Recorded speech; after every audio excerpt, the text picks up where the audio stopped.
500 years ago, Europeans and Africans met for the first time on these shores. The encounter created the slave trade and changed the world. The slave trade remains a missing chapter in our history, yet Britain led the world in the exploitation of human cargo.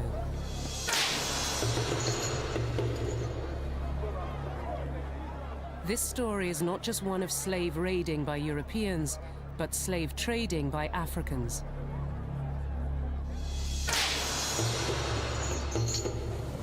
Greed led African kings to sell 12 million people across the ocean. This is not a tale of a trade which grew by accident, but one of a global business created by royal appointment. The Royal African Company is to be incorporated to set to sea as many ships as shall be thought fitting for the buying, selling and bartering of gold, silver, Negroes, slaves. Nor is it simply the story of passive, suffering Negroes freed by heroic white crusaders, but one of black uprising.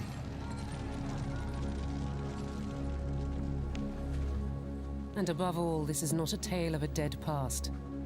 It still shapes the way Britons live today. William Beckford and his father, Alderman Beckford, to put it bluntly, owned my ancestors.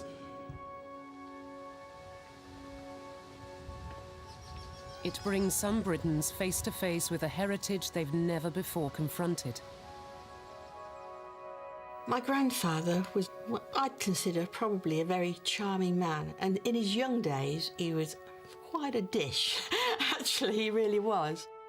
And for the first time, Britons, black and white, discover a common ancestry.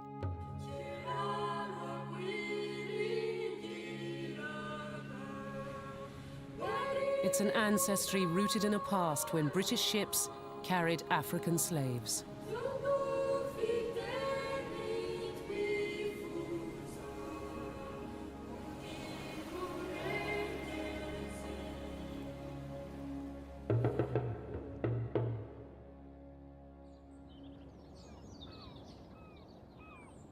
Bristol.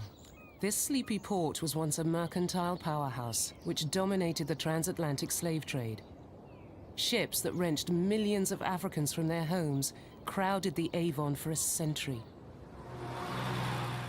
Yet a visitor today sees a city stripped of any reminder of that cargo.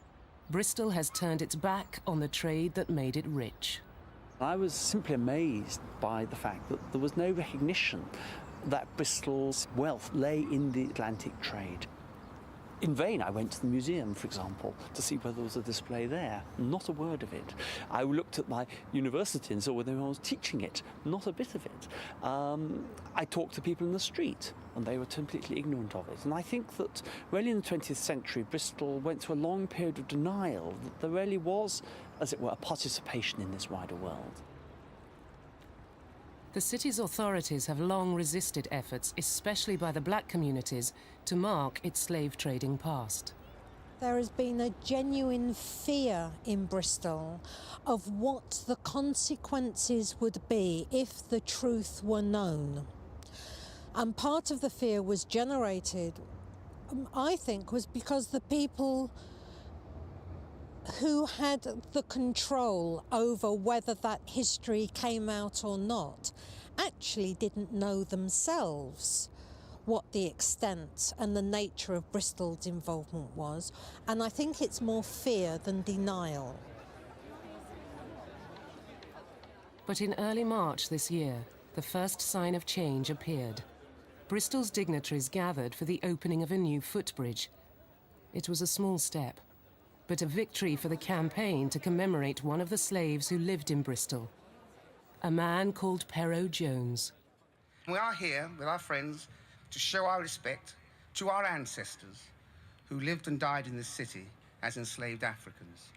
It's often not known that in 1725, Bristol alone enslaved 16,550 Africans in that 1 year. It's a bridge that helps us come to terms with, to understand, and sometimes to confront a shared past. a past that contains, for many of us, great sadness.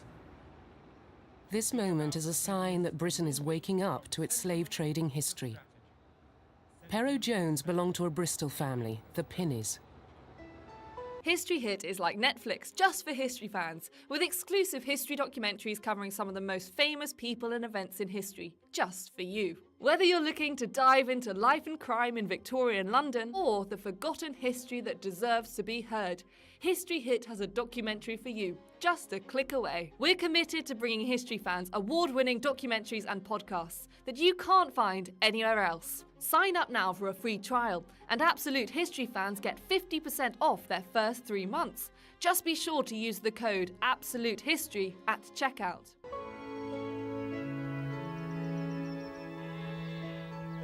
Britain's slave past does not start with Africa.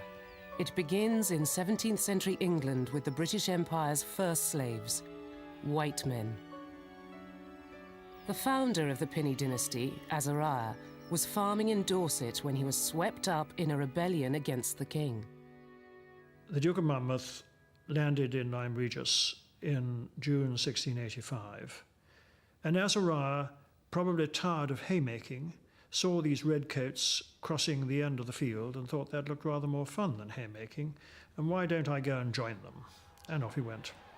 And in July of 1685, he fought the disastrous Battle of Sedgemoor. The Duke of Monmouth was executed, and a very large number of others were executed too. Some were transported, and Azariah, my ancestor, was one of those lucky ones, being sent to the island of Nevis as an indented servant, which meant he was more or less a slave himself.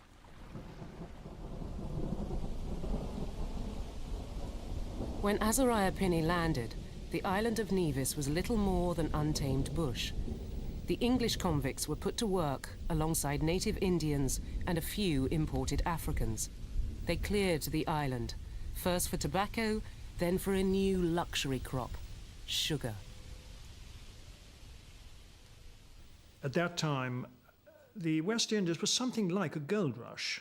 There was this new chance to make quite a lot of money quite quickly, and a lot of people came out from this country to do it.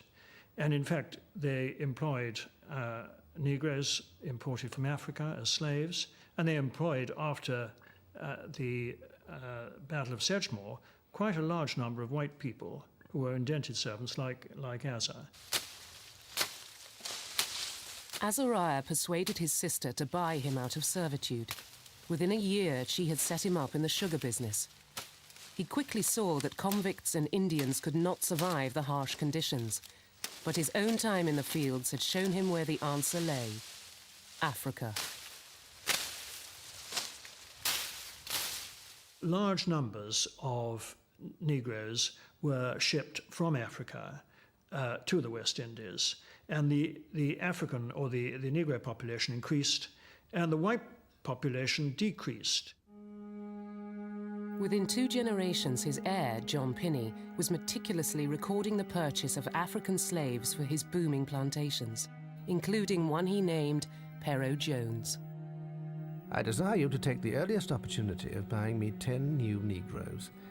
Never let them be younger than 10 years, and never let them be as old as 30 if you can help it.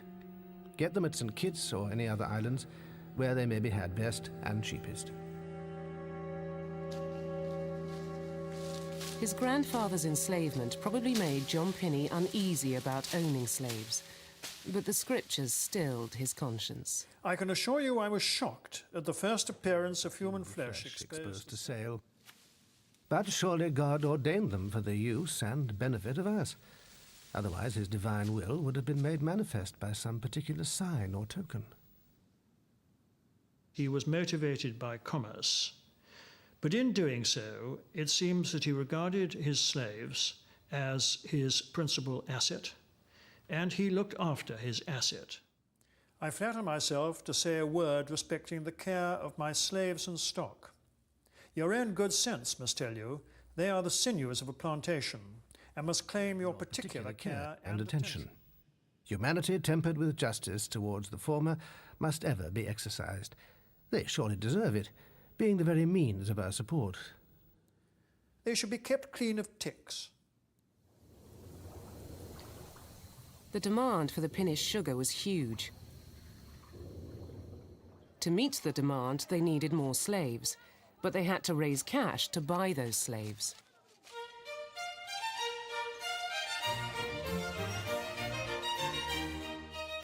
They turned to the merchants in the City of London for help. The moneymen were prepared to give loans to planters, but it was the higher profits from the slave ships that offered the best returns. The city wanted that business all to itself.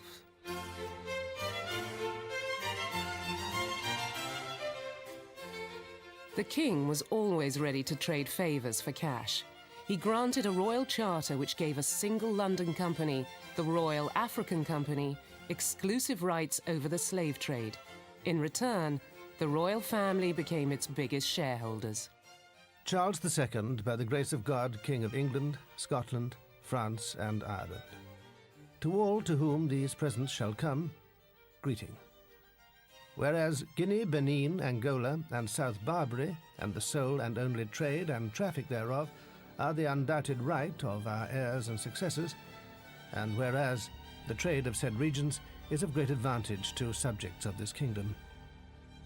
The Royal African Company is to be incorporated in the name of our dearest brother, James Duke of York, His Highness Prince Rupert, Anthony Earl of Shaftesbury, Henry Earl of Arlington, His Grace the Duke of Buckingham, John Earl of Bath.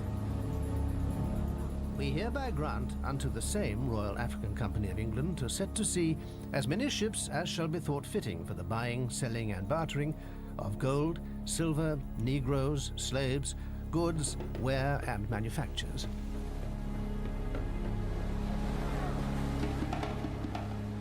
The company's men would let nothing stand in the way of their drive for profits. They already knew that slavery was widely practiced in West Africa. In most African nations, it was an alternative to a prison system. Those who committed crimes, convicts, could be sold into slavery. If you owed a debt, you could be sold into slavery. Sometimes through deceit, or you could be tricked into slavery. Slaves were also acquired as captives of Africa's wars. Europeans had long been part of an established system for bartering them.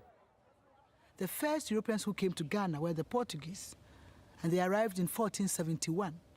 And when they got here, they found that there was a brisk trade in slaves between Ghana and its West African neighbors. And for 100 years, Portugal remained on the coast of Ghana and took part in this coastal trade, going to Senegal, bringing goods from Senegal, from Nigeria to Ghana, and bringing slaves in exchange for gold. And this was a situation before the transatlantic slave trade was introduced. The Royal African Company had no interest in the coastal trade. They wanted slaves to ship across the Atlantic. They found a ready supply in local prisoners of war. When you went to war and you defeated the people, you took captives home. So you decided what to do with the captives. How many slaves do we need for farming? How many do we need for the army? How many do we need for domestic work, etc., etc.? After they've gone through all those logistics, the excess goes through the Atlantic slave trade. The image we have today of the slave trade as mass kidnap by Europeans couldn't be further from the truth. For both sides, this was just business. The African role in the transatlantic slave trade must not be swept under the carpet. The greed factor was there. Kingdoms made money, they rose as a result of the trade. Big, powerful people, rich families were created as a result of the Africans who were active collaborators in the trade. The company found that African kings were just as greedy as England's own royal family. They were willing to supply exactly what the plantations needed.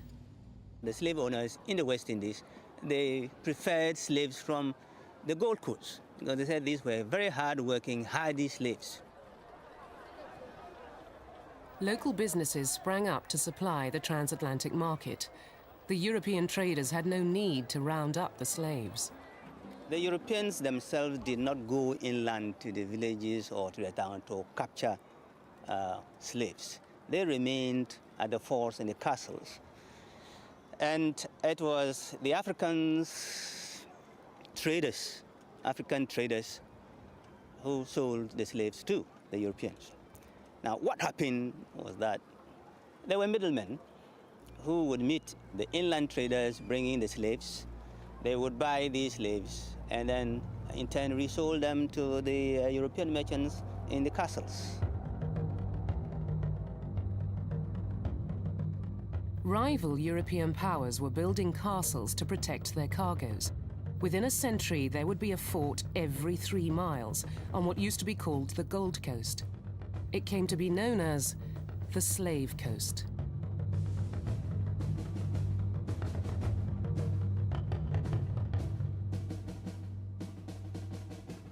The Royal African Company appealed to its major shareholder, James II.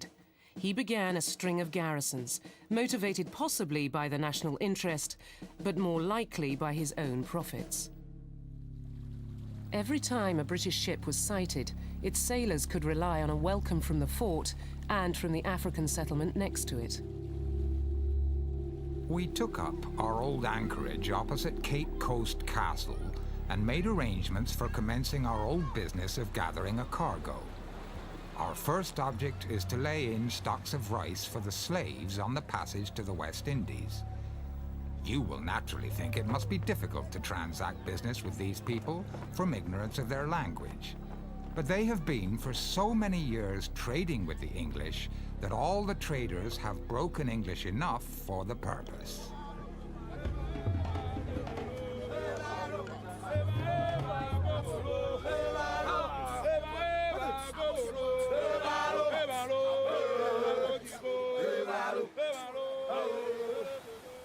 The transatlantic slave trade dominated West Africa. For some kingdoms, selling slaves became an economic necessity. And all along the coast, new trading settlements were springing up. In the 17th century, the Atlantic slave trade became the most important activity on the coast. We find that almost every town, coastal town, and almost every European fort and castle was involved in slave trading. So we have about 65 slave markets in Ghana alone.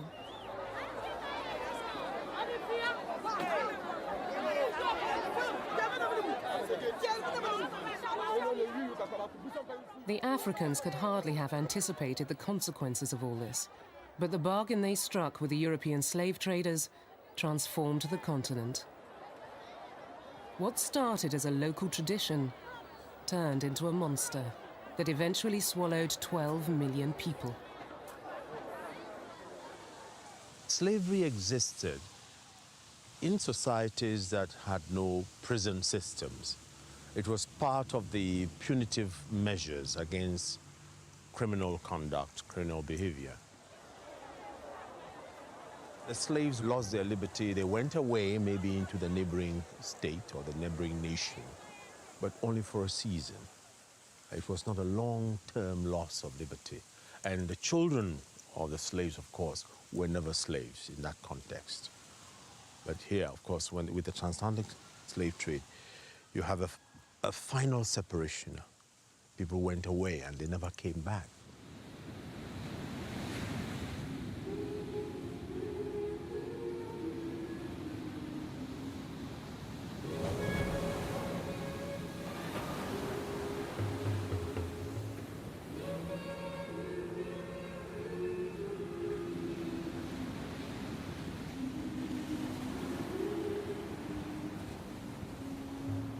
Slavery would spirit millions away from the continent.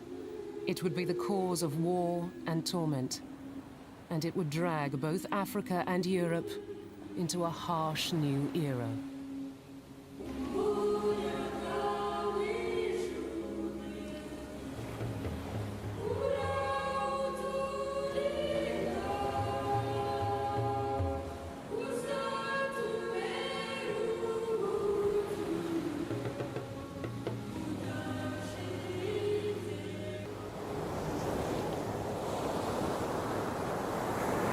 By the 18th century, the coastal towns of West Africa were making vast profits. But the price paid by Africans was enormous. The slaves were suffering treatment they had never endured before. In the indigenous system, especially in Ghana, no slave owner had the power of life and death over the slave. But in the castle, you could do anything to the slave. You could kill the slave, you could maim the slave, you could mutilate the slave, you could punish the slave as you liked. Cape Coast Castle in modern Ghana, the headquarters of the Royal African Company, a place of misery and terror. They lived in the dungeons as though they were animals, you know, so they weren't given enough food to eat. They were prisoners.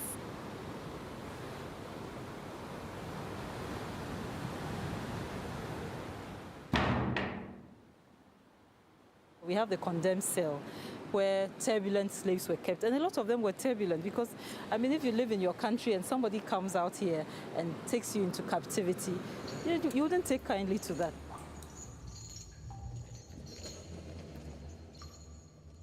Slaves were packed into every space. They could be trapped here for months. There were only two ways out, to the sea and the slave ships, or to the graveyard. They had to go to the bathroom in the dungeons, they were fed in the dungeons. Their whole life was in the dungeons, and that was very uncomfortable, very unhealthy. There could be some epidemics, no windows. They really were confined to those little rooms.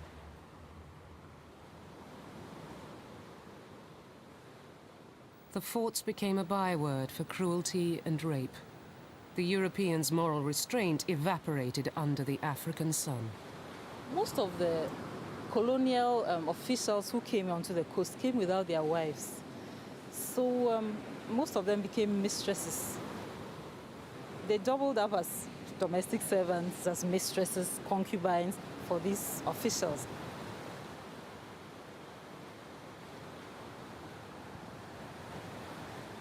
For some of the female slaves who lived in the dungeons, the governor saw, in inverted commas, some of the female slaves. And when they were found pregnant, if they were lucky, they were set free. The Europeans had no shame about declaring their conquests. In Cape Coast, families still carry names like Gonzalez, Coleman, Frith, and De Silva. You had the European merchants intermarrying or having local African women, and their offspring, called the mulattoes, also growing in number. As the slaves were brought in, not everybody was sold and shipped off. Some remained. And so one would see a kind of a cosmopolitan life growing along the coast.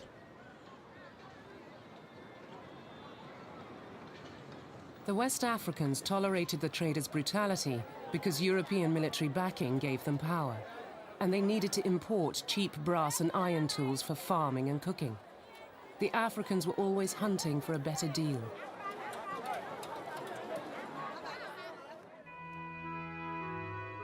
It was the small English town of Bristol which offered that deal.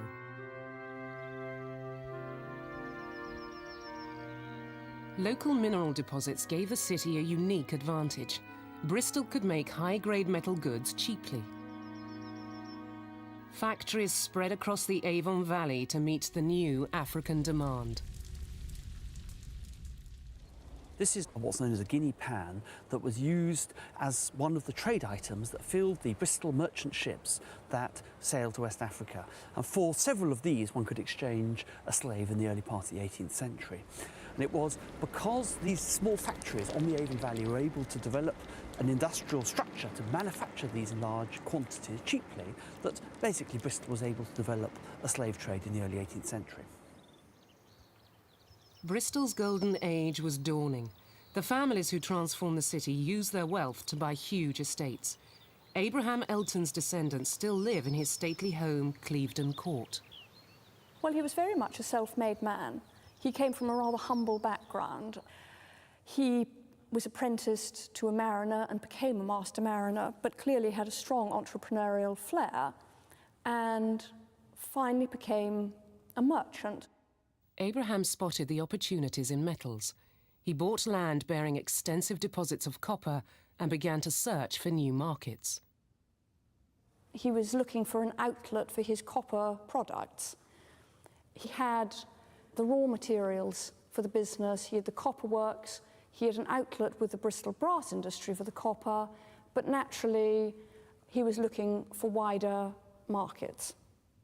Abraham's seafaring connections told him that Africans would pay good money for high-grade brass. He seized the opportunity.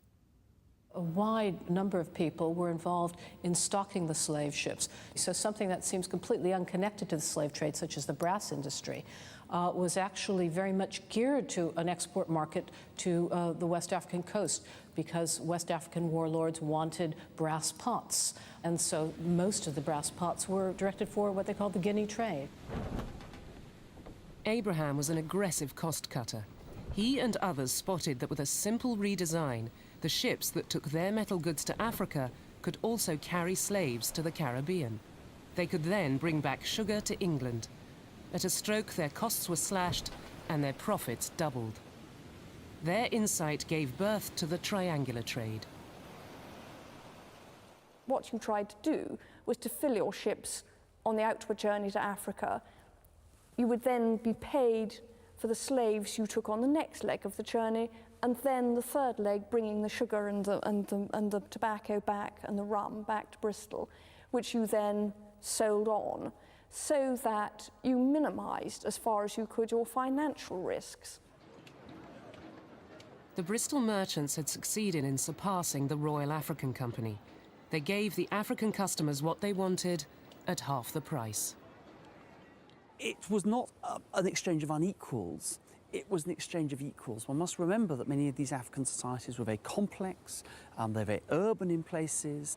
Some of the cities were very large, and therefore they were not going to have shoddy European goods. So it required great skill in getting the right sorts of commodities, and the Bristol merchants in particular were very skilled at bringing together these different items which were acceptable for trade.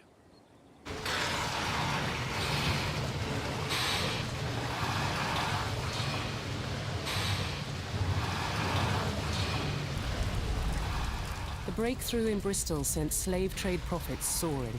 The city's restless merchants would use those profits to begin an historic shift in British life, the Industrial Revolution. Among Abraham Elton's circle of friends was Thomas Goldney, who had made a fortune from a single successful voyage. He ploughed some of the money into the work of an old family friend, Abraham Darby. Darby was experimenting with new ways of making high-grade iron goods. He moved his works to Shropshire, where he started to smelt iron with coke, a revolutionary process.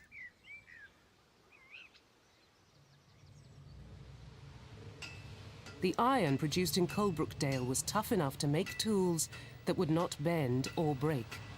It opened the way to the modern age. These experiments took place in 1709, and they're generally considered to be the point, the defining moment at which the Industrial Revolution begins.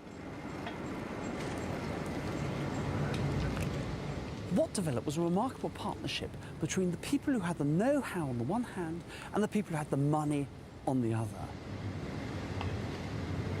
What the Shropshire ironmasters were trying to do was to find a source of coke-fired bar iron that was acceptable to the African market.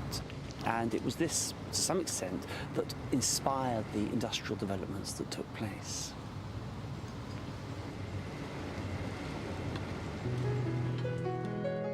The Goldney-Darby partnership also inspired Ironbridge, the cradle of the Industrial Revolution.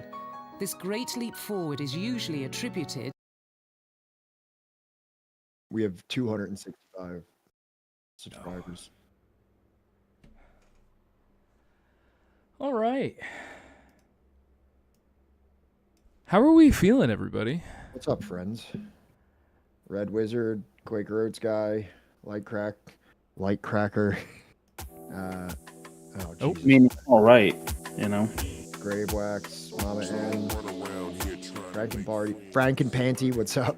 Grom, how are you? Welcome to, you're on YouTube right now, Grom. How do you feel about that? I'm on YouTube? You're currently on YouTube. Oh, fuck. Oh, you're doing both? Yeah. Yeah. Oh, damn. Shit, I gotta fix chat. Chat's all fucked up. Damn. So, chat, where are you gonna watch it, on YouTube or on Twitch? God damn it. Hang on. Watch it wherever you feel comfortable. Yeah.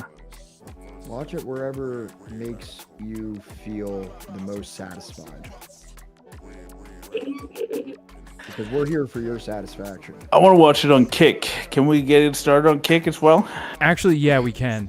No, don't. I did reserve that screen name. What's the most racist platform that we can stream on? Because I think it's Kick. We've been having Grom on a lot. I think it's only appropriate if we branch out into the racist demographics as well. Exactly. Hey, what's up, Logwire? Yeah, Bob and M, I saw your message on the YouTube. Thank you so much for that. I doubt anyone's really going to be in the YouTube too much because we have such a small following over there, which means you should definitely go over there and subscribe to the YouTube because we have a pitiful following on YouTube. I'm in the process of making the second YouTube video, hopefully through this streaming process, as well as putting out that second. Wait. Hold on. We're not on YouTube yet. What are you talking about? Oh, wait. Yes, we are. Yes, we are. I was lagged. It literally says. Oh my god. I was lagged. Don't give me a heart attack like that, man. Bro, we literally have 2 people watching on YouTube, and one of them is my YouTube account. So, you know what I mean? You don't have to have a heart attack over anything that's going on there right now. And now we have Grom emerging from the fucking shadows. What are you doing with your lights off like that, dude? No, I have my light on. It's just my camera needs to suck in light first. Do you got more kids throwing rocks at your window? No. Are you a streamer? Are you streamers? I think they like, my apartment is like high off the street, so they can always cup of piss out at them. Get the fuck out of here. Yeah. No, I'll Is this video about the GPRC? I don't even know what that is. The what now? GPCR? I feel like you're just making up acronyms. By the way, like, this election you guys had, it's 100% rigged. Okay, I'm just saying. Yeah. You weren't here for it, but dude, like, half the Grom, you voted for the racist book. The racist book? It had Ryan Dawson in it in 2 separate chapters. Oh, wow. Go ahead, Grom. Act like you don't know who Ryan Dawson is. I don't know who Ryan Dawson is, actually. Figures. Well, why don't you look up the Southern Poverty Law Center, and they can tell you about who Ryan Dawson is and his legacy of Holocaust denialism. Oh, damn. Well, there you go. Sounds like my kind of guy, you know what I mean? Don't stop. Jesus Christ. He is not powerful, Finger. He is not a great guy. Yeah, we talked about this at length. Like, what? Yeah. I'm sorry. I don't have the energy in me. Also, we have to start a new election for when this book is done. We'll keep the brothers on there, and we'll keep late Victorian Holocaust on there. We have to add 2 more books. Personally, I think we should go economics for one of them, because we've kind of we did the divide a while ago. You know what I mean? Like, I think we could do like an economic book as one.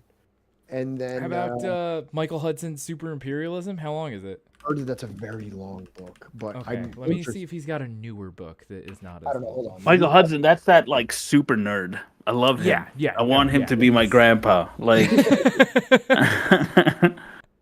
let me see. Somebody, I think I did Super Imperialism, and you were saying it was like very long. Let me see what. It says 490. It's only 490 pages.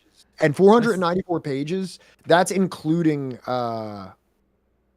everything. Like when it says 409, that's the print length. That's not like. Or Pat, hear me out. Or we could do a book that was literally written a year ago called "The Destiny of Civilization: Finance Capitalism, Industrial Capitalism, or Socialism." I mean, how many pages is that one? I don't know, because I'm just like looking at his website. Or you could do the I think we should book. go with classic. I was going to say there's Grom. I'm just going to cut you off. Or there's like David Harvey. Nice. There's also, it's like one that's like, it's not like a, super leftist book. Well, leftist book, but it's kind of like recommended a lot is that Confessions of an Economic Hitman. It's pretty short and it's kind of cool. Like I know it's like very like beginner level, but, and there's also Dude, the newest book is only 354 pages, and most of that's got to be like fucking footnotes and like I'm just saying, I personally, it's like, what is the name of the book? It's called Destiny of Civilization, or The Destiny of Civilization: Finance Capitalism, Industrial Capitalism, or Socialism. This book is based on the lecture series on finance capitalism Michael Hudson presented for the Global University for Sustainability. The book explains why the U.S. and other Western economies have lost their former momentum. A narrow rentier class has gained control and become the new central planner, using its power to drain income from increasingly indebted and high-cost labor industry. The American disease of deindustrialization has resulted. You can read the whole thing, and you can put like a lot of voice inflection on it to make it sound really good. But I mean, like if we were gonna read Hudson, I'd probably want to read his hallmark text before we got into like newer stuff. Or you can read China's Revolution and the Quest for a Socialist Future by Ken Hammond. Well, if I wasn't cut off, I could also get to the part where it says the book explains why the U.S.-China conflict cannot simply be regarded as market competition between two industrial rivals. It is a broader conflict between different political economic systems, not only between capitalism and socialism as such, but between the logic of an industrial economy and that of a financialized rentier economy, increasingly dependent on foreign subsidy. What? Super Imperialism was written in 1971. No way. It says this edition of Super Imperialism is the finalized version of the analysis that Michael Hudson first published in the wake of President Nixon serving the dollars linked to the gold in August of 1971. I again would like to read this book that was written in this decade. The book you just covered 10 seconds ago? Yes. You don't even know if it's good. It might not be. Okay, well, we have to commit like a month of work to this. So let's saying, establish whether or not it's good first. It's possible. All right, fine. We establish if it's good or not, but if it is good, right? If like the first chapter is fire, I say we do it. There's also like Han-Jun Chang books that are True, always but isn't that more like philosophy type stuff? No. It's 23 things they don't tell you about capitalism? I'm thinking of a different author then. Never mind. You're racistly thinking of a different. I am not racistly different. I don't even know what the other fucking author I was thinking of is named. Okay. Yeah. Hey, you guys. Pretty racist. There's this cool book that I've wanted to read by Chang called Kicking Away the Ladder. And it's about how like every single just pick one book and take your time, you racist.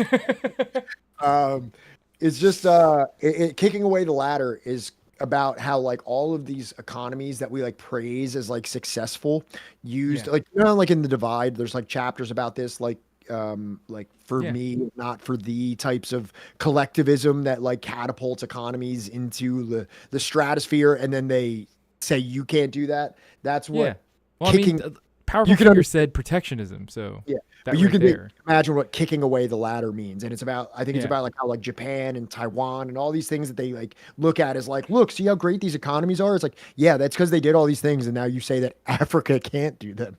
Yes. Africa is not allowed. And if they so much as try, so help me God, I will raise this entire country to the ground. Me too. I gotta go to bed. All right. Good night, bro. Thanks for popping in. Have a good night, Grom. Bye. Later. Bye. Bye. All right. Grom's gone. All right, so you see how like chat is now like blue instead of just kind of blended into the background? Yeah, that's kind of nice, right? Yeah, I still got to figure out if I can fix that. It would be kind of cool if I could, but you know. And Red Wizard, please stop with the whole like we're a patsock fucking thing. We're not. All right. They're just joking around. They're fine. We're trying to attract a new audience. We don't need them having any. There is still this Sankara book that we were talking about doing before, which I'm sure would be popular, but also it's like we just spent a lot of time in Africa.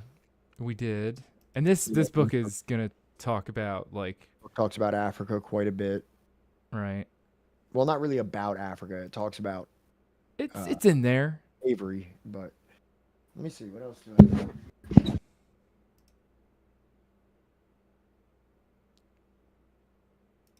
It's not in there, you know. Taiwan Semiconductor is literally U.S. owned, and I think the U.S. owns the IPO, etc.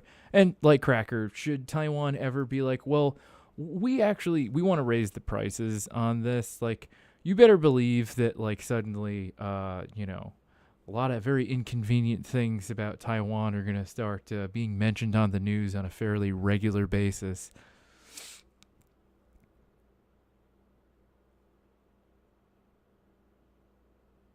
U.S. usually gave ancient level of technology. Well, yeah, I mean, we, you know, in, what the hell is it? How Europe underdeveloped Africa, we talked about how they wouldn't even, like, allow them to have, like, factories that weren't even theirs. They were, like, foreign owned, but, like, would just allow factories to be, like, you know, constructed in Africa, right? To give, like, you know, the workers within Africa more of a, what do you call it? Where like you're more of like a machinist rather than just like, you know, a dude that's like digging up the iron ore out of the earth. The US probably has a red button for those semiconductor factories in Taiwan. It's probably a lot less of like, you know, a red button and more of like, you know, a phone call to make, and then everything just kind of shuts down.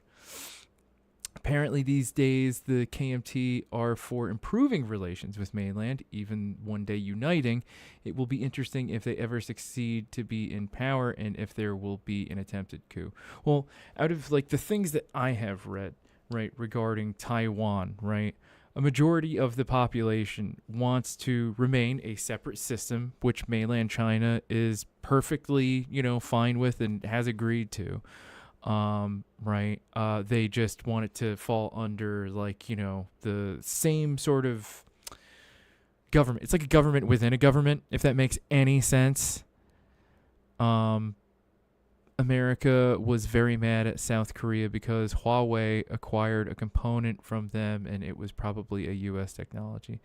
Well, I mean, like Cracker, here's the thing. Huawei is like, more often than not, their new phones and new tech, like, you know, 5G and all that shit, comes out way before, like, you know, we've even begun investing in researching anything about it. Guys, I brought some books over here. Let's talk about, let's get this done sooner than later. I have a series of books, and I want to see how everybody feels about it, okay? Okay, let's hear it. Grab some books off my shelf. Most of them I've read, but some I haven't. Let's just see. Let's just get a vibe. There's 37 people in here right now. So first one I thought that might be cool is Hammer and Hoe. Okay, I like that. Yeah, I'm familiar with it.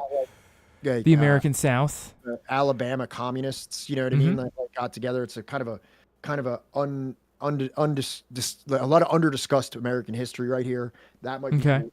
Do you remember Matt Unelectable Airwaves recommended this book? Yes. It's about CIA like started like magazines and shit like that. Like all like the like black and gray propaganda created like Echelon magazine. Yeah, and like shit the that. Writers' Writers Workshop and all that other shit. Like all like the CIA created like magazines, writers. You know, like what is it? The IRD, the internet, all that stuff. Like American version of like the IRD stuff. Yeah.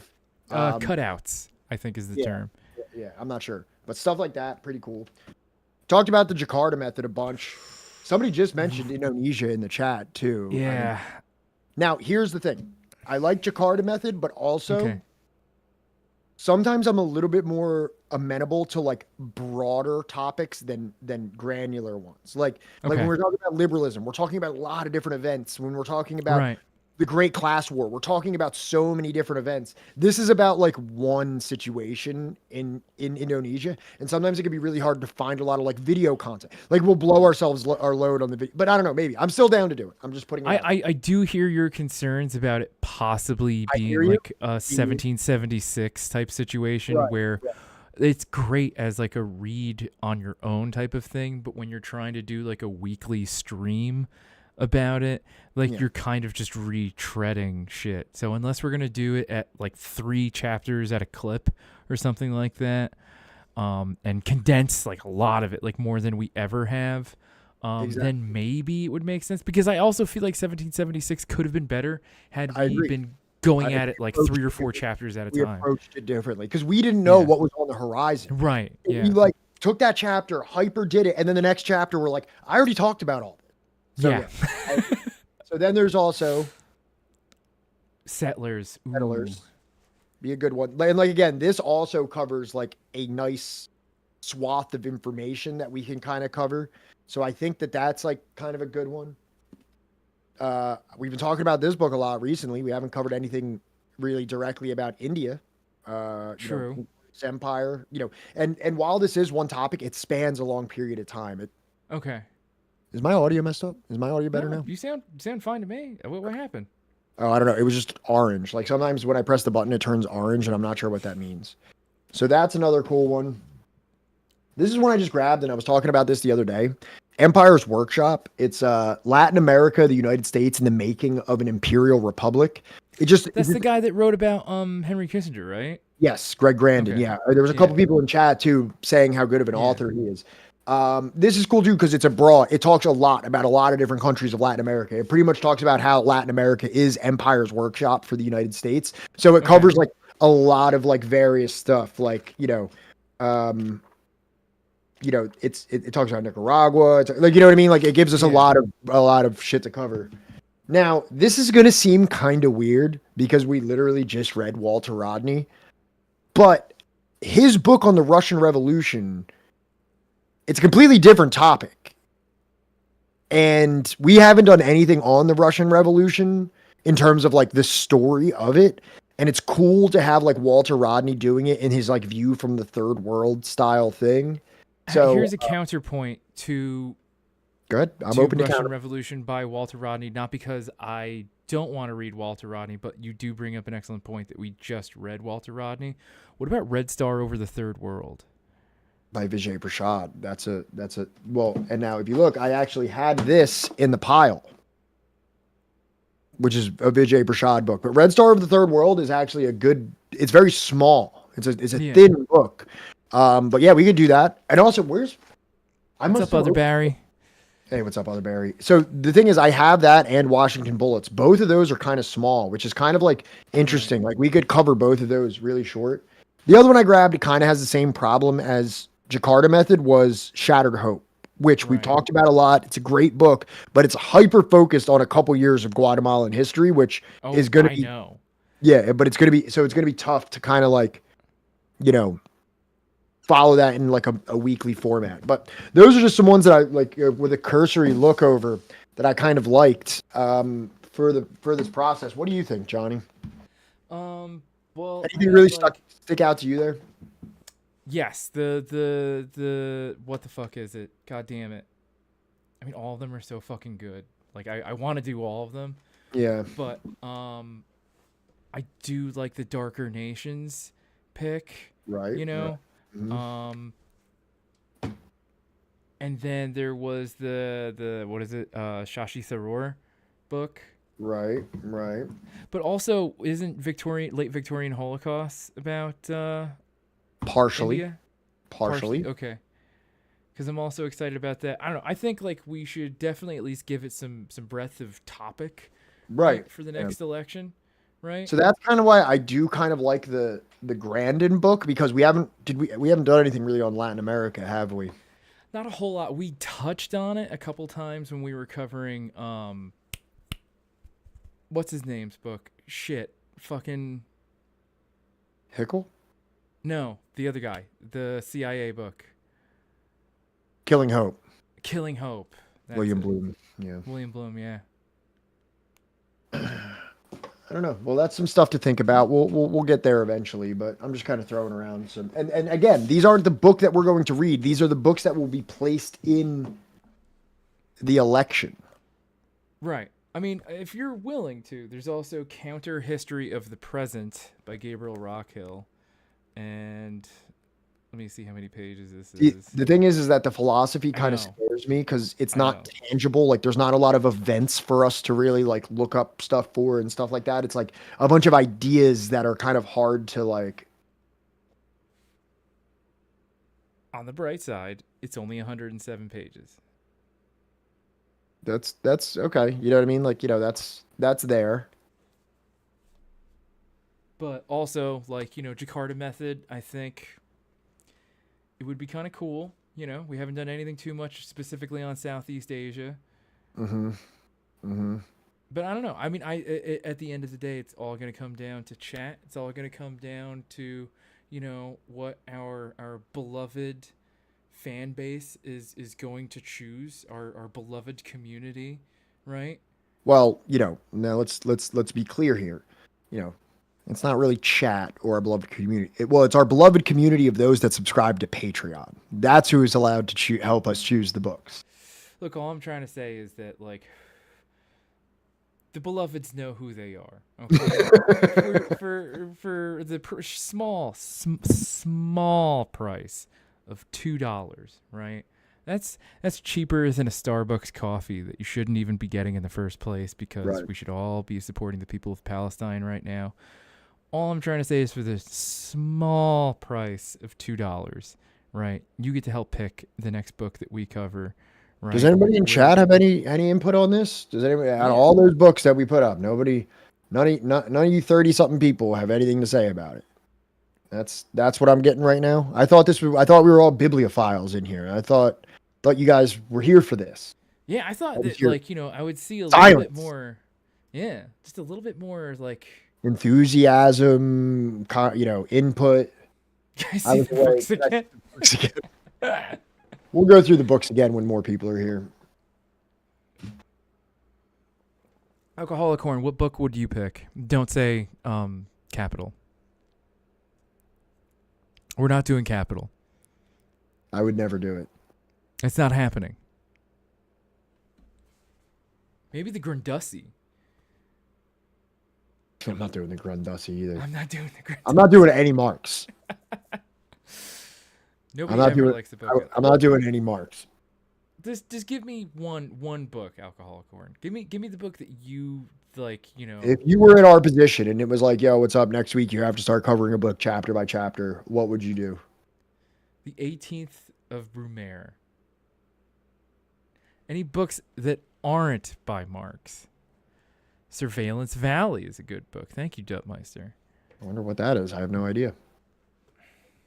What could it be?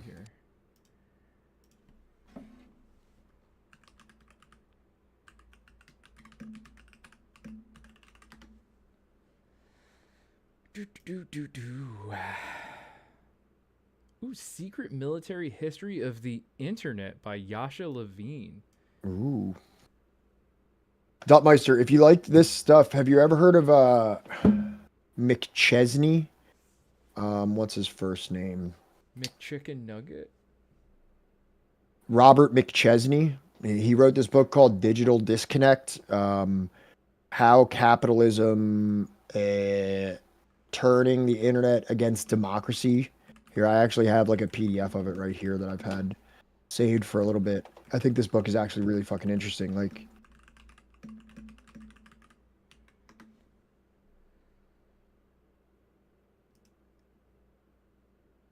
Economics, a user guide by Hanju Chang has always been on my list, or Bad Samaritans by the same author. Horse-Drawn Portrait. Have you ever read Kicking Away the Ladder by Chang? Because that's the one that I wanted to read next. Or Bad Samaritans.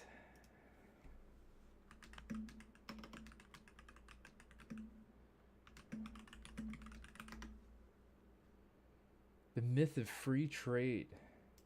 And the Bum, bum, secret. bum.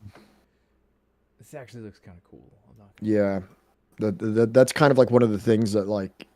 Hold on, myth of free trade. Criticizes mainstream economics of globalization and neoliberalism. Chang claims that the developed countries that want to develop. Oh, the curry.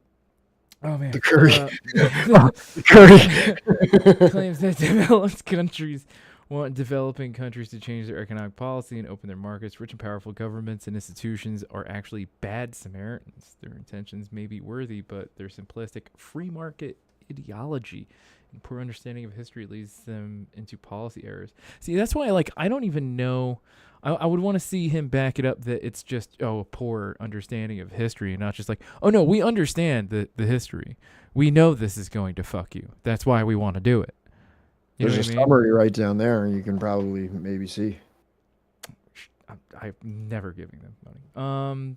Chang claims the market democracy. I gave money to Wikipedia one time. Fictionalized Brazil in 2037 that faces a gloomy future as consequences of reckless beliefs in Wait, this isn't a fiction book, is it? No. Oh, okay. In the epilogue, he writes about a fictionalized Brazil. Oh. Critical reception. Uh-oh.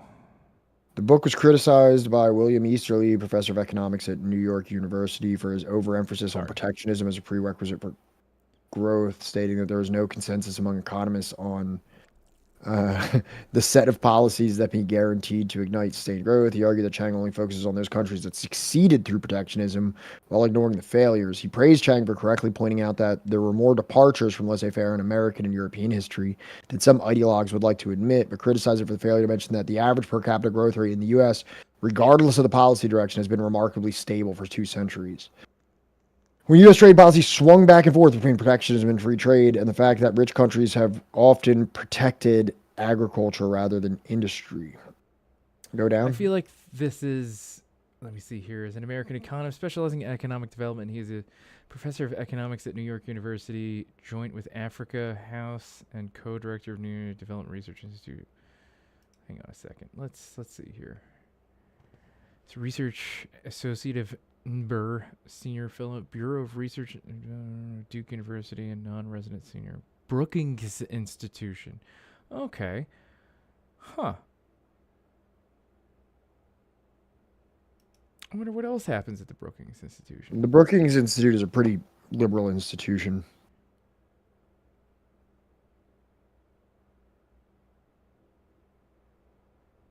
India is probably the only protectionist country who didn't develop in the 40 years of deep collaboration with the USSR. Right. Nah.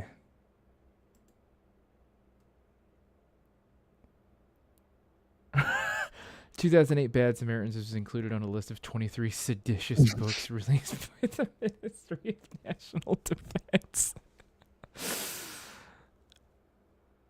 The listed books cannot be read or kept on military bases. The ministry argued that it might cause misunderstanding among the readers about the free market economy. The army argued that the book promotes anti-government and anti-American ideology. That's the freedom of the free ideological bastion of South Korea. By the way, yes, the good one, right? The one that we're told that it's not like all scary and authoritarian and all that jazz, right? In South Korea, in Oh My News, Gabso Kim said that Bad Samaritans pointed out the errors of a global standard that leading countries like the U.S. use to compel a developing country to adopt a liberal market economy. Kim mentioned the book as very pro-capitalistic, as Chang is a scholar who thoroughly trusts capitalism. He considers the book perfectly timed with neoliberalism being confronted with serious challenges by the financial crisis. And yeah, it is important to know that Chang is a Keynesian, I would say, like very much a Keynesian economist. But he is well revered, I would say, throughout the left. You know what I mean? I first heard about fucking Chang's books because of a Hakim video. You know what I mean? So it's you know, we should never just be like wholesale being like, oh well, he says he's a capitalist. Let's not like listen to anything.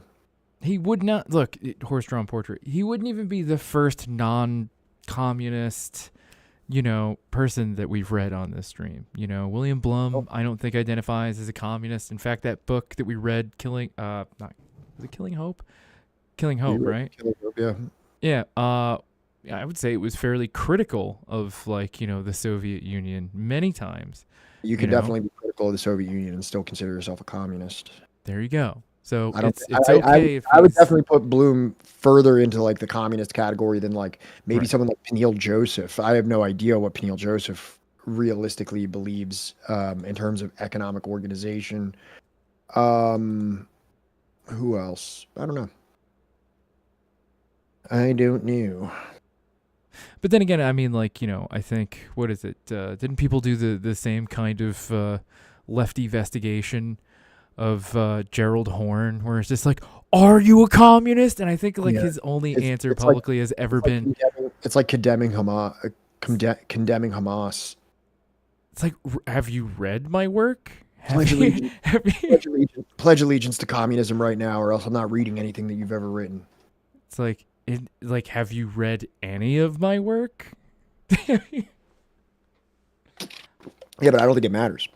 It doesn't.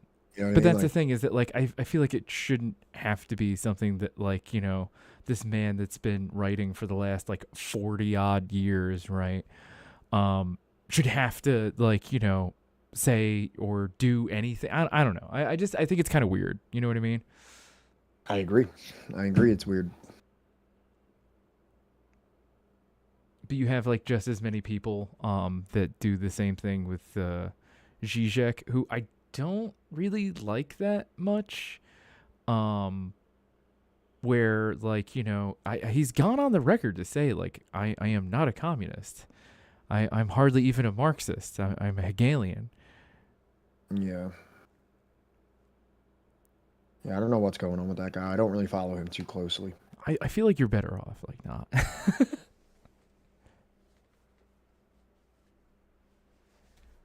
But I still think it's a short book, it's only 107 pages, and it has history in the title.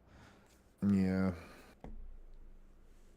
It's something. It's just an idea. Have you read it? I started it. I did not finish it yet. The Hegelian Raccoon, that is correct.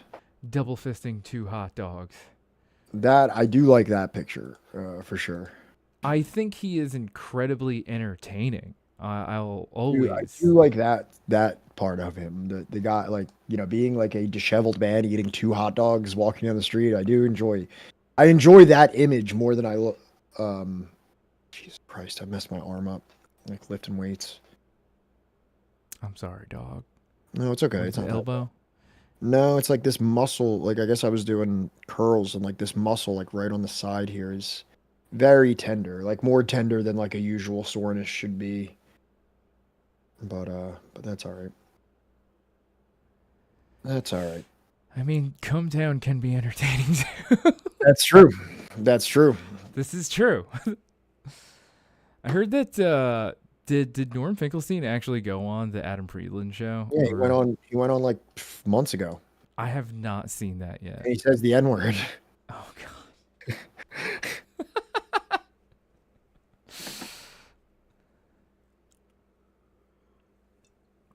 Powerful Finger, did you watch the Adam Friedland show interview with Norm? Okay, yeah. Before I could even finish that question. He says it in a way that kind of you would expect him to say it, in the same way that Perenni and Noam Chomsky said it, where they're trying to be the racist said this, you know what I mean? Right, kind of speaking in a what would that be, third person perspective. He didn't want to make the Holocaust joke. Yeah, I don't know. I forget it exactly. Dude, put it on. Put it on. Nah, we shouldn't do that right now. Maybe we'll do that on Wednesday. You know, when we do kind of loose form stuff. I can't get into that right now. In context. Yes, yes, yeah. Exactly.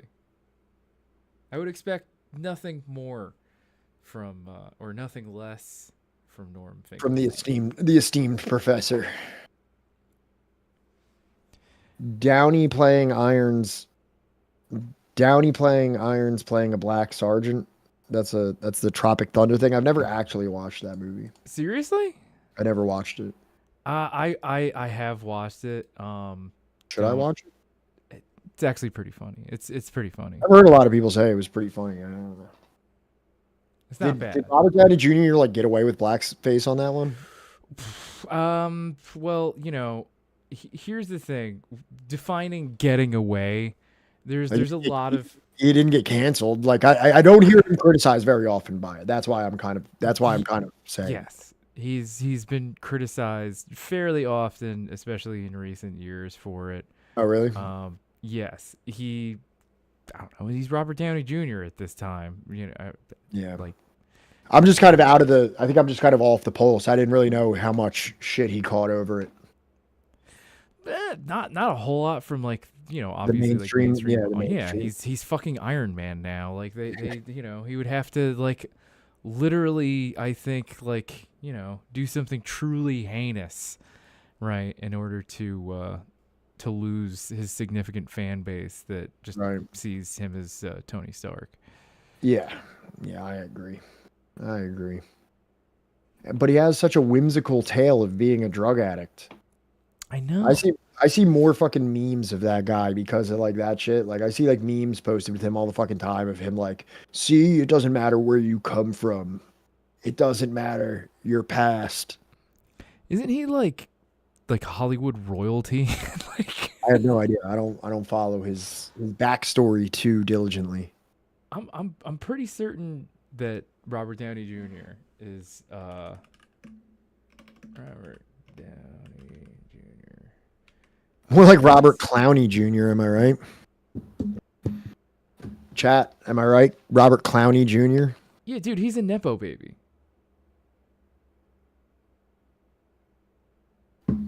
Yep. That's okay. Just, don't put it on screen for anyone else to see but you. Johnny likes to covet the information. He doesn't want anybody else to join him in the journey. He was on SNL. I didn't even know that. Like a long time ago. So long ago. All right, let me see here. What is the signature? Is it weird that they put the signatures on the like let's say you wanted to counterfeit like merchandise or like a check or something like that? Like, isn't it weird to just be like, and there's his signature? I mean, I've never thought about it till just now. Am I gonna try and sell people things that have his signature on them now? Maybe. Who's gonna stop me, really? You know what I mean? Like, that's the real question: is who would stop me? Exactly. I'm sure there's enough Marvel super fans out there that'll buy whatever. Where's the part about his parents? Sobriety. He's been drug free since 2003. Oh, he does Wing Chun. What are you talking about? Nothing. I'm just reading super fast while you're. Oh, blah blah blah blah blah blah blah. Martial arts he learned from Eric Oram. Who's also a fight consultant in several of Downey's movies. Oram was Downey's personal fight coordinator in Avengers: Age of Ultron and Captain America: Civil War. In December 2015, Downey received a full and unconditional pardon from the governor of California, Jeremy Brown, for his prior drug convictions. See, now this is the kind of shit I'm talking about. What? Why does he get an unconditional pardon? Just because he played fucking Iron Man? I don't. Wait. Oh, right. Yeah. That's exactly why. Yeah. Like, if you're a celebrity, you know what I mean? Absolutely. Yeah. You can just kind of get away with statutory sexual assault or hit and run or possibly murder or his drugs. Service to the California economy. Yeah, that's pretty. Yeah.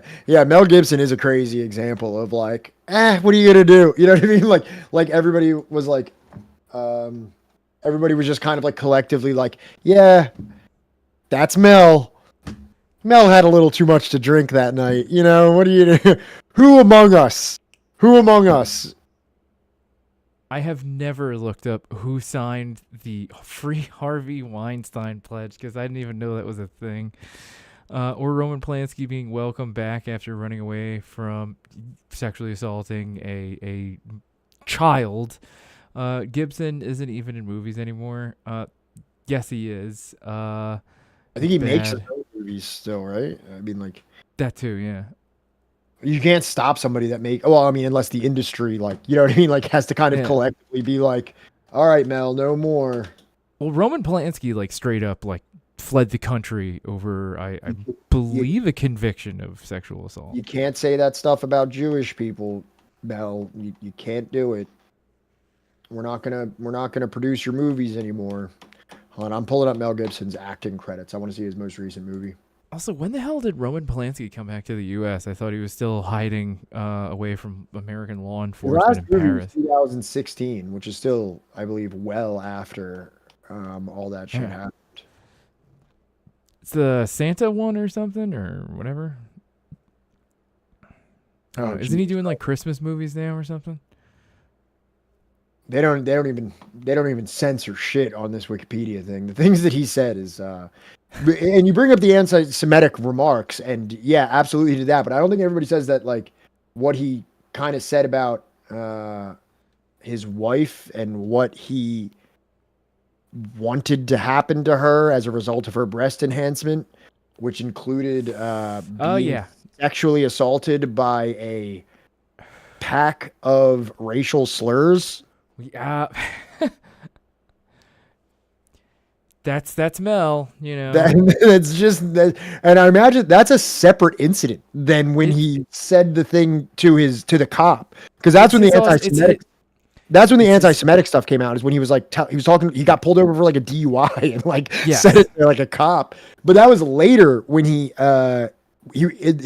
I don't know if it was his wife or who it was. They recorded phone conversations of his harassment of her, and the things that he said on that phone call is some of the most unhinged shit I may have ever been recorded on a telephone. His Australian came out. All right, is what happened. Is that like who's the guy from New York that's like, oh, I'm Italian. Oh shit. Cuomo? Yeah, Cuomo. I'm not being creepy. I'm just Italian. That's like Mel talking about his racism and anti-Semitism is like, I'm an Australian guy. Also, does that Wikipedia say anything about his dad? It's got a whole thing about his controversies. Not even just his controversies, right? I believe, if I'm not mistaken. Hold on. It's all coming full circle here. Hold on.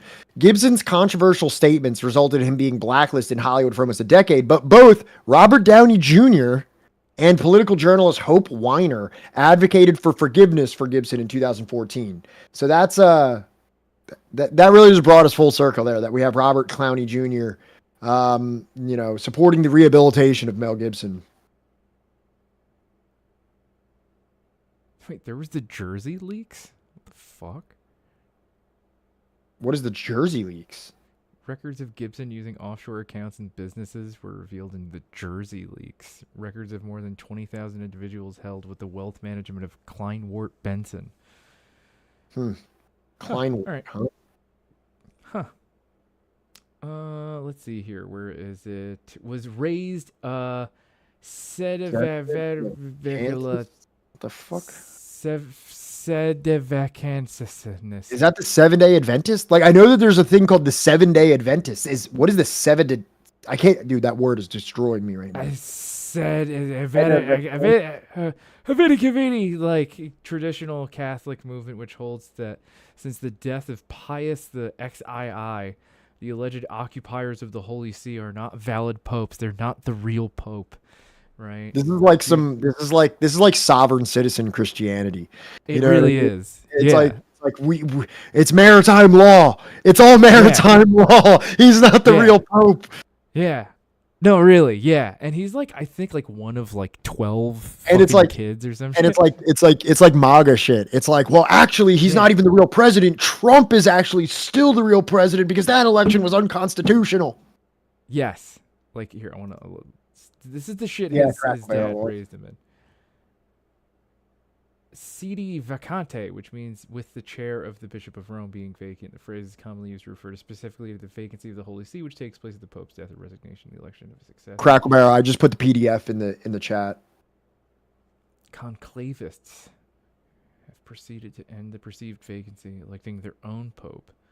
Dude, this shit is wild. Yeah. Is there an equivalent to a pope in Islamism or Muslim or in Islam?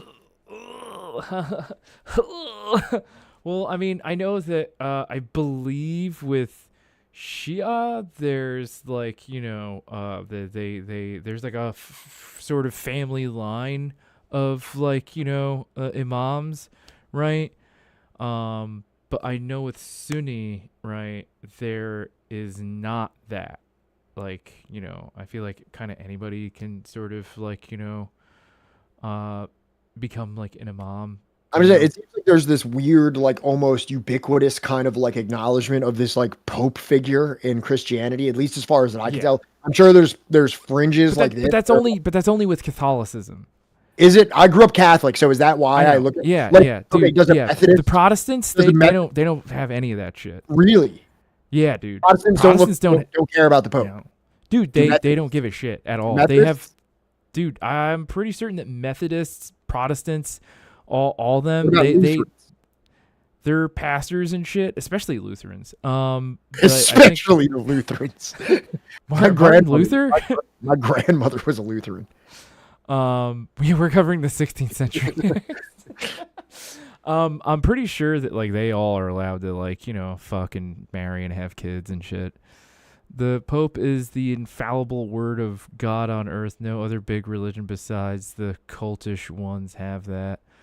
Well, I mean, even that's not really true. I don't think that Sunni Islam has like one main guy that like, you know, everybody kind of follows the word of. Like even the royal family of Saud, it's just because like they kind of control the kingdom where some holy sites are. There's not like, you know, the Saudi family itself is like extremely special or anything. Please don't come after me. I'm not. And also correct me if I'm wrong. Anybody, please, for the love of God. Please don't call my employer. Right.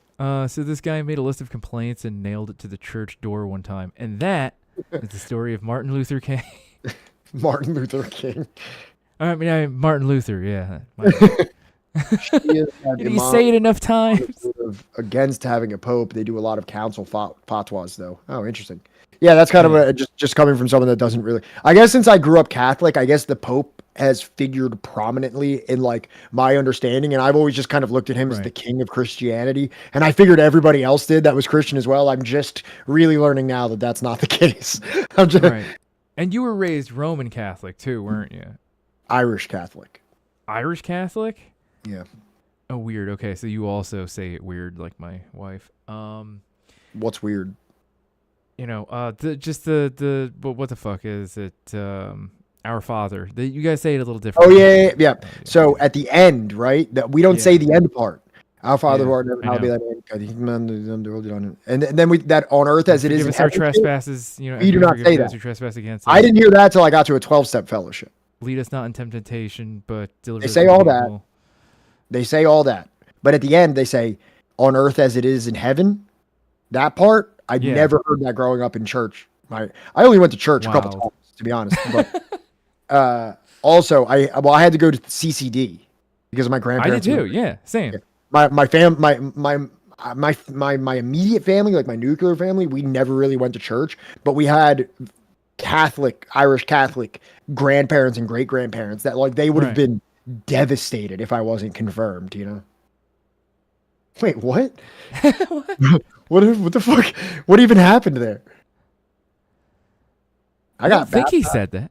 I didn't even come close to saying. Nuclear. What the fuck is it? What, did I say it weird? Did I say it like George Bush? Did you say nuclear? Maybe. I might have. I don't know. Nuclear.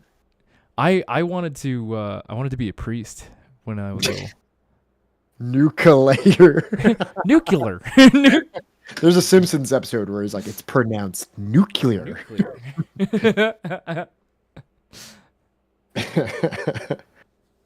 The N-word. Yeah. I was like, wait, what? Did I ever tell you about how when I was a kid I wanted to be a priest? No, but that's very funny. I believe you. Yeah. I believe that you did want to be a priest. It's literally not until I like yeah, the Stalin path. You took the Stalin path, I see. Yeah, what the fuck is it? I actually like, I started watching Crocodile Hunter. One thing led to another, and then I had like an edgy atheist phase, like Steve Irwin, right? Literally, like had a part to play in ruining religion to me. And then there's also the other stuff, being bisexual and everything, and right, and kind of like how do I fit into that whole thing? That's a head scratcher for me. Watching that Kung Fu series, a lot of us wanted to be priests. I'm not sure what that means. I don't even know which thing you're talking about, homie. You remember? Right, never mind. That's probably kind of racist. I shouldn't even bring that up. There was that movie. There was like a Kung Fu movie when I was a kid. It was like a Kung Fu comedy movie. Are you talking about Kung Pao? Yeah. Yeah, dude, I watched that shit all the fucking time. I loved that movie when I was a kid, but like thinking back on it, like obviously there's some it's things about it. Problematic. And I'm just saying, yeah, there's a lot of problems with that, but I fucking loved that movie when I was a little kid. Yeah. So I just wanted to put that out there. Kung Fu Hustle is superior, Ross, but also like it took me maturing a little bit more to find that one as funny because, when I was like, I think like 13, 14 when that movie came out, I just thought it was like the funniest shit ever. Wait, 13, 14. Oh, maybe. Yeah. Yeah, maybe that makes sense. Maybe that makes sense. Yeah, when did Kung Pao come out? I think I was in 6th grade. I might have been in 5th grade. So 2001. 2002 it came out. So, yeah. The Axe Gang dance is lit, and then there's like the two like blind musician guys with like the, fucking I don't even know what instruments those are called, but whatever. It was fucking cool.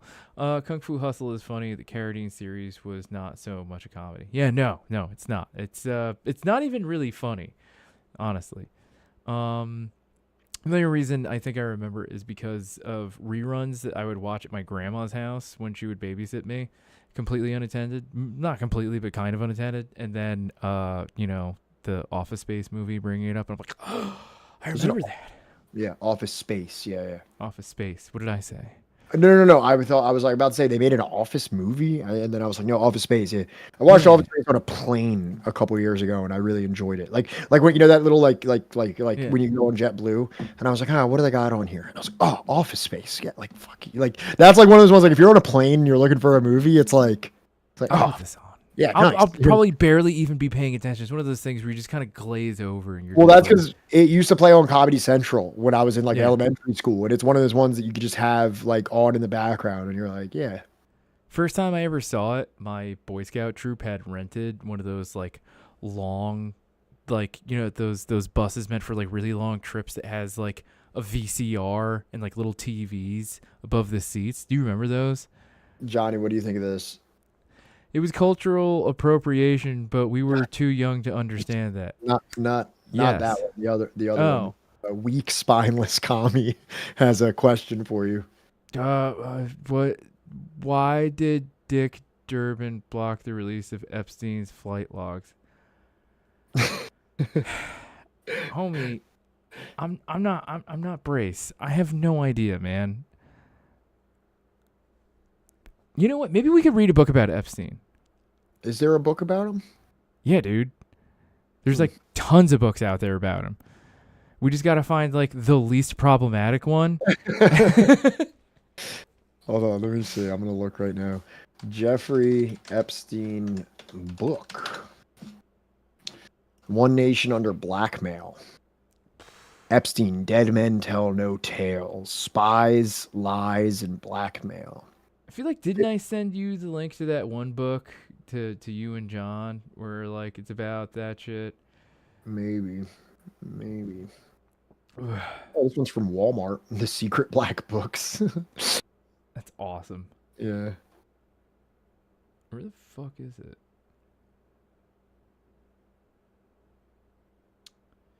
LOL, the top of that wiki window about Mel Gibson said about the Rhodes Scholarship. Hold on. Wait, where is that?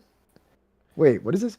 In an interview with Playboy, Gibson said President Bill Clinton was a low-level opportunist and someone was telling him what to do. He said that the Rhodes Scholarship was established for young men and women who want to strive for a new world order and that this was a campaign for Marxism. For some reason, Marxism is also italicized. Gibson later blogged to like the other hyperlinks aren't italicized, like as if it's the name of a book or something like that, or like a movie. Oh, I see. It's because it's Marxism, but the hyperlink will take you to red baiting. Oh, I see. Oh, that's good. Gibson later backed away from such conspiracy theories, saying that it was like, hey, tell us a conspiracy. So I laid out this thing, and suddenly it was like I was talking the gospel truth, espousing all this political shit like I believed it. In the same 1995 Playboy interview, Gibson argued against ordaining women to the priesthood. I still stand by those. What ethnicity was Epstein and Ghislaine Maxwell? I think they were American. I'm pretty sure they were American. Yeah, I'm pretty sure that they were American people. Yeah, like white American. They were not. What would they not have been? What ethnicity would they have been? All right, we're gonna have to stop that one there. See, now, and I'd like to advise you for future trolling. Like when you go that quickly, you're just gonna get banned. And you know what I mean? Like there's probably a better way, a more subtle way where you could get your troll off and you're gone. You know what I mean? Like you could be better at it. You know what I mean? Like Ghislaine? What about Ghislaine? Because you give me no choice but to block. You give me no choice but to ban you. Yeah, You say that. Saying. You could have let it cook for a second if you were a little bit more strategic. Like, what is the like? And honestly, we didn't even get really that triggered or anything like that. We were just kind of like we played it for a second. We knew you were being anti-Semitic. We knew the whole time you were being anti-Semitic. Right. And you had to say that part, and you have no choice. We got to crush you at that point. Yeah, we need better trolls. Yeah. It's kind of, I don't know. That's why, like, you know, sometimes it really is kind of like worth it just letting them cook because it's also entertaining. Right. But then, like, there's other times where it's just like, this is just. Well, you can't let it cook after they say something like that. Like, after they say something like that, it's like, you just can't entertain it anymore. You just have to get rid of it. We should probably get started on the fucking thing because it's like, I was completely fooled. That name was totally neutral. I don't know how this happened. We should probably get started on the thing because it's like, it's probably going to be a little long. So, all right. The trolls are trying, honestly, so you can't expect much. Yeah, that's true. For anybody that's never been here, for anybody that's lurking, for anybody that's just like, you know, all right, well, what the hell is this? Especially if we've been talking about Mel Gibson for 30 minutes. What the fuck is going on here? Right, and then, like, they were talking about books a little while ago, and he's got like a whole, like, you know, fucking bookshelf behind him filled with books. What is this? Who are these guys? We are Subversive History. We're a multimedia community project seeking to bring attention to the revolutionary struggles of the world's often unsung and frequently misunderstood sectors. These are the story of the demonized, vilified, whitewashed, or otherwise forgotten campaigns against imperialism, colonialism, capitalist exploitation, and racial apartheid. Now, the orthodoxy of Western hegemony has often labeled these dissidents as subversive. And these are the struggles that we aim to illuminate to you because you refuse to do the reading. So you may find in that long laundry list of socials, right, of links, hyperlinks, right, one of them going to a Discord, a very new combined might Discord of the Left Flank Vets Subversive History community. And you may find within that Discord a certain PDF-size surprise so that you'll be able to follow along with us. And I believe I uploaded it to the library. Somebody double-check me on that. So that you'll be able to follow along with us and read the magnificent work of Liberalism, a Counter-History by Domenico Losurdo. And this thing is all messed up. I gotta fix this. It's all right. Take your time. Oh, wait, no, boy. Yeah. So you read the chapter today, Johnny, correct? Yes. What actually read it like last night. And you've read it before? I have not read it before. This is actually my first time like really digging deep into it. What did you think? There's a lot of stuff in this that, I'm not gonna lie, reminds me of other books that we have read discussing, right, the sort of twin birth, as it were. I think that's chapter 2, but it talks about it in this too. But yeah, go ahead. Yeah, the twin birth of liberalism and chateau slavery. Chateau. That's what it's chateau, right? Oh, I think that's what they call it, right? Right. But how did I end up here? How did I get here? As the days go by, water rushing in the blue abyss. All right, that's enough of that. What the fuck is it? So yeah, no, I thought it was actually like really good. I personally loved it. For those of you that have been with us for quite some time, you may actually find yourself knowing some of this information already, as far as, our opinions on Locke, right? And the historical figure of Jean Locke, as the Royal African Company, right? And their spicy logo. Trying to think, what else is in here that... Well, there's a lot. I mean, we can just get into it if you want. I'm about to order food. If you just give me 1 second. Yeah, go for it. All right. Actually, you know what? Maybe we should just start, and then I'll just try to figure this out when we're watching a video. That's okay. Yeah. All right. So look, here it is. This is the new PowerPoint here. As founding fathers go, I prefer Thomas Paine. Well, strap in, because I'm about to tell you some uncomfortable things about Thomas Paine. Because he writes in Common Sense some things that actually I didn't know about either. Strap in and strap on. So just hang out. We'll get to Mr. Thomas Paine as the days go by, as Johnny says. But first, let's start with a short methodological introduction. Hey, howdy. So, how does this book differ from existing histories of liberalism, which continue to appear in growing numbers? I can tell you're new here. It says that you just joined Twitch 2 hours ago, which is totally normal. Does it really succeed in making the innovation promised by the title? Once they have finished it, the readers will be able to give their own answer. For now, the author can limit himself to a statement of intent. In formulating it, a great example can aid us. About to embark on the history of the collapse of the ancient regime in France, de Tocqueville observed of studies in the 18th century. We know all about the French social order of that time, for the good reason that its surface glitters hold our gaze, and we are familiar not only with the life stories of its outstanding figures, but also, thanks to the many brilliant critical studies now available with the works of the great writers who adorned that age, but we have only vague, often quite wrong conceptions of the manner in which public business was transacted and institutions functioned, of the exact relations between the various classes in the social hierarchy of the situation and sentiments of that section of the population, which as yet could neither make itself heard nor seen, and by the same token of the ideas and more basics to the social structure of the 18th century France. So, this is kind of like, we're taking the words of de Tocqueville here, which he's making an assessment of the situation prior to like the Enlightenment or prior to the era of like the French Revolution, and talking about like the ancient regime that came before it. And he talks about how we know so much about it that its surface glitters hold our gaze, but we're not really familiar with like really the underbelly of the whole thing.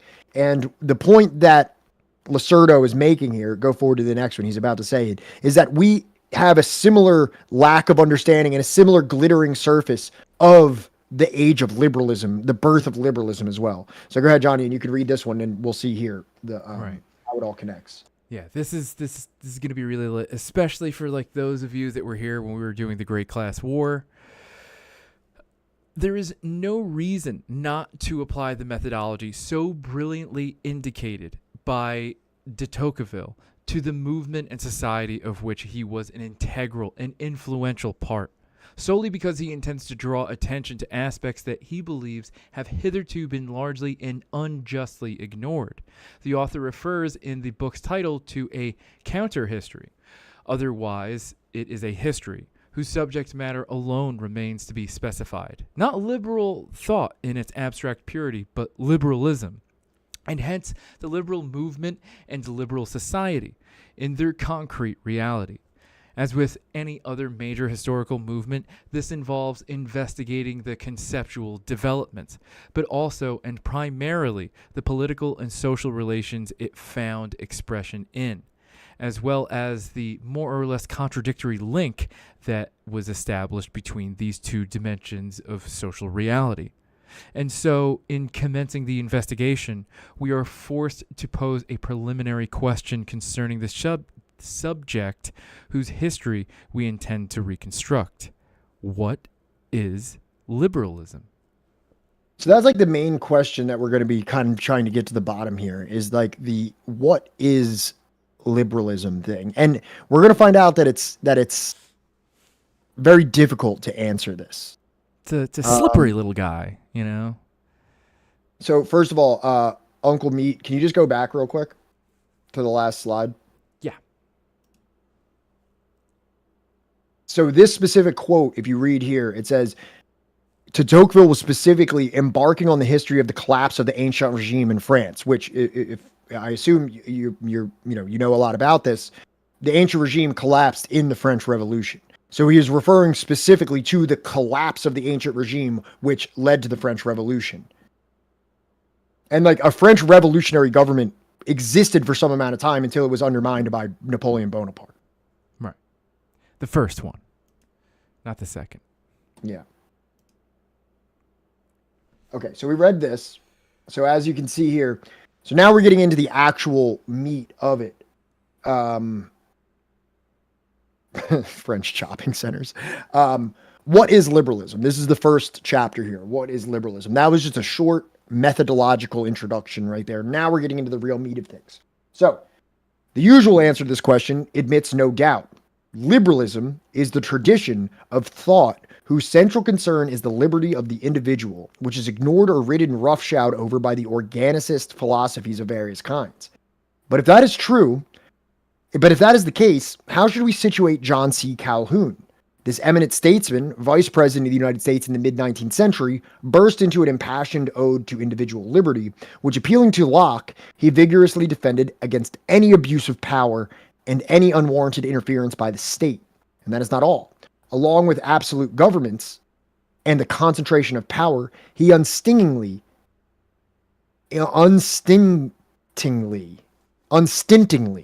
criticized and condemned fanaticism and the spirit of the crusade, to which he opposed compromise as the guiding principle of genuine constitutional governments. With equal eloquence, Calhoun defended minority rights. It was not only a question of guaranteeing the alternation of the various parties in government through suffrage. Unduly extensive power was unacceptable in any event, even if limited in duration and tempered by the promise or prospect of a periodic reversal of roles in the relation between governors and governed. So before we go forward, Johnny, like, that sounds pretty liberal, right? Like, would you say that all those qualities fit with like kind of like this overarching idea of liberalism? Yeah, he's like, everybody needs to have a voice. Everybody needs to have like the ability to like, weigh in and like, have their voice be heard and like, Right. Well, all let's that go good through it. shit. So as we say here, liberalism is the tradition of those thought whose central concern is that liberty of the individual, which is ignored or ridden roughshod over by organicist philosophies of various kinds. So Calhoun, let's see. Individual liberty, appealed to John Locke, vigorously defended against any abuse of power and unwarranted interference by the state.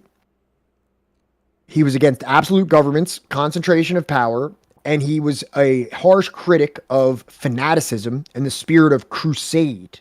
And he opposed compromise as the guiding principle of genuine constitutional governments. And then also he defended minority rights. So, I mean, this sounds like very much like something that is quite in line of what a liberal would be, right? Right. Well, let's go forward and see if there's anything deeper to this character, John C. Calhoun. Yeah, he looks like an interesting guy. Unquestionably, we seem to have all the characteristics of the most mature and attractive liberal thought. On the other hand, Calhoun declared slavery to be a positive good that civilization could not possibly renounce. Calhoun repeatedly denounced intolerance and the crusading spirit, not in order to challenge the enslavement of black people or the ruthless hunting down of fugitive enslaved people, but exclusively to brand abolitionists as blind fanatics who consider themselves under the most sacred obligation to use every effort to destroy slavery, a form of property legitimized and guaranteed by the Constitution. So what we have here is a terminal case of rule following here. Just, Whoa, Finvar, thank you so much for Tier 1 subscription. Appreciate that. Thanks for joining. Good to have you, homie. So, what we have here is somebody who, like, and this is kind of like a setup. This is kind of like a little setup type of thing that not only we did here, but also this is what Losurdo, how he sets it up. He says, hey man, this guy's against fanaticism. He's for minority rights. Right. He believes that the state shouldn't get invaded. Like, all these liberal things. But who are the fanatics to John C. Calhoun? The fanatics are abolitionists. And who's the minority rights that he's advocating for? Slaveholders is the minority rights that he not the black people, but the slaveholders. Right. See, that's the thing about minority. What is this idea of like? What is the idea of like overbearing interference from the state? What is he referring to in that sense? He's referring to. I think he's talking about like laws governing slavery and what you can and cannot do with those slaves. Yeah. If I'm not mistaken. Right. Not Meister. Well, maybe Losurdo shouldn't have used possibly the most infamous slave politician in early America who almost caused the Civil War 30 years early. I mean, I'm sure there are people out there that would make that argument of like, there's so many other people that he could have used. Yeah. Well, we'll probably talk about a couple other people here, but also this guy is not actually wholly condemned either with that reputation. So let's go. Yeah, no, I know. All right. So let's go forward here. Oh, here's a quick video about him. All right, now order your food.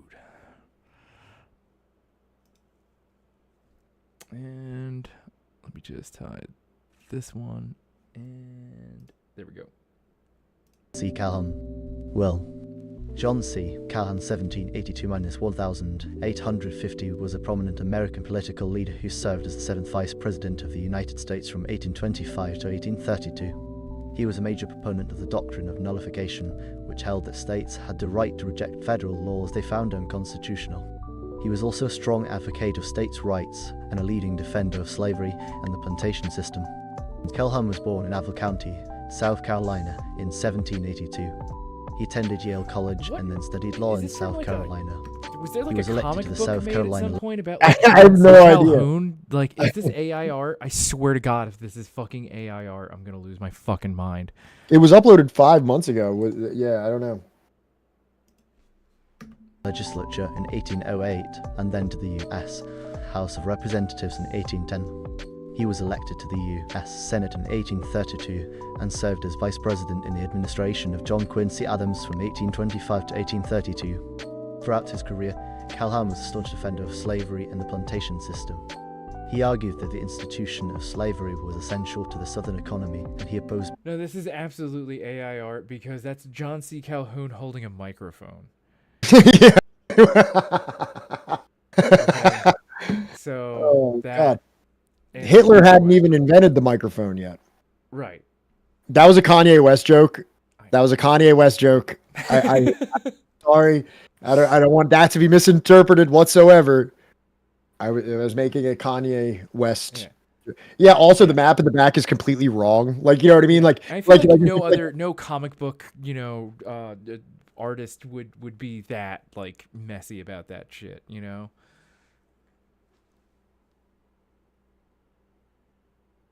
Both gradual emancipation and the immediate abolition of slavery. He also supported states' rights and the doctrine of nullification, which held that states had the right to reject federal laws they found unconstitutional. Calhoun's legacy is a complex one. On one hand, he was a strong defender of slavery and states' rights, which has earned him criticism from later generations.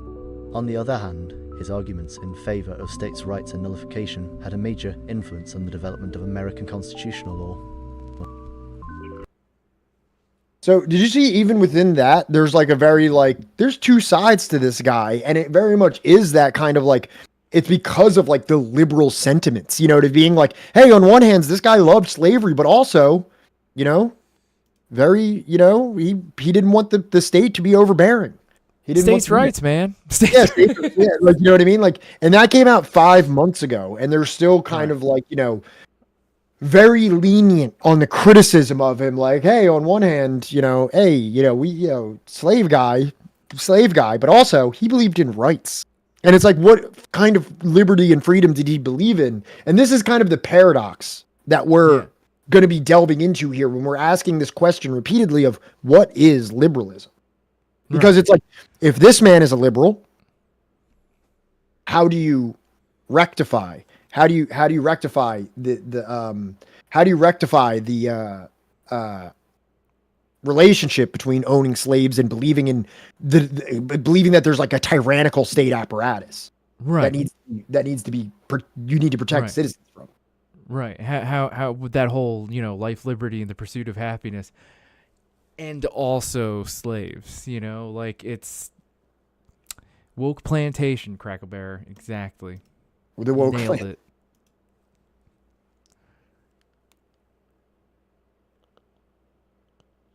All right, so now we go back to this question.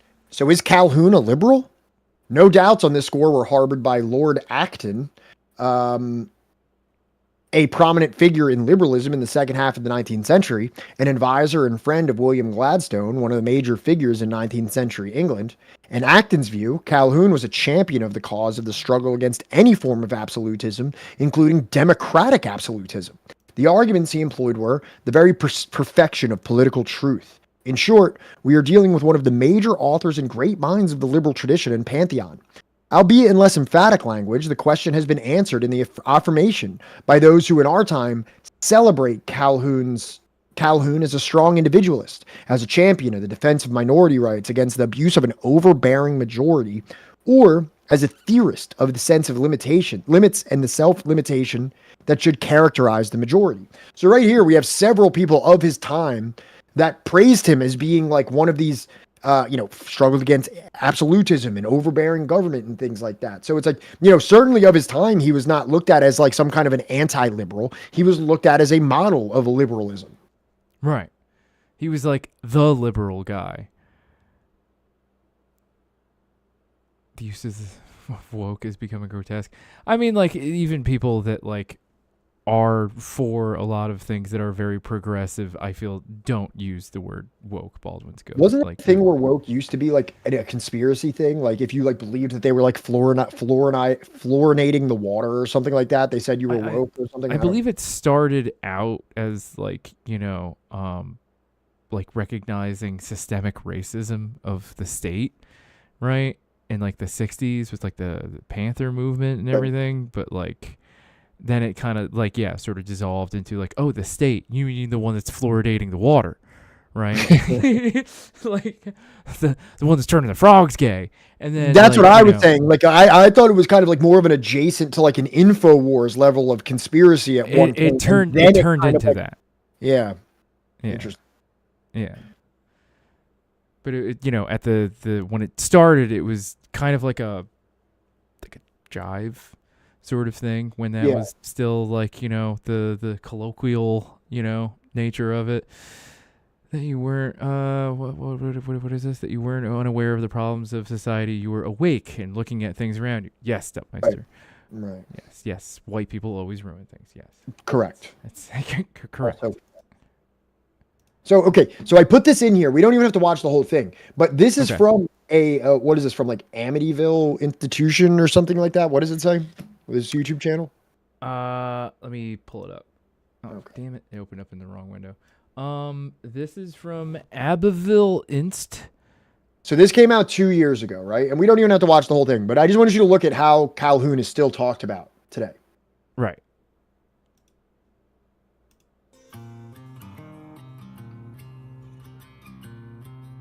Is this loud enough, everybody?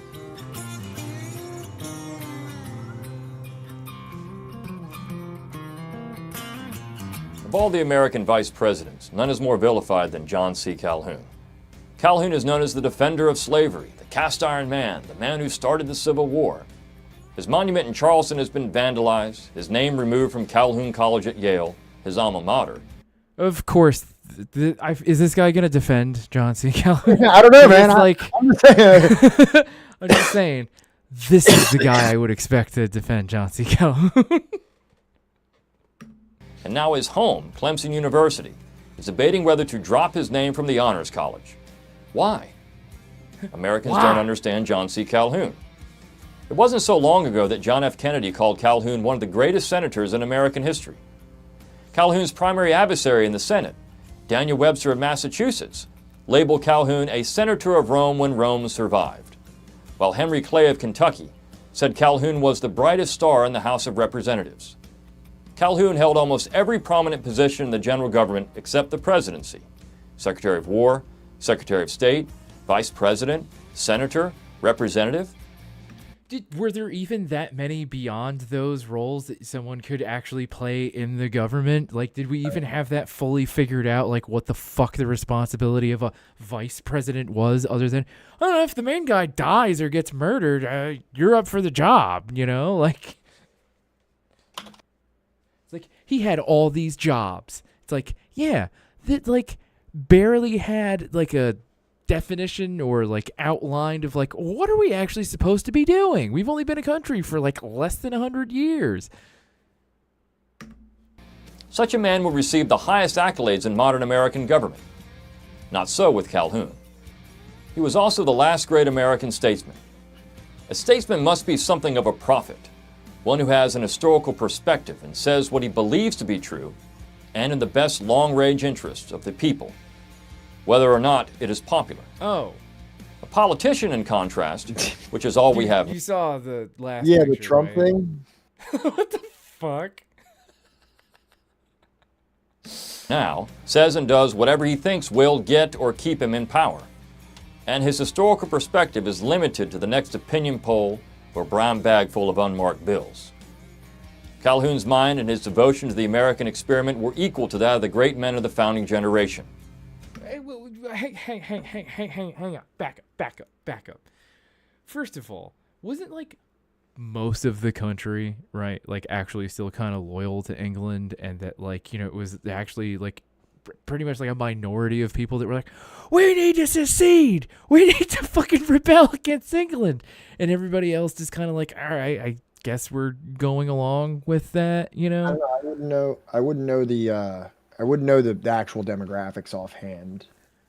Not to mention again that like most of these guys were slave owners or like, you know, had some pretty like contemporaneously spicy takes regarding chattel slavery. Yeah. Like He had an advantage over the founders in that he had 40 years of experience near the top of the federal government, and thus a view of how things had worked under the Constitution. He was the most original political thinker in American history. People from all over the world study Calhoun's Disquisition on Government for advice on how to restrain government power. Calhoun never lost sight of the American Republican tradition. Calhoun wrote, "But government, although intended to protect and preserve society, has itself a strong tendency to disorder and abuse of its powers." No modern American conservative would argue otherwise. But because of Calhoun's defense of slavery in the 1830s, he is no longer recognized as one of the great leaders of the United States. This is unfortunate, for Calhoun's defense of slavery was hardly original or even unique. New Englanders, as early as 1701, used the exact same language as Calhoun in his now infamous Positive Good speech when they defended slavery from abolitionist attacks. But the historical profession ignores this readily available information, either by choice or more likely ignorance. Calhoun presents a problem for modern American society, which is the primary reason he must be marginalized, contextualized, or erased from public memory. In our society of mediocrity, such a deep and perceptive thinker as Calhoun cannot be celebrated. He must be banished, lest he makes everyone else look bad. And a man so critical of centralized power is certainly out of step with modern American views. Take, for example, what Calhoun had to say about the Congress, the presidency, and the general government. The constitutional power of the president, he said, never was or could be formidable unless it was accompanied by a Congress which was prepared to corrupt the Constitution. Congress has been doing just that since 1789. What? What? Sir, do you hear yourself? Also, chat, when we're like reading like, you know, the slides or whatever, do we look like this? Like, are you just watching our eyes just like bounce to every word slowly and like very stilted? Like, we're better than that, right? I need you to affirm to me that like it doesn't look like this when we're doing this, right? Please tell us we're better than this. Oh, Alcoholic Horn. This guy is on some like, you know, make America great again. Like it's and pretty much like what he is saying in that sentence. Congress has been corrupting the Constitution since 1789. Which means that he's like a Trotskyist, but for America, where like there was only like a solid like 15 years where America was like really good and like, you know, doing everything right. And then everything went to shit after that. Thank you, Frank and Panty. He's on settler colonialism, the OG American style. Yeah, no, he's on that like classic formula where it still has the fucking heroin in it. Like This is before they made it so you couldn't sniff it anymore. You know what I mean? This is before they put that coating on it that you can't sniff it anymore. You gotta, you can freeze it and then do the little cheese grater thing. But who has time? Who has time, really? You know what I mean? He's on that shit before, you know, you had to like kind of shave off the time release shit. Time release, yeah. Hold on, I gotta hit the bathroom real quick. I just ordered my food, so I'm not gonna be distracted anymore. I'm sorry. Thank you for keeping this in the air, Johnny. You did great. Always, homie. In a statement that would be shocking to modern political pundits, Calhoun suggested that the presidential election is no longer a struggle for great principles, but only a great struggle as to who shall have the spoils of office. And in a stinging indictment of political parties, Calhoun argued that the federal government is no longer under the control of the people, but of a combination of active politicians who are banded together under the name of Democrats or Whigs, and whose exclusive object is to obtain the control of the honors and emoluments of the government. They have the control of almost the entire press of the country and constitute a vast majority of Congress. With them, a regard for principle or this or that line of policy is a mere pretext. They are perfectly indifferent to either, and their whole effort is to make up on both sides such issues as they may think both sides for the time to be the most popular, regardless of truth or consequences. Replace Republican for Whig, and not much has changed. These are words all Americans can understand and relate. Calhoun always insisted he was a Union man, so long as the Union continued to protect the liberties of the people of the United States. With the current crop of politicians in Washington spending trillions on unnecessary domestic and foreign policy goals, with corruption rampant in all three branches of government, and with federal policy consistently at odds with the life, liberty, and property of the American people, What is this? In 2015, a group of Native American academics and writers issued a statement against the Rainbow family members who are appropriating and practicing faux Native ceremonies and beliefs. These actions, although rainbows may not realize, dehumanize us as indigenous nation because they imply our culture and humanity. Like our land is anyone's for the taking. Yeah. Hell yeah, Finvar. Yeah, no. I'm all for, the sovereignty and independence and rights of indigenous nations to be able to put their foot down about, white tomfoolery. Honky business. Okay, what was that? The liberties of certain people of the United States. Yes, Neuro Riot. He is, very, very, very critical of a lot of things. Calhoun more prophetic than ever? Admitting that, though, would require a level of honesty virtually no one in the modern academy possesses. Tearing down Calhoun is nothing short of tearing down America. Well, so the reason I included that video is because you know, I don't want it to be like kind of like with what Duttmeister said. It's like, you know, maybe it's a unfair example to use the most notorious slave advocate, you know what I mean, plantation politician. And it's like, well, actually, it seems up until this present day, people are still like, hold on now. You know, slavery, not good. But man, did that guy really believe in rights? That guy really, you know, believed that tyranny. He was prophetic, actually. Some would say he was prophetic. Let's not throw out the babies with the bathwater, Yeah. all right? There's some babies in that bathwater we got to hang on to. Who knows how you know, those babies could be your property. Those babies could be real earners, you know, like. All right, so this is where we come to an interesting impasse here. We face a dilemma.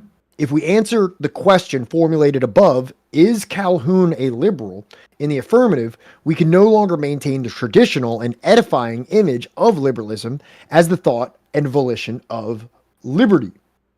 If, on the other hand, we answer in the negative, we find ourselves confronting a new problem and a new question, which is no less embarrassing than the first. Why should we continue to dignify John Locke with the title of the father of liberalism? Calhoun refers to black slavery as a positive good, yet without resorting to such brazen language, the English philosopher to whom the U.S. author explicitly appealed regarded slavery in the colonies as self-evident and indisputable, and personally contributed to the legal formalization of the institution in Carolina. So now we're getting into this weird thing, right, where we're not just so much getting into the contradictions of liberalism, but when we're faced with these contradictions, we're faced to ask ourselves, what actually is liberalism? Because, like, we have to ask yourself, is Calhoun a liberal?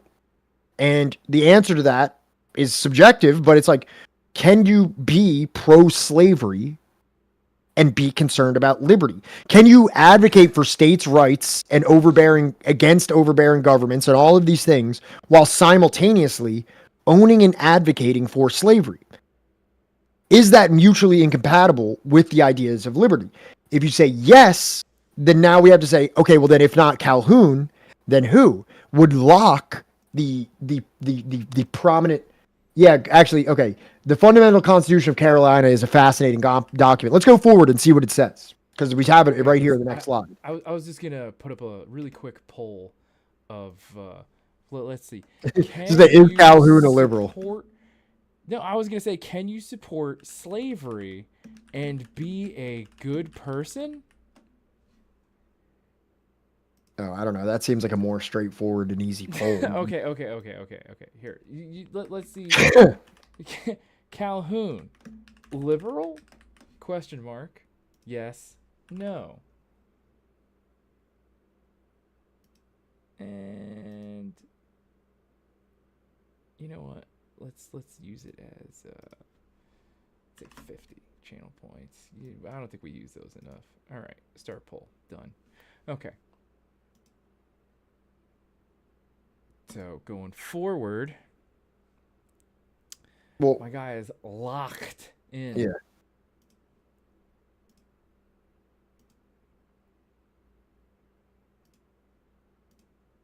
So now this is like a general video. This isn't like a big takedown video of John Locke.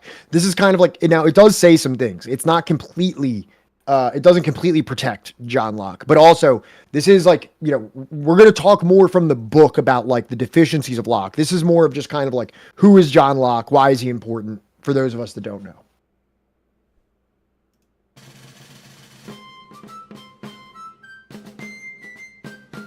How do you justify the idea of rights? How do you set about convincing people that humans, a mass of cells, flesh and bones, have natural, absolute rights? The First Amendment of the US Constitution, for example, expressly forbids the making of any law respecting the establishment of religion. But the Constitution itself and its unalienable rights were influenced by and grounded upon the religious reasoning of John Locke. So the right not to be forced to practice a certain religion was initially justified religiously. Writing almost 100 years earlier, in 1689, just after the English Glorious Revolution, Locke's two treatises of government was initially thought to be an attempt to justify William III's overthrowing of the Catholic James II, but some claim it was written before this. The fear of Catholic tyranny in England was widespread, and Locke had also argued for religious toleration in a letter concerning toleration. The second treatise, the more important of the two treatises, is also a rebuttal to Thomas Hobbes's royalist absolutism, a justification of the king having absolute power, and was the first attempt to lay down the insoluble natural rights of man. The first treatise is a refutation of Robert Filmer's monarchical and patriarchal 1680 book Patriarcha, while the more famous second treatise draws out Locke's social contract. Locke starts by defining his state of nature, the hypothetical state humans lived in before establishing society. In Locke's state of nature, men are in a state of perfect freedom to order their actions and dispose of their possessions and persons as they think fit. It is a state also of equality, wherein all the power and jurisdiction is reciprocal, no one having more than another, there being nothing more evident than that creatures of the same species and rank, promiscuously born to all the same advantages of nature, and the use of the same faculties, should also be equal one amongst each other, without subordination or subjection. But this state of nature has a law of nature to govern it, which obliges everyone, and reason, which is that law, teaches all mankind who will but consult it, that being all equal and independent, no one ought to harm another in his life, health, liberty, or possessions. For men being all the workmanship of one omnipotent and infinitely wise Maker, all the servants of one sovereign Master, sent into the world by his order and about his business, they are his property, whose workmanship they are made to last during his, not one another's, pleasure. This is where Locke begins his religious justification of our four natural rights: the right to life, health, liberty, and property. Locke's argument here is also established in an essay concerning human understanding, when he says that humans, as opposed to animals, have light enough to lead them to the knowledge of their Maker and the sight of their own duties. Locke says that anyone has a right to punish transgressors of this law of nature, but the problem for Locke is that men are biased to their friends, and that their passion for revenge will carry them too far when punishing others. For this reason, civil society and government are created as arbiter, whereas Thomas Hobbes, writing before Locke, granted the sovereign absolute power over the people.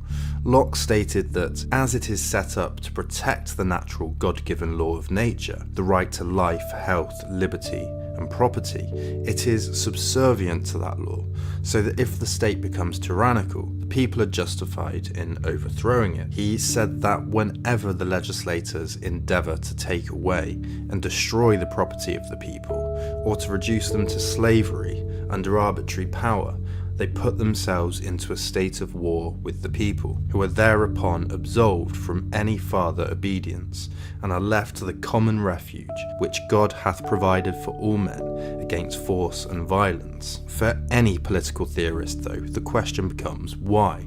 A cohesive and coherent theory has to be backed up with sufficient evidence and argument. It's all well and good saying that we have the right to life, liberty, health, and property, but without persuasive reasoning, the arguments are open to attack from, say, an authoritarian or fascist, or a Karl Marx could come along and counter with a theory of property that some find more persuasive, not least because of its depth. But for Locke, the reasoning is purely theological, and the second treatise, while influential, even for his day, lacks depth. His theory for justifying property follows the same rationale. Locke says that, as King David said, God has given the earth to the children of men, but that this doesn't answer the difficult question of how someone can come to own anything. Locke starts off by saying that God has given men both the earth and reason, and that men have property over their own person. Nobody has a right over the body of anyone else. So that if man mixes the labour of his body with something of the earth, he makes it his property.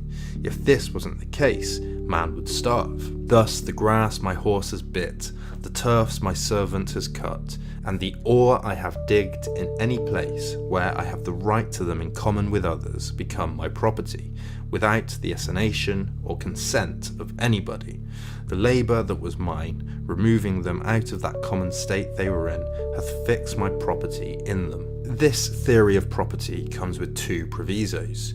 First, that there is enough and as good left in common for others, and second, that as much as anyone can make use of to any advantage of life before it spoils, so much he may by his labour fix a property in. Whatever is beyond this is more than his share, and belongs to others. This is the spoilage proviso. Locke says that no man's labour could subdue or appropriate all, nor could his enjoyment consume more than a small part, so that it was impossible for any man this way to entrench upon the right of another, or acquire to himself a property to the prejudice of his neighbour, who would still have room for as good and as large a possession. Thomas Jefferson wrote that John Locke was one of the greatest men that ever lived, and Locke's writing was quoted by Samuel Adams in an attempt to gain support for the American rebellion against British rule. Locke had a hand in writing the constitutions of Carolina, but his writings were also considerably criticised. Locke was a major investor in the Royal African Company,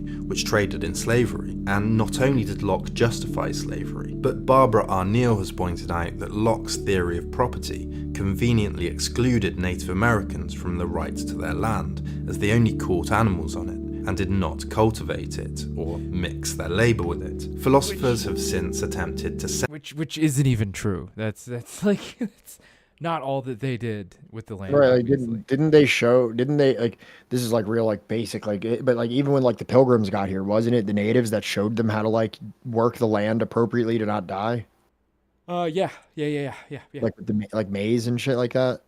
Yep. You gotta ground it down. You can't just like eat the shit raw. You know, like you gotta grow it too, right? Yeah, well, that too, growing it, you know, as well. There's a lot of stuff that they showed, and that, you know, they just kind of after a couple decades just turned around and was like, fuck that. Well, this is the thing, is that the see, like, you know, we talk about a lot about the labor theory of value, right? But Locke had this thing called the labor theory of property, which means that for all this talk about liberty and everything like that and ownership, if somebody wasn't using land properly to like whatever standard he said of productivity, right, that you could go there, and if you could do it better, then that became your land. It's an infusing and a mixture of labor and property, labor and land that makes property. That was his theory. So essentially what he's saying ostensibly is that when Europeans came here, if natives weren't using the land to its full capacity, you're justified effectively in expelling them and using it efficiently. If they weren't using the land in the way that Europeans used the land, right, back in Europe, then to them it's like, this is unused, right? This is just open for me to infuse my labor into and call it my own. Okay, so how do landlords fit into that? Surely landlord isn't using the property, but Locke's thing about the interest suggests he wasn't anti-landlord. No, he was not. And that's kind of fitting into like everything. Like, and did you hear also, I don't know if you caught the thing right before that, but he justified slavery and owned stock in the Royal Africa Company. So this is someone that has stock ownership in Royal Africa Company, justifies slavery, and then essentially justifies settler colonialism or colonialism in an extremely very flimsy way. You know what I mean? Like, just pretty much, it's pretty much a carte blanche of anyone to suggest I could use this land better than you can, which is very speculative. You know what I mean? It's not like you're already using it. You're looking at it and you're saying, I can do better, thus it's mine, not yours. Yes. This would be like, I don't know, Bernie Sanders owning stock in like, I don't know, some kind of union. Right. Yeah, I was going to say like union busting, like, you know, fucking. Right. Yeah. Whatever is antithetical or diametrically opposed to the thing that he's espousing. Exactly. Yes. Yeah. Yes. But Jeremy Waldron concludes that it is not persuasive without a belief in God. I think it's far more convincing arguing for right on utilitarian principles, that we have the right to life, liberty and property, because under our current societal configuration, it's what provides the most utile outcome for society, rather than by arguing that we have rights because they are naturally endowed upon us. As Jeremy Bentham famously put it, natural rights may be just nonsense upon stilts. Personally, and this might sound a little like doomer or like black-pilled or whatever, but I actually don't believe in natural rights. Sure. Yeah. But what constitutes a natural right? I don't know. We made it up. Taking just said it perfectly. Natural rights are ideological. They don't exist without a mechanism to enforce them. Literally, the only thing that has ever given a person a right is a state apparatus. Right. There is no right that is not something that is enforced through a material mechanism. Right. And even to this very day, the things that we pretend are rights. This was pretty well expressed in the Leviathan. Yeah, the Leviathan is by Hobbes. Like, this is like, Hobbes is like the OG liberal. Like really like, but like more so like, he was like a proto-liberal almost. Yeah. Locke is kind of like picked up the ball from Hobbes and then did all his thing. Yeah, Hobbes with an E. Hobbes with an E. He was mentioned in the video that we just watched. Right. So, but yeah, it's like, you know, what is your right? What is your right to, like, cause like, look around the world right now. What rights does anyone have? You know what I mean? Like, only. What is let's just say freedom of speech. What gives you a freedom of speech? Does God give you a freedom of speech, or does some kind of legislative body or some kind of like coercive body through like the threat of violence give you the freedom of speech? Because if I want to stop you from saying something, how do you stop me from infringing on that right? Well, also, like, you know, what gives you that right? The Constitution? Right, and then it's just like, you know, what is it that you are saying that, like, you know, impedes or imbues someone to respond negatively to it? It's like a whole fucking. But like, let's just even say as socialists, because we have a different idea of rights. We believe that liberties come from a certain thing. That there's a right to food, there's a right to housing, there's a right to education, there's a right to medical care. But the thing is that we don't live in fantasy land about where these rights come from. We don't say that these are I don't believe that those are God-given rights, but I believe that those are moral considerations that we have in an age of technological abundance that have to be proliferated, that have to be disseminated by a body, a material body of individuals that govern in a way, and that may actually have to be coercive at certain times to ensure those rights. Right. I'm perfectly fine with that. I don't live in a delusion that this is something that comes from God. This only comes from human development, technological development, moral and ethical development that have put us at this point where everyone deserves these things at this point. Right. Not because God gave them to you, because God didn't give them to you. Right. And even if God did, for some reason there's men, right, that can take them away from you or punish you for the things that you're saying. Right. So that's like this whole idea of like liberal, like ordained natural rights makes no fucking sense. Society has fought tooth and nail for rights.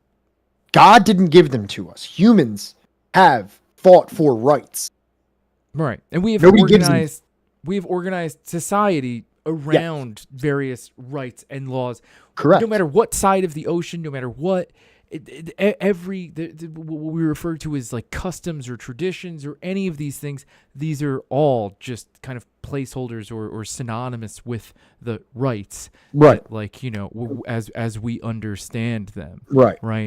Baldwin says, I don't even think Locke is contradictory. A lot of these European philosophers, from Locke to Hume to Hegel, simply didn't consider Africans or Native Americans people or civilized, so they don't count. And I agree, but the thing is, 200 years later, we have a society that considers itself liberal, that still venerates these individuals, but they do believe that those people are now people. They don't believe they're another species. So now they hold into this paradoxical contradiction of we are liberals, we uphold the ideas of these individuals, but now we do recognize these people as people. So it's like, in one hand, they venerate them, but then also they contradict them. And that's kind of the crux of what we're trying to discuss here, is that... It's that rupture of, like, you know, we live within modern times founded around the beliefs of people that did not view everybody, and not just equally, but as people. Right. But Locke is still like required reading and shit like that. Locke is still like one of the foremost historians of the West. Not historians, philosophers. I apologize. So, Johnny, let's learn a little bit more about Locke. Why don't you read right here? He took a hand in drafting the constitutional provision according to which every freeman of Carolina shall have absolute power and authority over his Negro slaves, of what opinion or religion soever. Locke was the last major philosopher to seek a justification for absolute and perpetual slavery. However, this did not prevent him from inveighing against the political slavery that absolute monarchy sought to impose.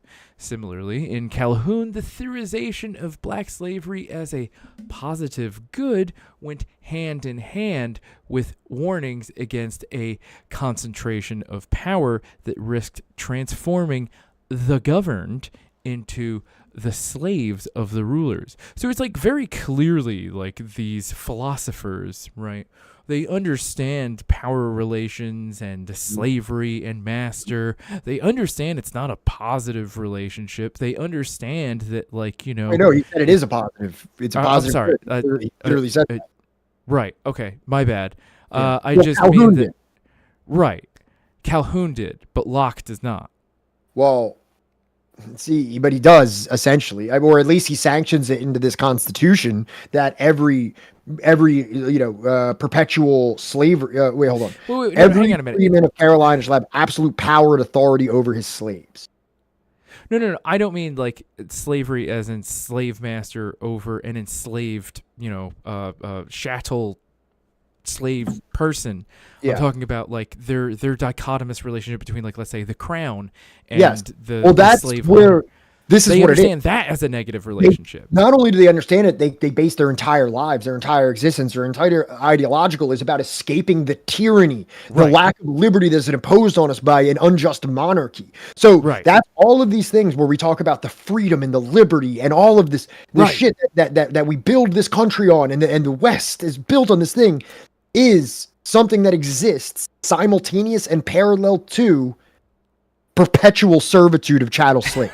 Right. That's what I'm saying, is that, like, they understand that, what, like, for Baldwin, them, yes, they get it. And what Baldwin's goes to saying is absolutely true. They don't believe that natives or colonized people or black people are people. They believe that they are a subhuman subspecies that none of this applies to. But the thing is, most people in the modern United States would scoff, would ridicule such a thing. They would say that that's fucking ridiculous, that you can never reconcile those two perspectives. Right.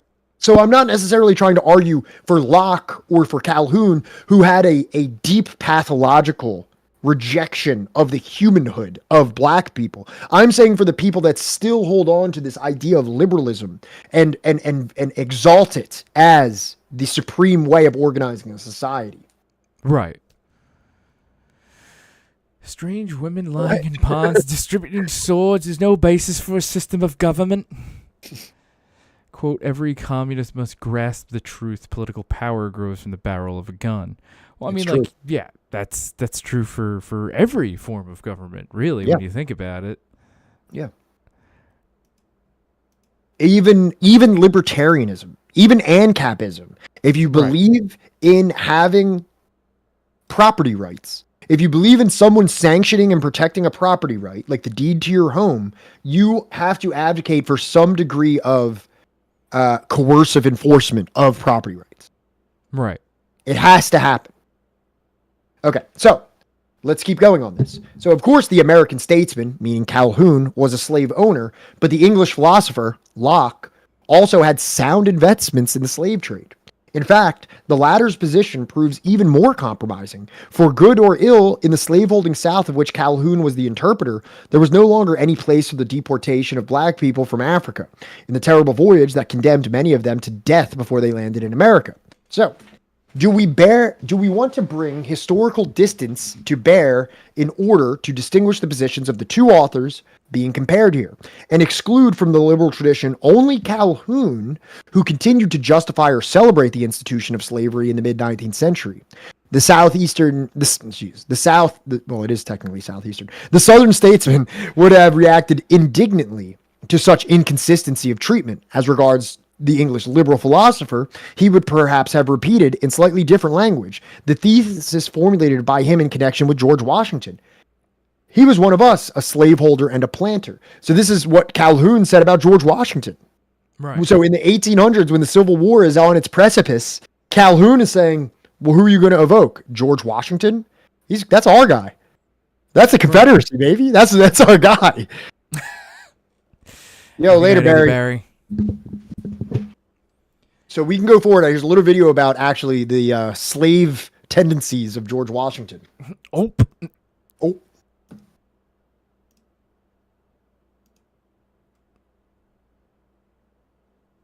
right, let me just take that down, put that up.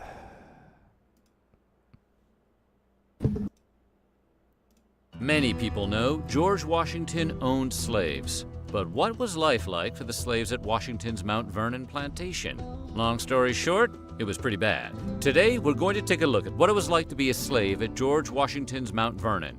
But before we get started, be sure to subscribe to the Weird History channel and let us know in the comments below what other presidential topics you would like to hear about. It was pretty fucking bullshit. We cannot tell a lie about Washington. Washington's slaves were expected to work 6 days a week, with most slaves having Sunday off. On top of their chores on the plantation, they also had to manage their living quarters, grow and cook their own food, and repair their clothes. Many enslaved people also produced goods they could sell for money. One record from 1792 mentions a Mount Vernon slave named Easter selling a broom for 6 pence. During what little time off they had, some slaves played games. In 1798, a witness described a group of 30 slaves playing a game called Prisoner's Base, which involved running and jumping. But there really wasn't that much time for games. At Mount Vernon, Washington expected his slaves to perform their labors whenever it was light out. In a 1789 letter to one of his overseers, he wrote, "To request that my people may be at their work as soon as it is light. Work till it is dark, and be diligent while they are at it can hardly be necessary because the propriety of it must strike every manager who attends to my interest." Washington added, "Lost labor can never be regained." Because of that, he ordered the overseer to ensure that every laborer, male or female, does as much in the 24 hours as their strength, without endangering their health, or constitution will allow. While Washington and his family lived together in their mansion, their slaves weren't so lucky. Mount Vernon was an 8,000-acre plantation, divided into 5 different farms. Mansion House Farm, closest to the Washington family's house, was home to the most slaves, around 90 people. They included bricklayers, carpenters, cooks, gardeners, and millers, who all helped the plantation pause it real quick. run smoothly. There's a part of that, The like, you farm know how they also call like housed slaves Washington- like unskilled labor and shit like that? Listen to all that shit that dude just rattled off. Carpenters, millers, like all that stuff. Like that's. You guys heard me calling the cat. Okay. I was calling the cat. I literally girl cat was like right there. I was like, pss, pss, yeah, pss, she's pss, right pss. here actually. Oh no, Pss, where'd she go? She disappeared into the void. They're both down here because Vika just came in with the groceries, so they ran away. They ran to the safety of the basement. And she was like looking off to like the left or whatever, and then I would go. Pss, pss, pss. She'd like the eyes would be like darted towards the screen. Yeah. That's great. Sam, we talked about why he named them boy cat and girl cat. Okay, if you're gonna get mad at Pat, you got to get mad at Lennon. Okay, Yeah, you can't take choose it up favorites. Take it up with Lennon, please. All right. I'll wait for your response. Yeah, no, Well, those are yeah. But that's the thing, is that's kind of like what, like, so when we talk about things like unequal exchange and stuff like that, they're always trying to just justify the unequal treatment of people in these positions by being like, yeah, but that's unskilled labor. Like, you know what I mean? Like that's worthless labor. That's kind of like how they refer to it as. Right. It's all good. I don't remember the combo. All right. Well, short version. Lenin Didn't name his his pets because he didn't want to imply ownership upon them. He didn't want to imply like that they're his property. So he So didn't. Red Wizard, if you want to call Vladimir Ivanovich Lenin a nerd, that's on you. Wagon and cart drivers, butlers be right and back. maids, Yeah, what's up, Rick? and others who worked in the mansion. Another 45 slaves lived at Dogue Run, and 57 lived at River. 41 slaves lived at Muddy Hole, and 76 at Union. The outer farms mainly grew crops, and the slaves living there were forced to work in the fields all day. These living arrangements were used to separate members of enslaved families, so they rarely saw each other. For example, one enslaved man at Mount Vernon called Joe lived at Mansion House Farm, while his wife, Priscilla, was a field worker and lived at one of the outlying farms, known as Dogue Run, with the couple's 6 children. Joe was only allowed to visit his family on days off, which were pretty much exclusively Sundays and holidays. Even then, visiting the family wasn't easy for a slave. Sometimes they had to walk miles after sunset to see their loved ones. Joe and Priscilla, for example, lived 3 full miles apart and had to walk home before sunrise the next day. Washington, of all people, had complaints about the situation he himself had engineered. He complained that his slaves were tired because of their night walking to see their families.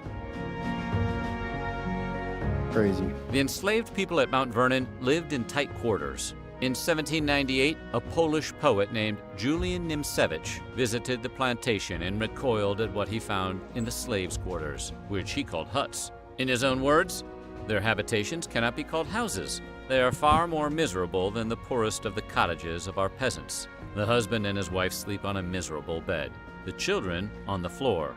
In one home, the visitor witnessed a boy about 15 lying on the floor with an attack of dreadful convulsions. The living conditions, coupled with poor nutrition, meant slaves were often stuck with infectious diseases. On January 22, 1792, the farm manager recorded, "A great many children are very bad with the whooping cough at every quarter." Sometimes Washington's request went far beyond what most slave owners asked from their slaves. According to historian Robert Darnton, who wrote a book called George Washington's False Teeth, the most famous founding father bought teeth from his slaves, and some evidence supports the idea. In 1784, the Mount Vernon Plantation book recorded the transaction where Washington's dentist, Dr. Jean Le Meilleur, purchased 9 teeth from a slave. At the time, dentists bought teeth to transplant into patients' mouths. But in a move that will maybe surprise no one, the slave owner paid his slave only a third of the commonly accepted rate. In 17... Hang on. Go on. Hang on. Go on. First of all, the third of the rate of like an adult human the going rate of teeth. The tooth market. There's a tooth market. Well, you've heard of the tooth fairy, right? Second of all, adult teeth aren't supposed to come out. Yeah.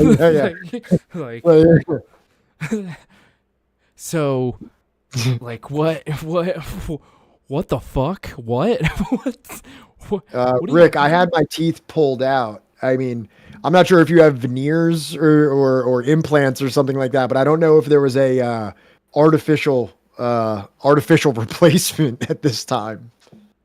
That's the other thing here is that, like, you know, given from the looks of that fucking contraption, that looks a lot different than my dentures. That is very different from your dentures. Also, like, I'm sure the procedure of, you know, removing teeth was probably also. Oh yeah, that probably fucking sucked. Especially for somebody that is a slave. Like, yeah, what? Like, well, it's like, it seems like a weird thing. Like, okay, so if you're someone's literal property and they come in there and they're like, is anyone here interested in selling their teeth? Like, I'm wondering how this was like proposition. Like, you know what I mean? It's like, first of all, what do they really need money for? Like, I'm a slave. I live in like your quarters, and I like, you know what I mean? Like, it's not like I'm like saving up for a car or, you know, something that I can do with my time, which I don't have because you enslave me every waking hour of daylight. It seems like a weird thing to be like, which one of you want to sell me 3 teeth? You will be compensated. And it's like, compensated what? I'm a slave. Yeah, that's what I mean. Like, I can't imagine just the whole broaching of that entire thing. And there was a market. Like, Yeah. what? That dentist engaged in. I don't know if you heard that. It was the dentist where you would buy the teeth. It's like, oh, hey, Toby, you know, you've been complaining about not having enough money, you know, being a slave and all. You've been yearning for freedom. You know what I mean? This is your first step. Sell me some of your teeth. Like, even silver teeth would make sense. Buffalo. Like, yeah, it's so weird calling you. I'm just going to call you Rick. Fucking, not going to lie, dentists are weirdos. Yes, I feel like you have to be. I've never been compensated before. Oh, that's what I'm saying. Like, what? This doesn't. I'm sorry. I got kind of stun locked on that whole part of the video. That's fine. The tooth market and the purchasing of adult teeth. In 1984, Washington wrote, "I confess I have been staggered in my belief in the efficacy of transplantation." Several years later, he lost his last tooth and moved to full dentures. Washington's famous dentures also contained human teeth, possibly teeth he had also bought from his slaves for bargain basement rates. Bargain basement rate? They're slaves! Dozens of enslaved people tried to flee from Mount Vernon, but only some were successful. During the American Revolution, when Washington was busy with the British, a group of 17 slaves crossed enemy lines to escape. Get the fuck out of here. 14 men and 3 women successfully fled to a British warship docked on the Potomac River, offshore from Mount Vernon. Slaves who closely served the Washington family also attempted to escape. Washington. It's no wonder they're trying to fucking escape. Like, this motherfucker's taking fucking teeth. Like, what the fuck? It's like, you know what? No. Okay, I've had enough. We're running. Okay, we can't do this anymore. He's taking fucking teeth. All right, like he's taking. And the worst part, he comes in here. He's act like he's buying them. Like he comes in here all like. I'll pay you an excellent rate for those teeth. Like, so I can do what? I don't know if you heard this, but they said every hour of daylight they had to be working, and that they were exhausted for the long periods that they had to walk, so much so that even he complained that he's like, the slaves are too tired from the amount of walking they have to do from their quarters to the fields. And it's like, where are you going to take the money that you make on the third of a tooth and parlay that into something that improves your life? To do what? To go to the theater? Like, yeah, that's what I mean. The theater you're not allowed in. I don't even think a slave could walk down the street without a master legally at that point. Like, I don't think that you could even. I'm pretty sure. I would imagine the nascent police force was only there to stop things like that from happening. Right. I don't think we got that far with 1776, but like, I feel like they would either have to be accompanied by some kind of overseer / master. Yeah, that's what I mean. Patay King says that they could, but they had to have a signed letter. Right. That's the other thing I was going to bring up, which, you know, you had to have like a fucking permission slip to, you know, be out in public. So it's just like, Duttmeister, slaves could buy things, but they didn't get good deals or quality goods generally. Right. Were they allowed in the store? Right. Could they walk into a store and... Sokwa film says, and many slaves lived in cities with their masters and could live in a separate space than their owners. Even Charleston, South Carolina had that going on. Slaves were often hired out for their skills to others and paid for their work. Denmark, Vesey was a slave who bought his freedom from his master when he won the lottery with his earnings.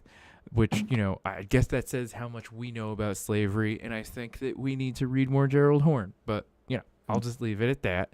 And let's finish this fucking disturbing nightmare. Even regardless of all that, the power, like $1 to a slave, to an enslaved person versus $1 to a free man, that dollar has to mean, the value of that dollar is immensely different. Right. To what an enslaved person can do with it, with a free person can do with it. Right. It's like cigarettes in prison versus not in prison. It's two wildly different fucking transactions happening. Assistant, Christopher Shields, unsuccessfully tried to flee with his fiancée. Hercules, the family cook, escaped from the plantation, as did Martha Washington's maid, Ona Judge. Judge was 22 years old when she learned her owners planned to gift her to a stranger as a wedding present. She fled to New Hampshire, where she lived the rest of her life as a free woman. In 1792, Washington marveled at how well his slaves trained their dogs. He wrote to his manager, "It is astonishing to see the command under which their dogs are." But he was also suspicious. Washington suspected the slaves were using the dogs to steal sheep at night, which they then sold on the black market to make extra money. Getting himself on the bad side of the ASPCA or any pet person, Washington ordered his manager to round up the dogs and kill them. If slaves were caught with unauthorized pets, they were punished on Washington's orders. It's worth mentioning Washington wasn't the only founding father who hanged dogs. Thomas Jefferson also hanged his slaves' dogs as a punishment. Jesus Have Christ. they never heard of John Wick? Can you pause it real quick? I don't know if everybody just heard the series of events. Fucking Washington said, "Wow, they train dogs so well." I don't know if you caught that first part. The first part was that they were very impressive in their ability to train dogs. Too well. Yeah, and he's just like, you know what? No, hang the dogs. Hang the dogs at the gallows.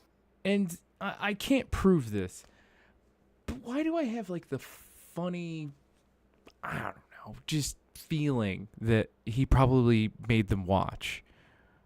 Yeah, I mean, it was probably a spectacle. I mean, if it was anything like hangings of like people. I'm just saying.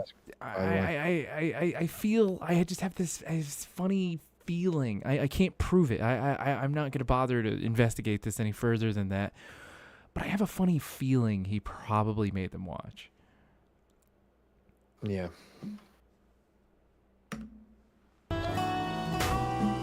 In a practice that sounds like something Montgomery Burns would do, George Washington kept a record of when his slaves gave birth, because their children automatically became his property, and he needed to track his wealth. In one report dated February 16, 1793, an overseer noted that during the previous week, the plantation gained 9 lambs and 1 male child of Linus. After giving birth, enslaved women at Mount Vernon were expected to return to their regular jobs in 3 to 5 weeks, leaving their newborn in the care of other children or elderly relatives. Women on such maternity leave were still expected to work from home and took part in sewing and knitting soon after giving birth. Slave children received no formal education and were expected to work on the plantation as soon as they were physically able. Some might think Washington was merely a product of his time, and these practices were par for the course for a slave owner. But that doesn't seem to be the case. Washington was cruel to his slaves even by the standards of other slave owners. One of Washington's neighbors, a man called Richard Parkinson, claimed it was the sense of all Washington's neighbors that he treated his slaves with more severity than any other man. Washington is known to have ordered whippings when slaves disobeyed, and reportedly threatened to sell them off to the West Indies, where they would never see their families again. Kind of seems like a real In 1799, when Washington died in his Mount Vernon home, his estate housed 317 slaves. Washington inherited his first slaves at age 11, when his father died and left 10 slaves. Like he chopped down a cherry tree and he didn't tell, and he couldn't tell a lie, and his dad was like, "You did good, George. Here's your first human being to be your property." Well, yeah, that's the other thing, is that like we always learn about the cherry tree fucking story, which, by the way, never fucking happened. Did it not happen? No, it's completely made up. Also, a cherry tree? I don't even know if I've ever fucking seen a cherry tree. I don't think cherries grow on trees, do they? I don't fucking know. Can anyone, no, I Obama. Imagine making other slavers be like, that guy is a dick. Not only is that true of George Washington, but it's also true of Christopher Columbus. Okay, all right. Like a lot of people at the time were like, yo, that Christopher Columbus guy is kind of fucking nuts. Like, it's kind of weird about it, you know? Like he's like really hyped on this whole slaving thing. Right. So, you know, we'll tell stories about how he could never tell a lie, cherry tree, whatever the fuck. Okay, they grow on trees. But like we kind of just conveniently leave out the part where it's just like, oh, is that what a cherry blossom is? Is that what a cherry blossom is? I guess they do. I guess. Yeah, that makes sense. Yeah, you guys are making a lot of sense right now. Okay, look, I'm not a fucking agronomist, all right? Leave me alone. So, like, fucking, the interesting thing is I don't think I ever learned that he had fucking slaves from, like, the age of 10. Imagine being a full-grown person, and they're like, hey, this is George. he owns you now. This And it's some 10-year-old 11-year-old boy owns you. Yeah, it's like, okay, I guess there's nothing I can do about this. I guess I'm this 11-year-old boy's property now. So Yeah, what you're literally what are we doing, George? I guess like what's the plan for today? I guess I'll clean your your mac and cheese up. Like what the fuck am I doing? I have literally no more rights than a fucking skateboard does. Yeah, that's what I'm like. To an 11-year-old. Like, yeah. Fuck. Jesus. Like Jesus Christ. Slaves to his son. Washington and his family owned more than 500 people over 5 decades. He also interacted with hundreds more throughout his life. In addition to the hundreds of slaves living at Mount Vernon, there were many other slaves in Fairfax County, Virginia. By the time Washington helped win the American Revolution, more than 40% of the population in Fairfax County was made up of enslaved people. Mount Vernon slaves frequently resisted their enslavement. Some fled to permanently escape slavery, while others resisted through subtle methods, such as faking illness or working slowly. Some misplaced or damaged tools or equipment as a form of protest. It was difficult for masters to prove that slaves were passively resisting. You bring up an interesting point, Potato King, because I'm pretty sure that we hear a lot from like the whole like 1776 about how like the founding fathers were like these like rugged countrymen, you know, that like, you know, fucking lived life hard, like real men. And it's like these dudes probably You got a like slave since you were 11 years old, dude. You ain't have to fucking work a day. What did you ever have to fucking struggle for? Yeah, you're not telling me that this man physically exerted himself even in wartime throughout most of his life, right? Like, dude couldn't even chew with his own teeth. Right, exactly. Slaves also resisted by stealing from the plantation.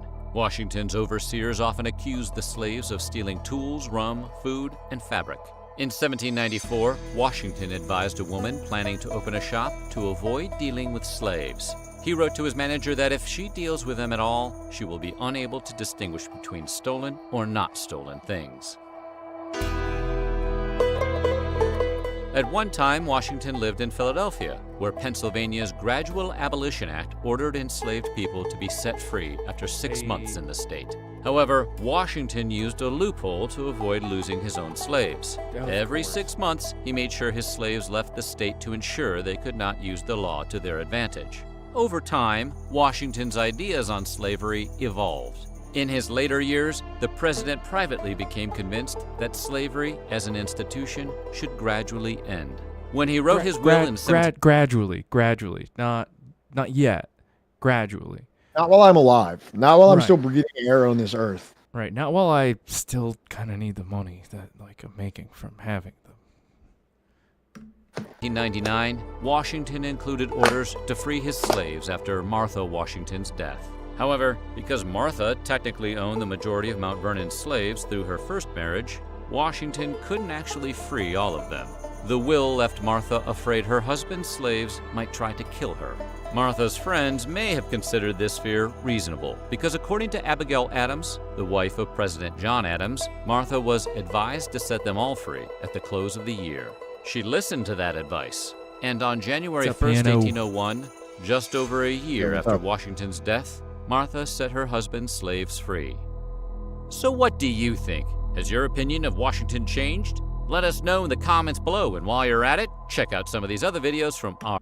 No, I still think that, you know, he was probably an awful person, but that's just me. I think what they were saying is, does it change in a negative way, is probably what they were referring to. What do you mean? He said, did your opinion change, right? Like, you know, I'm more affirmed in that he was an awful human being.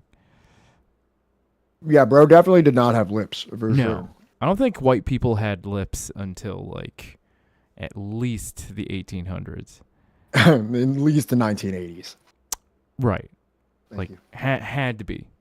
Right. I mean, when you look at, like, every single, like, you know, what do you call it? Like, painting or portrait of them, right? Ain't none of them got lips. None of them. to watch? I got a video for y'all to watch. Well, that's cool. We're probably not going to put it on. So, just letting you know now.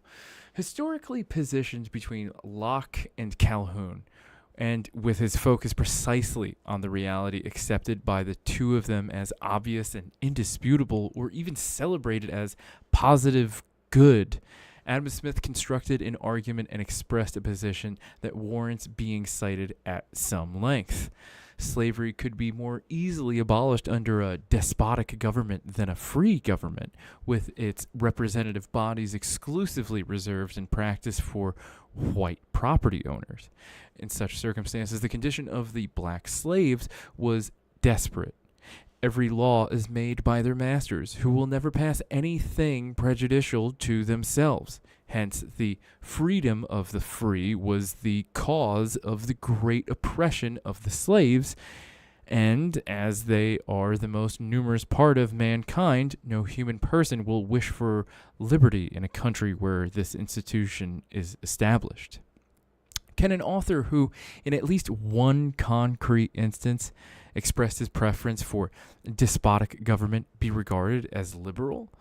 Or, differently put, is Smith more liberal, or are Locke and Calhoun, who, along with slavery, defended the representative bodies condemned by Smith as the prop in a slave-holding society of an infamous institution contrary to any sense of humanity? So this is where things get really interesting, because before we were talking about, can you infringe on the rights of slaves while simultaneously advocating for all these rights and liberties and things like that? So now enters Adam Smith, which, from what we can see here, is against slavery. I don't think Adam Smith had slaves, and I don't think he was for slavery. I think Adam Smith is actually a pretty based guy in a lot of respects. You know, he was alive prior to the Industrial Revolution. I think he had some misconceptions about what, you know, capitalism was going to grow into. Marx, I think, was somewhat fond of Smith. I think a lot of Smith's writing are actually not bad. But here, Smith is very poignant, right? Smith is very poignant, and he says, well, slavery, we don't like slavery, right? So it seems like a free government would have a very difficult time abolishing slavery. But a despotic government, a dictatorial government, could stamp out slavery in a week. So what? Which of these is more liberal? Because now we're getting into really thinking, what's more liberal? A free society that allows slaving, or a despotic one that eradicates slavery? So this is where we have to ask. So,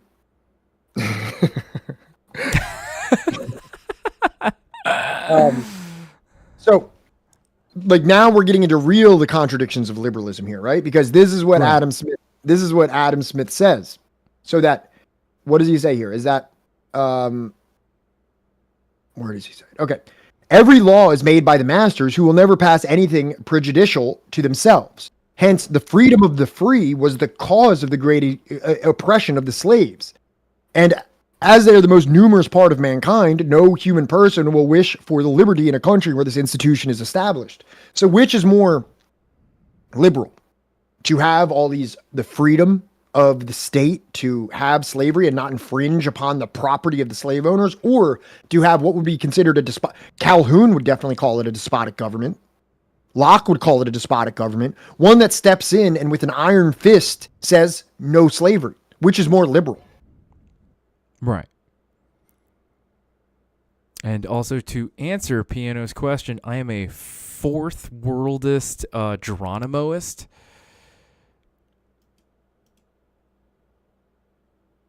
So, do you want me to read this one? No, I got it. So, okay. In fact, as the great economist had foreseen, meaning Adam Smith, slavery was abolished in the United States not thanks to local self-government, but by the iron fist of the Union's army. and the temporary military dictatorship imposed by it. For this, Lincoln was accused of his opponents of being a despot and a Jacobin. He resorted to military government and military commissions and interpreted the word law as the will of the president, and habeas corpus for the power of the president to imprison whom he pleases as long as he pleases. Together with representatives of the secessionist Confederacy, the drafters of this indictment were those who aspired to compromise peace for the purpose of returning to constitutional normality. And once again, we are obliged to ask the question, is it Lincoln who is more liberal, or his adversaries in the South, or his opponents in the North, who came out in favor of compromise? So let's take what Adam Smith said, where a free government would have a harder time than a despotic government of abolishing slavery. And then we'll take Lincoln. I would say that Lincoln is pretty well revered by the liberal institution. Would you agree? I would agree that like everybody on both sides of the aisle wants to be the aisle that like we're the most like Lincoln. Yeah, I agree. But now Lincoln used a dictatorial iron fist, put effectively a martial law military government, trampled over quote unquote states' rights or free secessionism or anything like that, and he fucking put his fucking, and I'm not a Lincoln fucking stan or anything like that. I'm just saying for the purpose of this thing, he put his boot in the ass of Confederacy. There's so much that you can do to criticize Lincoln. We criticized the fuck out of Lincoln when we read Marx at the Margins. I'm just saying, I'm speaking to a liberal right now. I'm speaking to somebody that's trying to venerate him as like this bastion of liberalism. So this goes from, go ahead. I just want to say welcome Raiders. You know, we're in the middle of reading Liberalism by Domenico Losurdo. Hey David, how you doing, buddy? Hope you had a good stream. I love the emote of Sami Al-Hamidi. Did he really do a dab? What do you mean? He's doing a dab in the fucking thing. Or is he sneezing? Can you not see the emote? No, he really, it's not moving on my end, but oh my god, yeah, he's doing a dab. I love him. I love him. I don't remember that from the fucking video. Granted, the video is like an hour long, but like I don't remember him dabbing. But whatever. Point is, welcome Raiders. Welcome to Subversive History. You know, we hope you enjoy this. We're about to watch a video about Abraham Lincoln, right? I hope you're all ready for it. Pat, I'm sorry I didn't mean to cut you off. Was there anything more that you wanted to say? Okay. No, I think I got it. You understand what I'm saying, right? Yeah. Also, like, it took Lincoln, like, literally, like, after the Confederacy is already, like, happening. They've stockpiled weapons. They've, you know, already, like, you know, fucking... It literally wasn't until he had no other choice that, like, he finally, like, put his fucking boot down, you know, right? Right. Well, and also he said if he could have done this without freeing a single slave, I wouldn't have. Yeah. He also said that. Yeah. And no, Muro, that is Sami Hamdi, who's from, what the hell's his organization? Whatever. He's a political analyst, sort of risk analyst, but whatever. We'll get to that another time. Oh.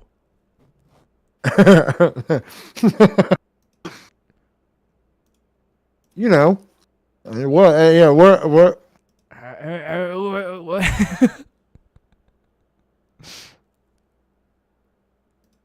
This ought to prove interesting. There's no subtitles, so sorry.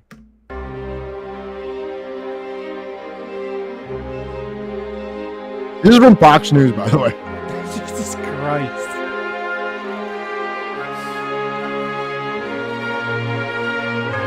Wait, this is like from 6 years ago. So you're telling me a North Carolina lawmaker 6 years ago called Abraham Lincoln a tyrant like Adolf Hitler?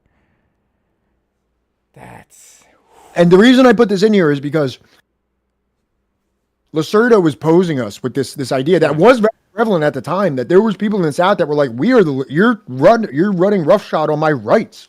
Right. You're the tyrant here.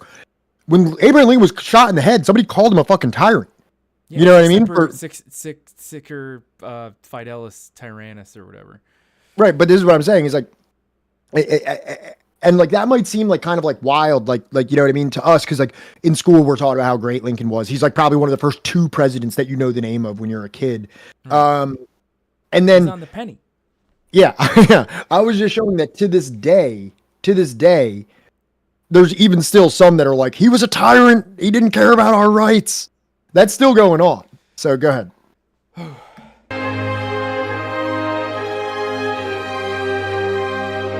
There he is.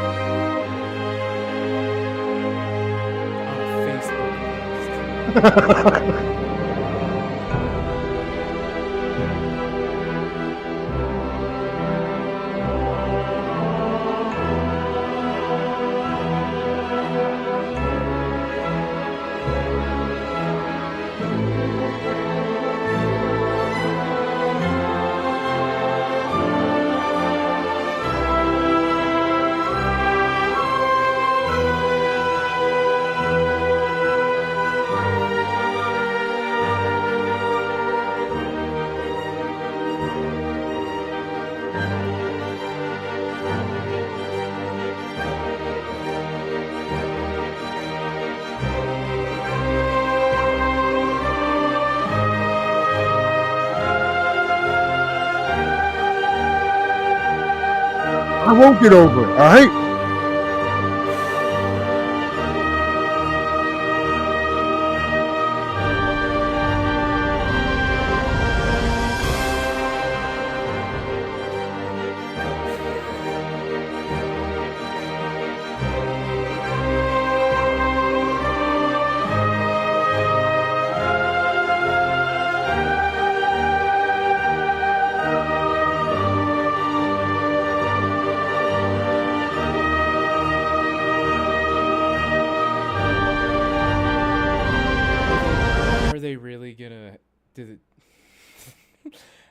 As opposed to the person they compared him to, Right. Adolf Hitler,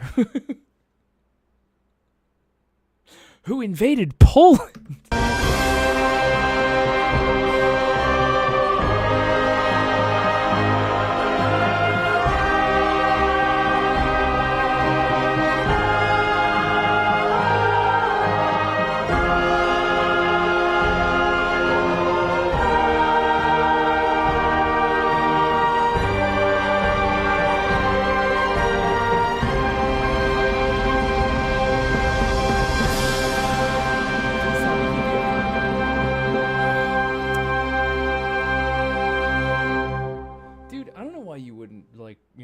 Comment, because like it's Fox News. What are they're not gonna do you wrong, man.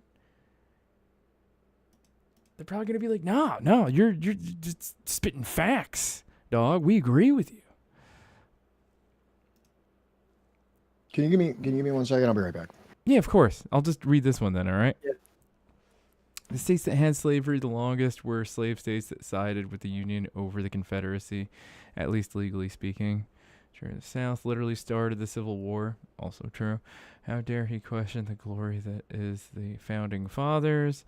It's undialectical to say all kings are necessarily bad. The Lizard King was extremely progressive for 90 million BC. What? Only people that homeschool their kids believe that video. I mean, you know, somebody's got to be watching Fox News in order to have the ratings that they have, so it's probably the homeschool kids. It is now clear what primarily divides the authors mentioned up to this point is the problem of slavery. In one way or another, they all refer to the Britain deriving from the Glorious Revolution or the United States. These are two countries that for around a century were a single state entity and formed, as it were, a single political party. Prior to the crisis that led to the American Revolution, the British on both sides of the Atlantic felt themselves to be proud subjects or citizens of a land, perhaps the only one in the universe in which political or civil liberty is the very end and scope of the Constitution. Thus, Blackstone, to confirm his thesis, he referred to Montesquieu, who spoke of England as the one nation in the world whose constitution has political liberty for its direct purpose. Not even the French liberal doubted the fact that England is currently the freest country in the world, not discounting any republic. The free nation, the free people par excellence. So now we're getting into the next section of the chapter, which is about the American Revolution. And it starts out here with this being like how, like when England, post-Glorious Revolution England, at the beginning like of the colonies in the United States, the way that people, like, this was like the Western, when I say Western, I mean like, you know, the quote unquote international community, you know, whatever you want to fucking call it. We're talking about England, you know what I mean? The freest place on earth, the most enlightened place on earth. And if you know from when we read the Great Class Wars, it says not even the French liberal doubted the fact that England is currently the freest place in the world. And that's because as we know, France was always kind of on the cutting edge of like revolutionary democracy and shit like that. So that's why that when he said not even the French liberal, he's kind of being that like even in France, like post revolution, they're saying that England's the freest place in the world. Right. Because, you know, again, remember, chat, when we covered the Great, you know, Class War, that the original French Revolution included, like, you know, the bourgeoisie on the same side as the proletarians, right? Against the monarchy and the nobility and, like, you know, all the other people that, like, you know, pretty much got most of their socio-political power from the crown.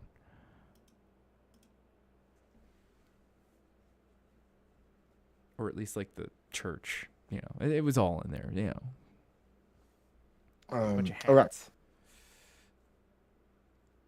So, this was an ideology that Edmund Burke sought to breathe new life into as late as 1775 in a desperate attempt to avoid the impending rupture. Presenting his motion of conciliation, he called upon people not to lose sight of and not to sever the ties that bound the American colonists to the mother country. What was at stake was a single nation that shared the sacred temple consecrated to our common faith, the faith in liberty.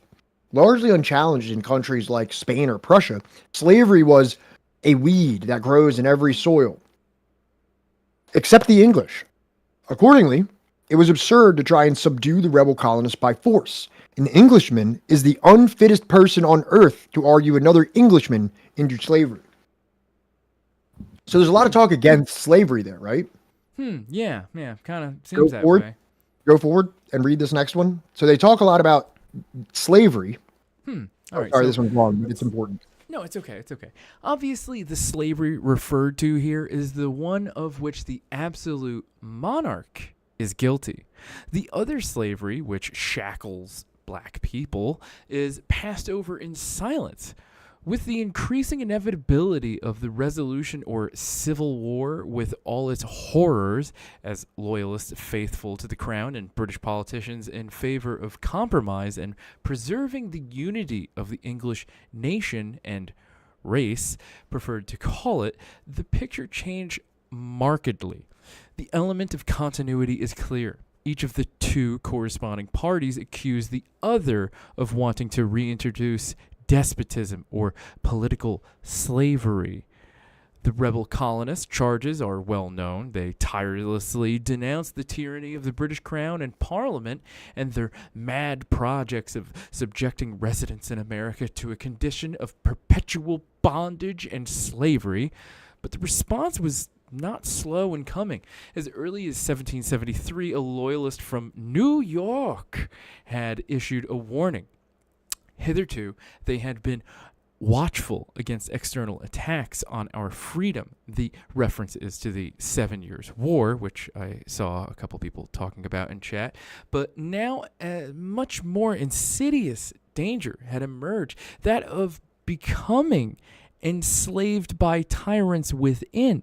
Again, in New York, another loyalist repeated the point 2 years later.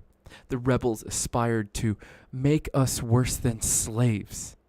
In polemicizing against one another, the two branches of the Liberal Party had divided into adopted the ideology and rhetoric that had presided over the self-celebration of the English nation in its entirety as the sworn enemy of political slavery. So, what we have here on the eve of the American Revolution, or counter-revolution, depending on who you're talking to, you have both sides, the English and the English and the colonists that are seeking to have like an independence from the mother country of Britain. Both of them are weaponizing this term slavery at the other one. Right. Which is ironic because they're both engaged in literal slavery, but they have this kind of like snowflakey slavery where they're like, you're making us slaves. You're going to make us slaves. We're slaves to the crown, or they're going to make us worse than slaves. Like, it's like both of them. So like prior to, you had this ideal of everything. This is the freest section of the world. You know what I mean? Everything Britain and this is all freedom. Then when the rupture happens, now both sides are volleying these polemicals at each other about how the other is the one that they're the despotic tyrants. They're the ones that are imposing us into slavery. But also, and the irony of that is that they're both literally engaged in like slavery, you know, the real slavery. Where people are chattel slaves, like they have no rights. They are property, right? Exactly. Yes. This is like literal slavery. This is like literally slavery. This is like literally, it's like you're chaining me, right? And you're telling me to go out into a field and pick cotton for you. No, not like literally. Like I do that to someone else, but like this is almost like that. This is how I feel. I feel like this is literally how I feel. I feel the person that I own's pain right now.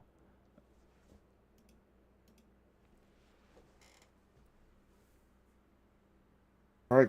So the novel factor was that in the wake of the exchange of accusations, the other slavery, you know, the one that both branches had repressed as a disruptive element in their proud self-consciousness as members of the People and Party of Liberty, burst into polemics alongside political slavery. In the rebel colonist view, the London government, which in sovereign fashion imposed taxation on citizens or subjects not represented in the House of Commons, was behaving like a master towards his slaves. Like a master. Not actually like a slave master, but also, yes, technically they are also a literal slave master. But between these two people, it's different. It's like, but it's different. Mm-hmm. But objected the others, if slavery is the issue, why not start to discuss the slavery that is manifested in brutal, unequivocal form precisely where liberty is so passionately lauded? As early as 1764, Benjamin Franklin in London at the time, to plead the colonist cause, had to face the sarcastic comments of his interlocutors. You Americans make a great clamor upon every little imaginary infringement of what you take to be your liberties, and yet there are no people upon earth such enemies to liberty, such absolute tyrants, where you have the opportunity as you yourselves are.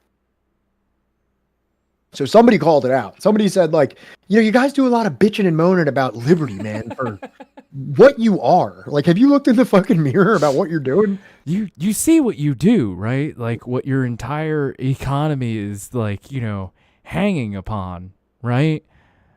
Right? Sounds like something the Libertarian Party of New Hampshire would say, yeah. The self-styled champions of liberty branded taxation imposed without their explicit consent as synonymous with despotism and slavery. Yeah, they're literally just pissing pants over taxation.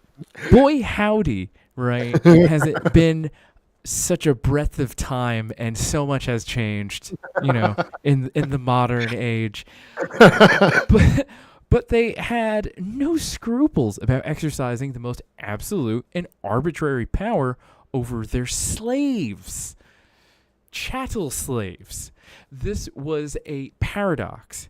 How is it, Samuel Johnson asked, that we hear the loudest yelps for liberty from the drivers of enslaved black people, or, you know, this term uses, or the words he uses, Negroes.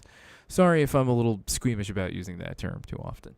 Across the Atlantic, those who sought to contest the secession ironized in similar fashion. Thomas Hutchinson, Royal Governor of Massachusetts, rebuked the rebels for their inconsistency or hypocrisy. Quote, they denied Africans those rights that they claimed to be absolutely inalienable in the most radical way imaginable. Echoing him was an American loyalist, Jonathan Boucher, who, having taken refuge in England, revisited the events that forced him into exile and observed, the most clamorous advocates for liberty were uniformly the harshest and worst masters of slaves. So that's another thing here is that, like, because like we can kind of be like, oh, the liberal tradition of back then, they didn't view black people as real people, but it seems like there are people that were their contemporaries that are calling out the hypocrisy. So you can't say that it was uniformly just a sign of the times that, you know what I mean? Like, oh, we didn't realize it. We thought that they were some subspecies. We didn't get it. It seems like there's, you know, we just went through about 4 examples of people being like, hey, you guys are being a little bit hypocritical there with what you're doing with the slaves, you know, just saying, just throwing that out there. Just want to throw that out there. Also, Wilco, come on. Why are you busting my balls about not wanting to say the word? Also, what the hell is a KKK JROTC meeting? It means you're like part of the junior KKK. Oh, okay. And what he's saying is that you're apprehensive about using it, but still using it in the way that you're like, oh, sorry, like, you know, sorry to use the word, but here it is. I'm going to say it. I'm going to say it. But I'm going to say it. All right, let's move forward. All right. Yeah, no, what you're saying makes sense. Okay. This is my first time. Holy shit, I almost choked on my food. I had to inhale, and I swear to God, I almost inhaled.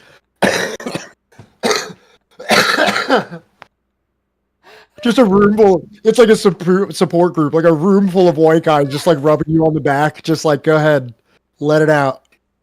Come on. It's okay. Oh, Jesus. Oh, my God. My name's Johnny, and I'm an addict. Stop. And everyone's like, yeah, good job, Johnny. Keep coming back. Stop. Keep coming back, Johnny. Except instead of saying, my name's Johnny and I'm an addict, you say, my name's Johnny, and you follow it with the N-word. And then a room full of white people clap. All right, that's enough. That's enough. You guys are running me down the wrong path. Wow, Ninja Gang, you're on a 7-stream streak. Congratulations. My name is Johnny. I'm a racist. All right. So, it was not only the people most directly involved in the polemical and political struggle who expressed themselves so harshly.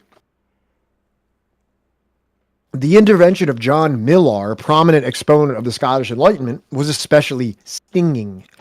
It affords a curious spectacle to observe that the same people who talk in high strain of political liberty and who consider the privilege of imposing their own taxes as one of those inalienable rights of mankind should make no scruple of reducing a great proportion of their fellow creatures into circumstances by which they are not only deprived of property, but also of every species of right. Fortune perhaps never provided a situation more calculated to ridicule a liberal hypothesis or to show how little the conduct of men is at the bottom directed by any philosophical principle. So this guy's saying, like, bro, y'all are so concerned with property rights. Not only do you deprive them of any kind of property, but pretty much any semblance of what could be considered a right in a natural sense. And they're like, you know, he's really dragging him here. And he's a Scotsman. So I wonder if, being that he's Scottish, like, if he kind of has like he's not part of the colonies, he's not necessarily English. He probably has some sore feelings for the English. So maybe much kind of like an Irishman, like a Scotsman might be able to have like a little bit more of a stinging rebuke of that system. This is all bullshit.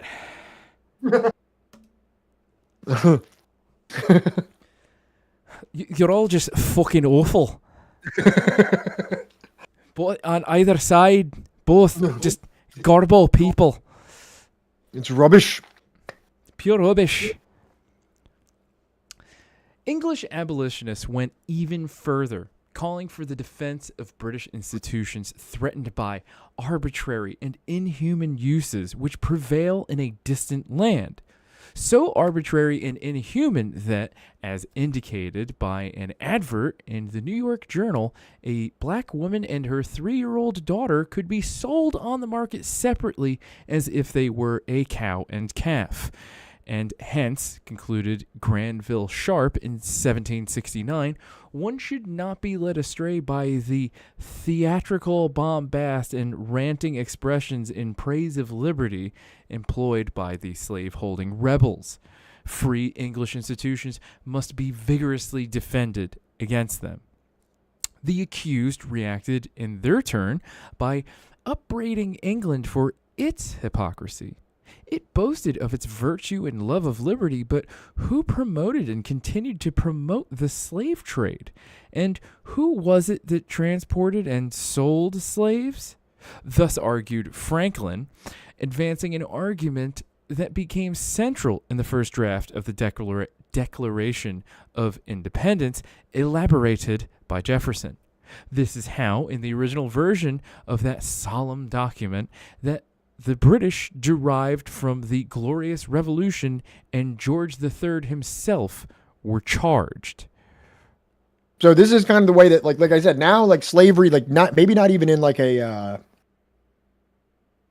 and you know, like before we were talking about how they use that as a polemic against each other to be like, you're going to make us slaves, you're a tyrant, you know what I mean? You're going to impose taxes on us because you're pretty much like a master and we're pretty much like slaves. Now, as the conflict boils, they're weaponizing slavery against each other. They both are they both engage in literal chattel slavery. But the New York Journal is literally they're trying to bring attention to how fucked up slaving is from either side, because now at this time it's like a war of like public opinion, of being like, see how bad England is? Do you see how bad those rebel colonists are? Look what they're doing. Look how they're selling people. Well, here's the thing: is that I think colonist infighting is what it is. Yeah. Yes, it is exactly that, Ninja Can, and I don't know how or why, but I disagree with that. America is to England what Quebec is to Canada. I don't know. Right. Except successfully.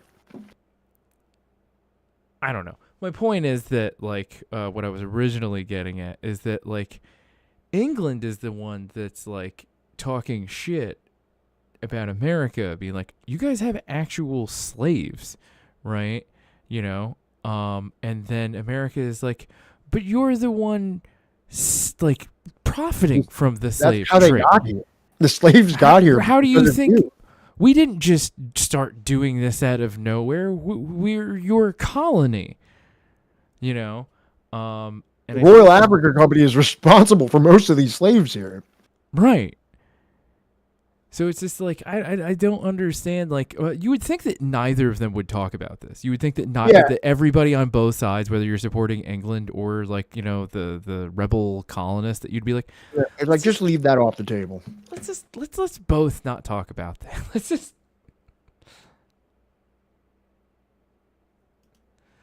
A salve trade? I'm sorry, L. Ron Hubbard. They've been slave I know what they meant. I know what they meant. You're not perfect, dude.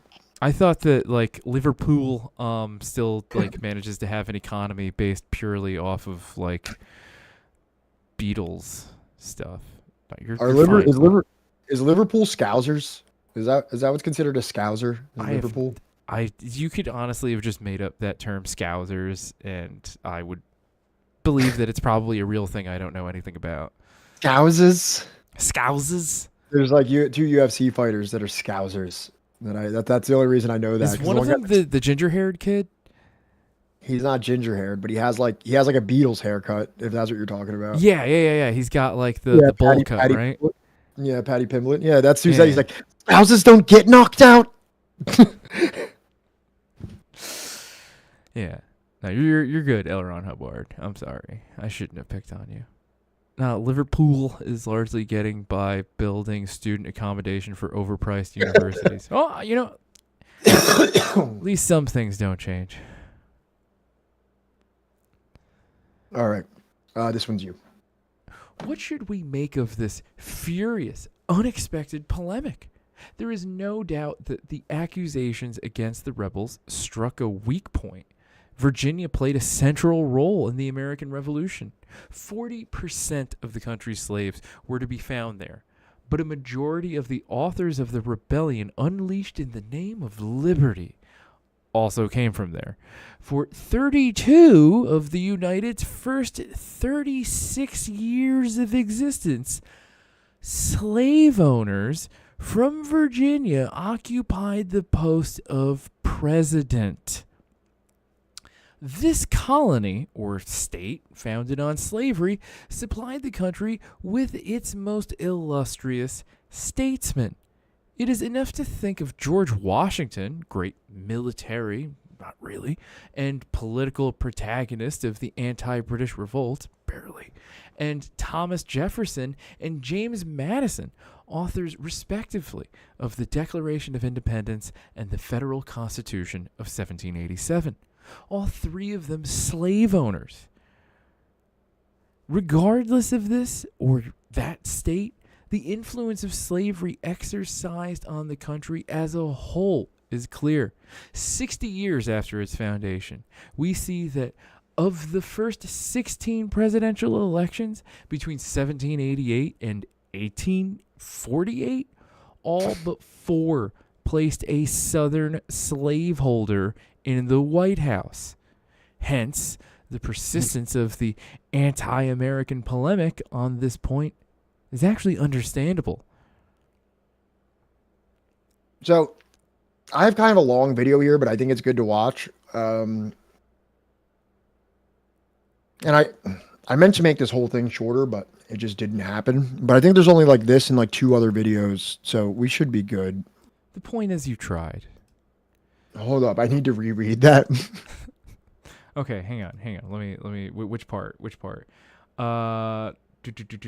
For 32 of the United States' first 36 years of existence, slave owners from Virginia occupied the post of president. It's funny when someone not from the United States is like, wait, what? like, you know what I mean? Like, hold up, let me fucking read that again. You got to be kidding me. Right. 60 years, 60 years after its foundation, from 1776, right? We see that of the first... The thing that they put on the clothing nowadays, you know how they put the 1776 on the clothes nowadays? Yeah. That's like some kind of like a golden era that needs to be returned to. Right, yeah. Like, you know, that being the springboard of 30-something years of consecutive Virginia slaveholders. Right. So from between 1788, right? So, you know, like there was actually a little bit of time before, like, you know, elections and all that shit kind of got worked out. And 1848... right, so the 18th Brumaire, we're talking like, you know, only a couple years before the Civil War, right? Because the Civil War started in what, 1854? I want to say 1860, right? About 15-ish years before the start of the Civil War. 16 presidential elections, all but 4 placed a Southern slaveholder. That means all of them were Southern slaveholders, right, in the White House. Okay? So, onto the video. 1776 was the Declaration of Independence. I like that they put Biden. I like that they put a laughing AI Biden on the front of this video. Laughing at the slave. I don't know what the fuck this is supposed to mean, actually, but... you know, it's like modern art. It's like, what does it mean to you? Yeah, what does it mean to you? Yeah. So we can probably speed this up just a tad. You might as well put it on 1.25, just for expediency. We're the slaveholders, mostly rich people. Are you joking at this point, or are you like? We're the slaveholding politicians of the early American government, rich. Yeah, they were fucking rich, man. And 2 of those were John Adams and John Quincy Adams. 2 different people. No idea who the other 2 were. This is from the Black Journals. This is from the Black Journals YouTube channel. We watched a couple other videos during how Europe underdeveloped Africa. So Yeah. I think they used an AI voice, but it's pretty, this video has like 300,000 views on it though, so I don't know. Uh-oh. All men are created equal, that they are endowed by their Creator with certain unalienable rights, that among these are life, liberty, and the pursuit of happiness. Thomas Jefferson, the third president of the USA. The United States may have been Dude, this video is half an hour long. You know that, right? Yeah. founded on the idea that all men are created equal. But during the late 18th and early 19th centuries, slaveholding was common among the statesmen who served as president. All told, at least 12 chief executives, over a quarter of all American presidents, enslaved people during their lifetimes. Of these, 8 held enslaved people while in office. It is indeed shocking to consider that American presidents and founding fathers, who fought for American independence in the name of freedom, did not believe that black people deserved the same freedom. The peculiar institution loomed large over the first few decades of American presidential history. Not only did enslaved laborers help build the White House, all of the earliest presidents, except for John Adams and his son John Quincy Adams, owned enslaved people. George Washington, the first president of the United States, was not left out. In fact, he was a notorious slave owner, which he used to increase his wealth through the Mount Vernon plantation. Thomas Jefferson, despite once calling slavery an assemblage of horrors, was a part of this unspeakable evil. Many more presidents would prefer to keep black people in bondage while promoting white superiority. Yes, I do. Do you want me to speed it up more? Throw it on 1.5, see how it sounds. These men are praised in the history books as the founding fathers of the United States. Men that are talked about in every conversation in schools, political offices, and just about anywhere in the history of the United States comes up. Before we get right into the video, please smash the like button and subscribe to the channel to keep informed of our eye-opening black narrative. In January 2009, President-elect Barack Obama and his family made history, becoming the first African-American first family to move into the White House, a house with a history of slavery. But it's not just U.S. presidents that loved putting chains on black people and commanding them by the whip. More than 100 U.S. leaders, lawmakers, presidents, governors, and justices have slave-holding ancestors who kept black people in bondage and treated. I mean, like, look, Barack Obama sucked. Don't get me wrong there. But it is kind of like, when you look at the overall history of America, it is pretty shocking that that happened. Slavery was, you know, we've talked about this many times. Unless it was perfectly strategic. Like after George Bush, they were like, dude, the jig is fucking up. Like we gotta give him at least a half black guy. And then, you know, that'll keep us good for another 20 years. If we give him the half black guy, as long as he 50. It's my final offer. We can have a warmongering half black guy, and that'll keep them off our tail we can do Trump after that, all right? Then we'll do Trump. Right. This was the discussion at the Bilderberg group. This was the Bilderberg discussion in 2008. Yeah, wait, 2008? Whatever, 2008. Who cares? The one with the giant owl in the background. Yeah, with Moloch. They're all wearing masks and shit, and they're like... them like property in a bid to amass wealth through cheap labor. Few are willing to talk about their ties to America's original sin. The use of black slaves in every aspect of the growth of the U.S. can still be seen today, as slaves were instrumental in the construction of the White House. 12 American presidents owned slaves, and 8 of them, starting with Washington. Frederick Douglass kept telling Lincoln, bro, just arm the enslaved and this would be over in a month. Karl Marx was saying the same thing. Karl Marx was writing to Lincoln being like, you just need to arm some of those enslaved people, then send them into the South. Like, you know what I mean? Like, you know, and somebody else said it, I forget who it was, but they said that once he did do that, the war was over in 9 months after the Emancipation Proclamation and having, you know, the black, you know, military involved as well. Kind of makes you wonder, like, how much faster could it have been over, you know, had they just done it way fucking earlier? Yeah, and also Wilco said, fuck me, but him being in office did at least instill in my lib brain that I should work harder in school, be studious, etc. Yeah, I think there's probably, we can criticize Obama the person, but I think there's probably something to be said, like in terms of like the social effect, like that it's like probably healthy for like large segments of the society to see someone that resembles them finally in political office, even if they don't follow everything he did politically, the wars and all that stuff, just being like, oh, I could be president, or like some kind of like a status to attain, as opposed to constantly being like otherized in this like xenophobic society that you never achieve any kind of these like great accomplishments. Right. And I'm not arguing for black faces in high places fixing problems, but having just one is permissible. Thank you, Rocco. Owned slaves while in office. Almost from the very start, slaves were a common sight in the executive mansion. A list of construction workers building the White House in 1795 includes 5 slaves named Tom, Peter, Ben, Harry, and Daniel, all put to work as carpenters. Other slaves worked as masons in the government quarries, cutting the stone for early government buildings, including the White House and U.S. Capitol. According to records kept by the White House Historical Association, slaves often worked 7 days a week, even in the hot and humid Washington summers. The United States of America came into existence in 1789, but the practice of enslavement had existed and thrived in the British colonies for more than a century and a half before. Most historians date the beginning of the enslavement of Africans in what became the United States back to 1619, when enslaved Africans arrived in the Virginia colony. In colonies such as Maryland, North Carolina, and South Carolina, slavery would become the driving economic force in the agricultural economy. In the 17th century, English demand for cash crops, such as tobacco, required a large number of laborers to grow, cultivate, and harvest. White colonists initially attempted to enslave Native Americans with limited success. For much of the 17th century, they also drew on a system of indentured servitude, in which laborers would work without pay for a period of time to gain their freedom. However, white landowners began to rely on enslavement by about 1660, when the number of enslaved people in the colonies jumped to about 2,800. By 1700, white colonists had forcibly moved about 27,000 Africans to the North American colonies. The number of enslaved people was almost 460,000 on the eve of the American Revolution, and then 700,000 by the founding of the United States. By the 1860 census, the United States had almost 4 million enslaved people. From the beginning, enslaved people in the colonies and early United States lived under horrific conditions.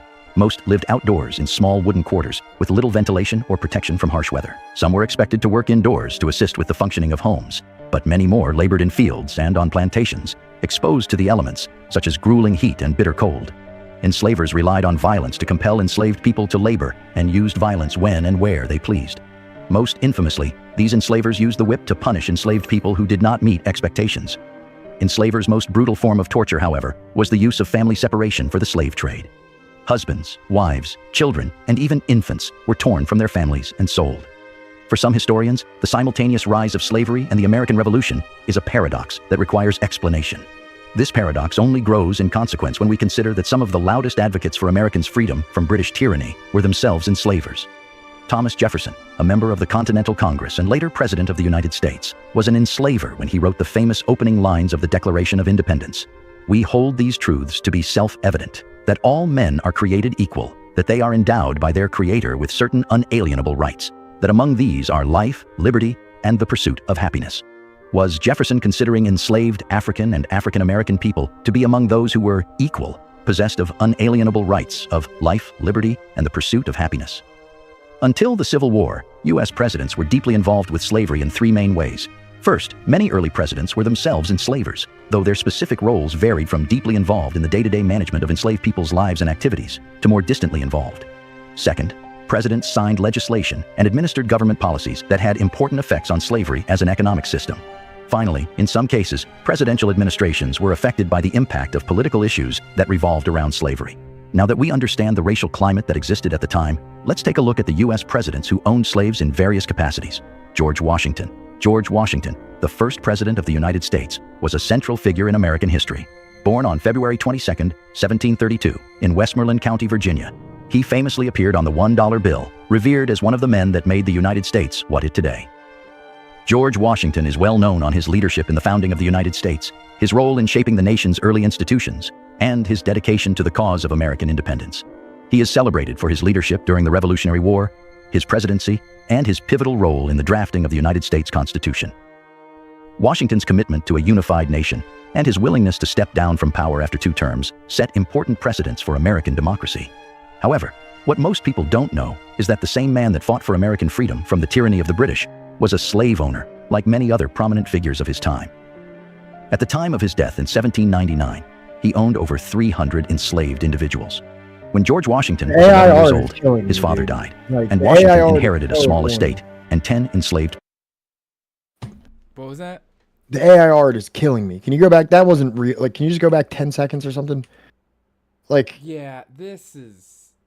What is this even supposed to be? There's not some picture that you can use that isn't ridiculous like this? I don't know. It's just like, you know, as somebody that has uploaded stuff to YouTube, I can't sign off on that. Like, looking at that, I'm just gonna be like, why does that? We could just have like a blank screen, for God's sake. Like, Well, and look, literally after it, there's like right after this, they use another picture that's like a real picture of something. Like, or is it? Go look. I was a slave owner, look, like you many know what I mean? other Like, this is prominent like a figures real. of his I time. hope this is real. If not, I'm At the time of his death in 1799, he owned over 300 enslaved individuals. That's it, I don't When fucking George know Washington was 11 years old, his father died, and Washington inherited a small estate and 10 enslaved people. He continued to increase the number of enslaved people under his control throughout his life. Washington's estate, Mount Vernon, housed hundreds of enslaved people, some of whom Washington had purchased through the slave trade, and others who had been born into enslavement under Washington's control. After Washington married Martha Custis, she brought more than 80 I was enslaved thinking the people. same thing. Like, what words did they type in to get that picture? I was thinking the same shit. What are the keywords for that? Hamilton. I don't know. Because that's like the other thing is that, like, especially looking back on this, right? That like Hamilton is made that much more egregious after finding out about like not just the teeth thing, but then there's also like, you know, the whole hanging of the dogs. Like, how come that's not part of like the Hamilton play? I wouldn't know because I've never watched Hamilton. Do they hang dogs that the slaves had trained in Hamilton? Is there a little musical jaunt, you know, for that little historical fact? His legacy is giving me that smug ass look as I use a dollar bill to snort a line of With her to Mount Vernon. Most of Washington's slaves labored in Mount Vernon's fields, while others worked near or within the Washington home. Like many Virginia plantation owners, Washington used overseers to supervise labor and to mete out verbal admonitions and physical beatings when he deemed them necessary. Washington often made the final decision about these whippings and was also known to personally use harsh language towards slaves he believed were not doing their work. As president, Washington made two major policy decisions that signaled support for the institution of slavery. First, he oversaw an unsuccessful program of support for the French government as it contended with a massive slave rebellion in the colony of Saint-Domingue, which eventually became the Haitian Revolution.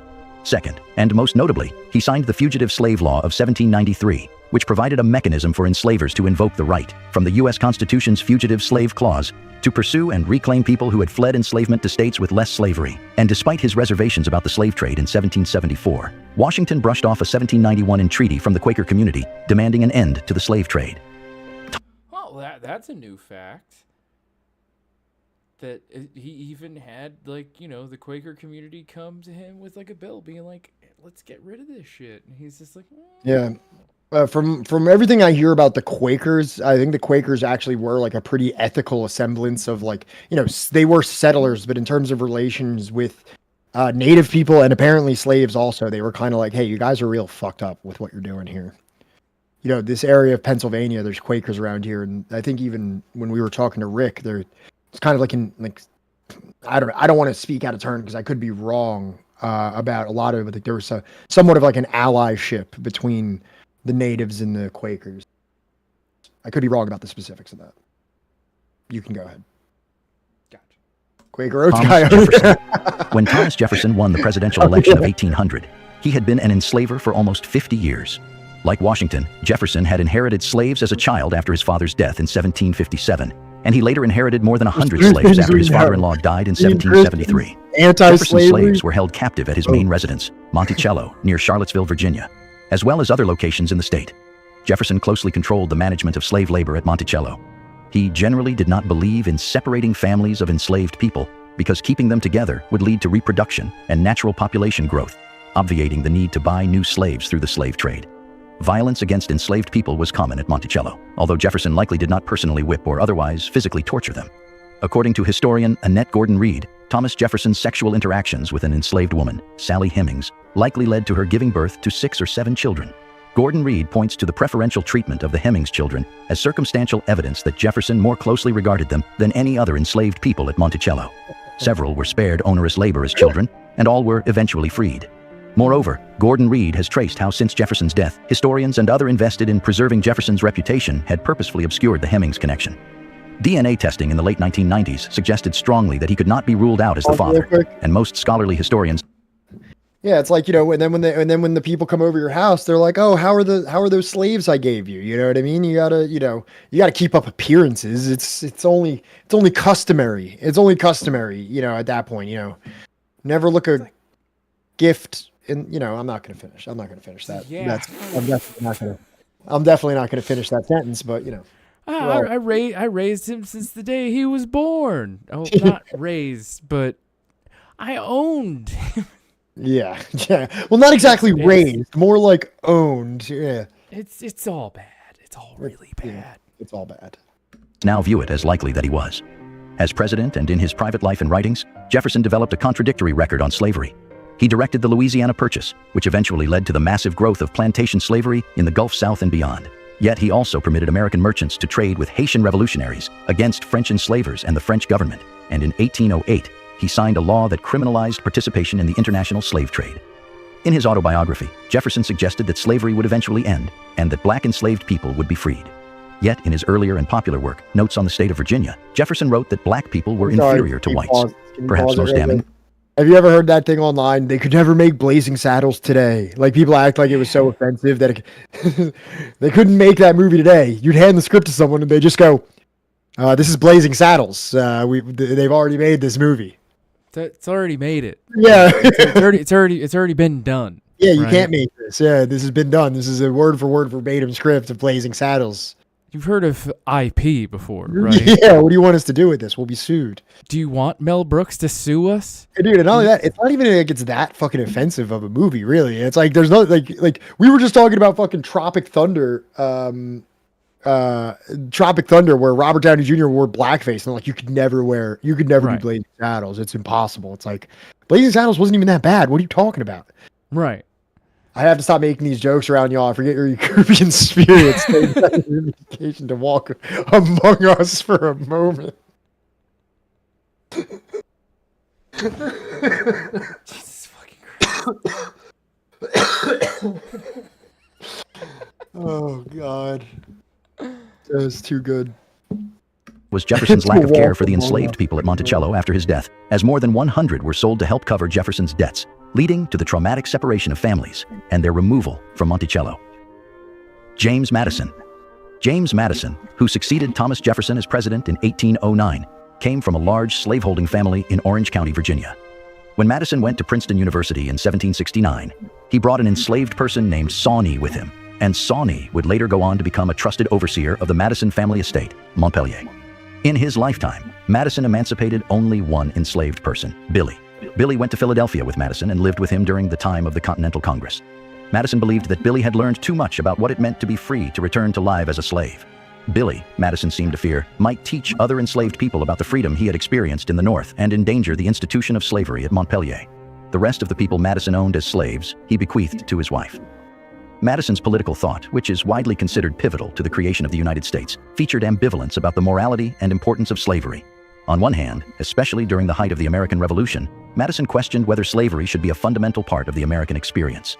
At the Constitutional Convention, he criticized the slave trade and quipped that it would be wrong to codify in the Constitution the principle that human beings could be held as property. But Madison's brief dalliance with anti-slavery thought receded by the time he was Secretary of State during the Jefferson administration. When Madison became president, he imported to the White House several enslaved people from Montpelier. Scholars have identified that President Madison, and especially First Lady Dolly Madison, turned the White House into a key venue for political activity, and slave labor proved to be pivotal to these efforts. Especially her. Madison's post-presidential life exemplified his contradictory philosophical and personal dealings with slavery. During the Virginia Constitutional Convention in 1829, Madison insisted that both free and enslaved African Americans should be counted for purposes of representation in the state legislature. However, as historian Paris Amanda Spies-Gans explains, Madison abandoned his principles when he sold enslaved people to cope with mounting financial woes at Montpelier. 15 years after leaving the White House, James Madison became president of the American Colonization Society, which was founded in 1816 and advocated for the deportation of the free black population in the United States to colonies in Africa. James Monroe. James Monroe was born to a prosperous family in Virginia. After the death of his parents, Monroe and his siblings shared an inheritance of land and enslaved people. In 1799, James Monroe and his family moved to Highland, a plantation worked by enslaved people outside of Charlottesville, Virginia. After fighting in the American Revolution and becoming a mentee of Thomas Jefferson, Monroe became involved in politics. During his time as governor of Virginia, Monroe dealt with Gabriel's... The what? Which part? Which part in all of that was the what? Like yeah, it's just a succession of bad things. I don't know which. So much in every fucking thing for me. Head like, colonizer? I mean, yeah. Outside of Charlottesville, Virginia. After fighting in the American Revolution and becoming a mentee of Thomas Jefferson, Monroe became involved in politics. During his time as governor of Virginia, Monroe dealt with Gabriel's Rebellion in 1800, when he called out the local military guard to thwart a planned slave uprising in Richmond, Virginia. This event led Monroe to support colonization out of a desire to protect the white population of Virginia from possible slave rebellions. By deporting the free black community, Monroe believed slavery in Virginia would be less susceptible to... Quaker Oats guy, I didn't catch it. Did they mention how Washington used a loophole that said slaves in PA would be freed after 6 months, so when he lived there, he would just travel out of state every few months to reset the amount of time they were technically enslaved in the state? Yes, but not this particular video. I think Jefferson did that too. Yes.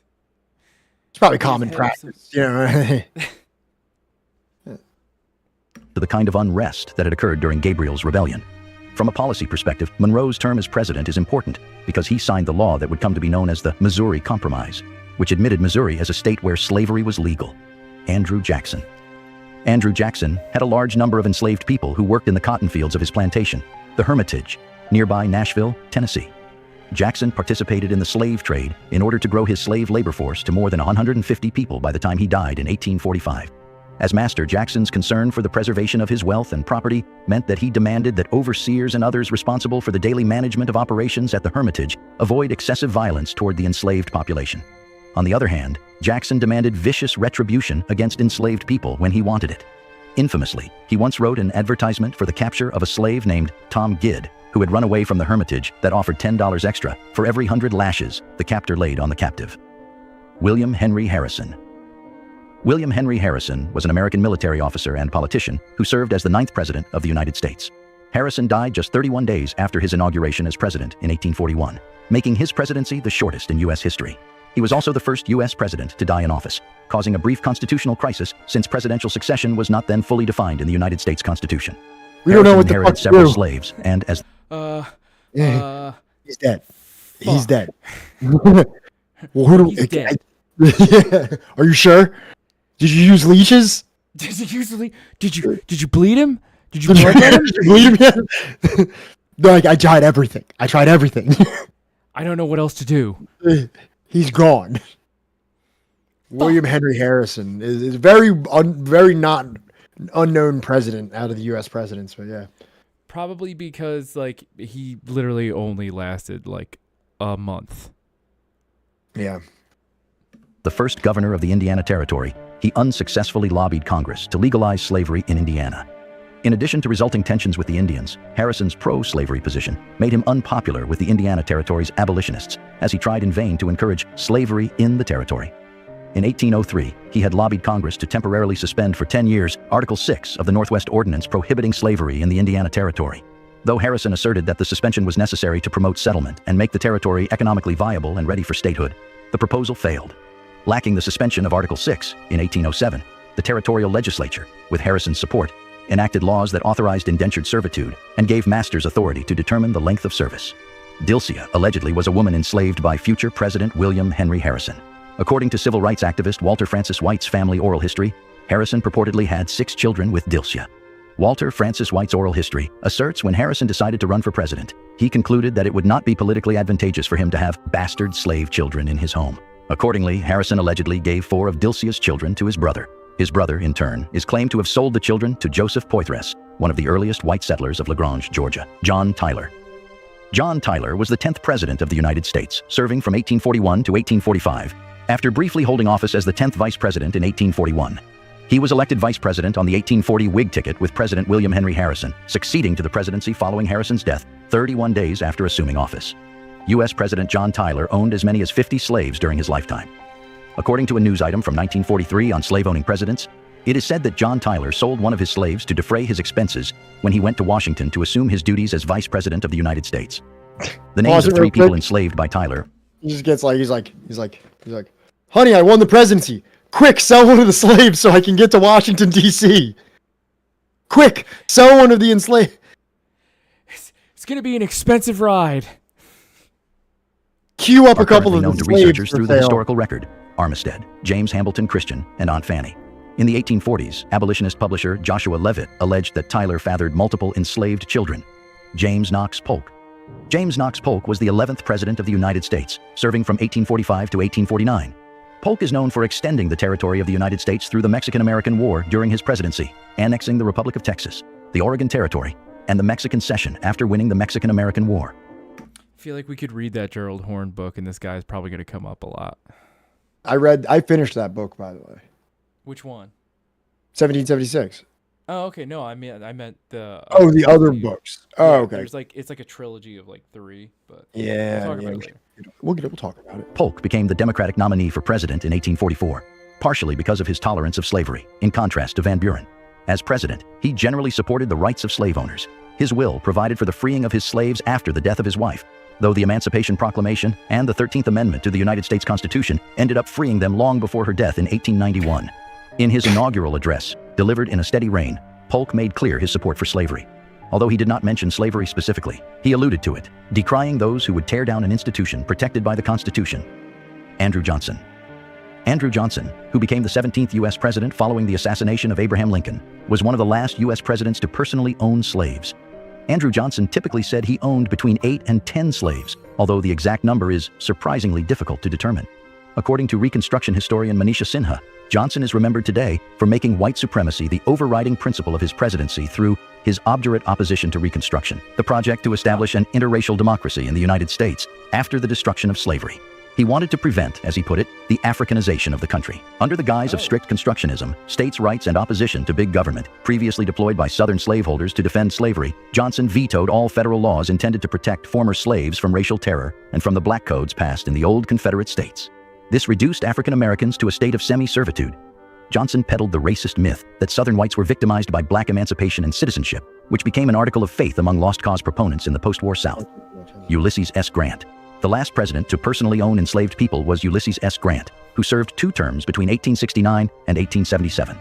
The former commanding general of the Union Army had kept a lone black enslaved man named William Jones in the years before the Civil War, but gave him his freedom in 1859.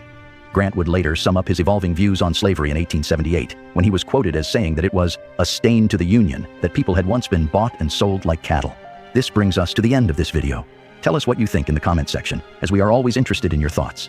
As always, don't forget to like the video, subscribe to our channel, I don't know what happened and share with our this channel. Every video I've ever seen by them, when the thing comes up, it says rewriting black narratives, but the channel's called Black Journals. So like, I don't know if this video only came out 3 months ago. I don't know how, like maybe they changed it, but so far everything I've watched for them has a different name for the subscribe thing. And the AI stuff kind of throws me off, but the channel's like channel has hundreds of thousands of subscribers. The videos have hundreds of thousands of views. It's not like, you know, I just kind of wish whoever is writing the script for it is like, you're doing great. Yeah. Just like, I don't know, get a little less AI. A little less AI. A little less AI, and it would be really like that much better. Yeah. But okay. We're actually gonna watch another video from them in a second, so hold your britches. I'm not hating, I'm just saying. I'm not hating. I put it in there. There's no better video on this topic than this one. That's why I put it in there. Yeah. Let's get back to Dr. Losurdo, who I assume is a doctor. Probably. On the other side, we are familiar with Franklin's and Jefferson's ironic remarks about the moralizing anti-slavery lectures offered by a country deeply involved in the slave trade. Burke, theorist of conciliation with the colonies, likewise stressed this. In rejecting the proposal of those who urged a general enfranchisement of their slaves to counter the rebellion of their masters and the colonists generally, he observed, slaves, as these unfortunate black people are, and dull as men are from slavery, must they not a little suspect the offer of freedom from that very nation which has sold them to their present masters? Meaning, like, you're in the United States, or, well, I guess what is about to become the United States, And there's this thing, because remember that there was like a PR thing from Britain of being like, we're against slavery. Like, you know what I mean? Like they even said that some of those slaves that escaped got to a British ship. There was a court case. What was it? The Sherman court case. I think it was called something like that. It was a court case with a runaway slave that made it to England. And there was like a court case that finally said like, we're not going to return it. It was like the first time that they were like, this is no longer a piece of property that we have to return, that this person is now free. And I'm sure Duttmeister might know about it. Well, it's kind of like a landmark case in abolitionism in England. Or you know what, the enslaved person might have been traveling with like a master, and when they got to England, he just kind of ran away and was like, yeah, I remember exactly what you're talking about. It's in the beginning of the counter-revolution of 1776. I forget the guy's name. Yeah. But it's a really important court case for abolitionism. But pretty much what they're saying, though, is that even though that happened, they're saying you got to think about the dynamic, that if you're an enslaved person in the United States, or what is to become the United States, and you hear this PR stuff from England, it's like, they're the ones that just sold you into slavery here, right? Somerset versus Stuart, that's it. That was the unlawful Charles Stuart to transport James Somerset, an enslaved African he had purchased in Virginia, forcibly out of England. That was the case. Thank you so much, Quaker Oats guy. Yeah. So, and then all the more so if this nation insisted on practicing the slave trade, clashing with colonies that wished to restrict or abolish it. In the eyes of slaves landed in or deported to America, this would represent a peculiar spectacle. An offer of freedom from England would come rather oddly, shipped to them in an African vessel, which was refused an entry into the ports of Virginia or Carolina, with a cargo of 300 Angola black people. It would be curious to see the Guinea captain attempting at the same instant to publish his proclamation of liberty and to advertise his sale of slaves.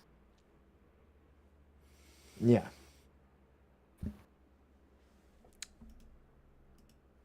No comment. Uh-oh. Burke's irony hits home. In addition to Britain's role in the slave trade, slaves long continued to be present in the metropolis itself. Sorry, how Europe underdeveloped Africa had the whole like metropole. Metropole. Metropolis. It's a kind of a cooler word. It is a cooler word. Maybe you should write a little letter to Losurdo. He's dead. Yep. Maybe he should have, In the metropolis itself, it has been calculated that in the mid 18th century, there were around 100,000 of them. Were British abolitionists horrified by the market in human flesh in the American colonies and New York?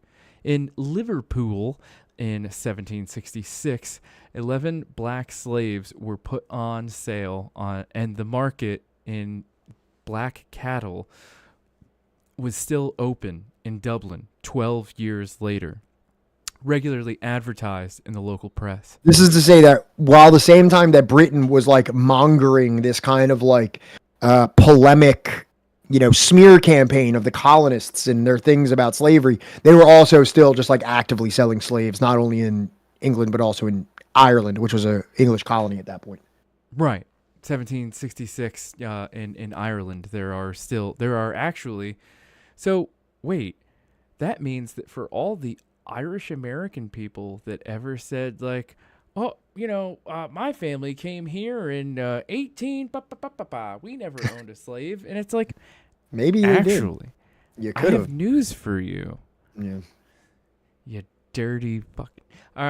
The role played in the country's economy by the trade in slaves and their exploitation was sizable. The Liverpool Courier, 22nd of August 1832, estimated that 3/4 of Britain's coffee, 15/16 of its cotton, that's basically all the cotton at that point, 22/23 of its sugar, that's basically all the sugar, and 34/35 of its tobacco, well, that's basically all the tobacco, were still produced by slaves. It's like, what's the point in even doing fractions at that point? Just say like 98%, like fucking 99%. In sum, we should bear in mind that the candid judgment of two 18th century British witnesses, the first, Joshua G., acknowledged that all this great increase in our treasure proceeds chiefly from the labor of Negroes in plantations.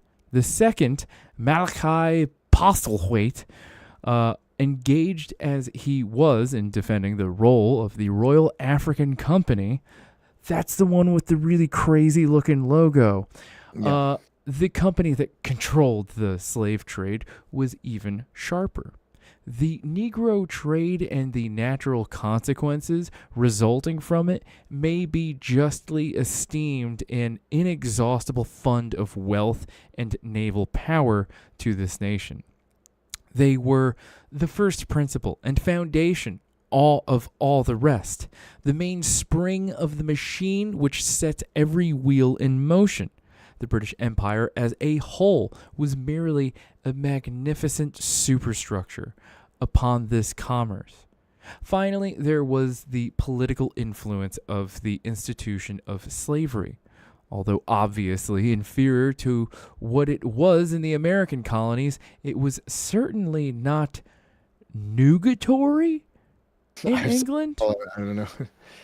In the 1790 Parliament, 2 or 3 dozen members sat who had interests in the West Indies. So there's a couple things that I wanted to point out here. It was not only that first part, but so pointing out that even after Britain was on this, like, criticize the colonists for wanting to continue slavery and, like, we're like a beacon of abolitionism, there's still, like, large swaths of their economy that is fueled by slavery, and a very large number of their parliament that is directly involved with slavery in the West Indies, or at least stand to benefit handsomely in an economic sense from what happens in the West Indies. And then also, like, I always like it when they do this too, because this happened when we read How Europe Underdeveloped Africa. It almost sounds like somebody that's criticizing the institution of slavery, but then you find out they're defending it. So this Malachi person was defending the role of the Royal African Company. He's like, the trade, it's given us so much treasures. It's responsible for everything we have. Right. And to answer Finvar's question, do you think the violence we see in the U.S. today has roots our past in the days of open genocide and slavery? Yes. Yeah, unwaveringly, unflinching, emphatic yes. I'm going to say pretty emphatically yes on that one. Like, you have to be, like, purposefully ignorant to believe otherwise. But right, I'll be right back while you read this one. Yeah, that's fine. That's fine. Now that Johnny's gone. So, the exchange of accusations between the rebel colonists and the mother country, that is, between two branches of the party that had hitherto proudly celebrated itself as the Party of Liberty, was a mutual, pitiless demystification. Not only did the England derived from the Glorious Revolution not challenge the slave trade, but on the contrary, the latter experienced strong growth. And one of the new liberal monarchy's first acts of international policy was wresting a monopoly on the slave trade from Spain. On the other side, the revolution that broke out across the Atlantic in the name of liberty involved official consecration of the institution of slavery and the conquest and prolonged exercise of political hegemony by slave owners. Possibly the most articulate and pained intervention in this polemic was by Josiah Tucker, who, though a parson and a Tory, was, apart from that, an honorable man and a competent political economist. He denounced England's preeminent role in the slave trade. We, the boasted patrons of liberty and the professed advocates of the natural rights of mankind, engaged deeper in this murderous, inhumane traffic than any other nation whatsoever. But even more hypocritical was the behavior of the rebel colonists. The advocates for republicanism and for the supposed equality of mankind ought to have been foremost in suggesting some such humane system for abolishing the worst of all the species of slavery. But instead, ... And that's where it ends. It ends on that ellipsis, because obviously they did not create a humane system for the purpose of abolishing that form of slavery. Instead, they just said that they were Republicans and that, you know, they were against all infringements of liberty, but also still carried on, profited from, upheld, protected, and made political leaders the beneficiaries of one of the most grotesque systems of chattel slavery to ever exist on the planet.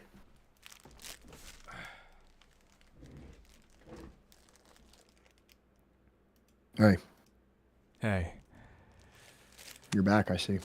Yes, I am. I can hear everything. That's why I started using these like wireless earbuds, right? Oh, that's good. That's a good move for you. Yeah, that's good. Because I don't know if you remember, I kept. You heard all the bad. You heard all the bad things I said about you. Yes, I heard what you said. We must not lose sight of the fact that the United Provinces, which is Holland, by the way. Holland is the United Provinces. If you just notice, there's a change here. We're now on a new subsection called Holland, England, and America. So, when United Provinces is Holland. So go ahead. Holland, you know, the place is all the tulips and windmills, bicycles. I don't fucking know. It's all the same shit to me. Which emerged from the struggle against Philip II's Spain. Equipped themselves with a liberal type of setup a century before England. This was a country that, from a socioeconomic point of view, was as well had left the ancien regime behind. In the 17th century, it had a per capita income 1.5 times that of England, whereas in the latter 60% of the labor force was engaged in agriculture. The figure in Holland was 40%. Moreover, the power structure was rather significant. In the country which emerged victorious from the clash with Philip II, a bourgeois oligarchy that had broken decisively with the aristocratic landholding ethos was dominant. It was these enlightened, tolerant, liberal bourgeois who embarked on colonial expansion, and in this historical period, the slave trade was an integral part of it. The Dutch conducted the first serious slave trade in order to furnish the manpower for the sugar plantations. When they lost the plantations, they tried to remain in the field as slave traders. But by 1675, Dutch primacy ended, yielding place the newly founded Royal African Company of the English, which we talked about at length when we went over 1776, the counter-revolution of 1776. Yeah.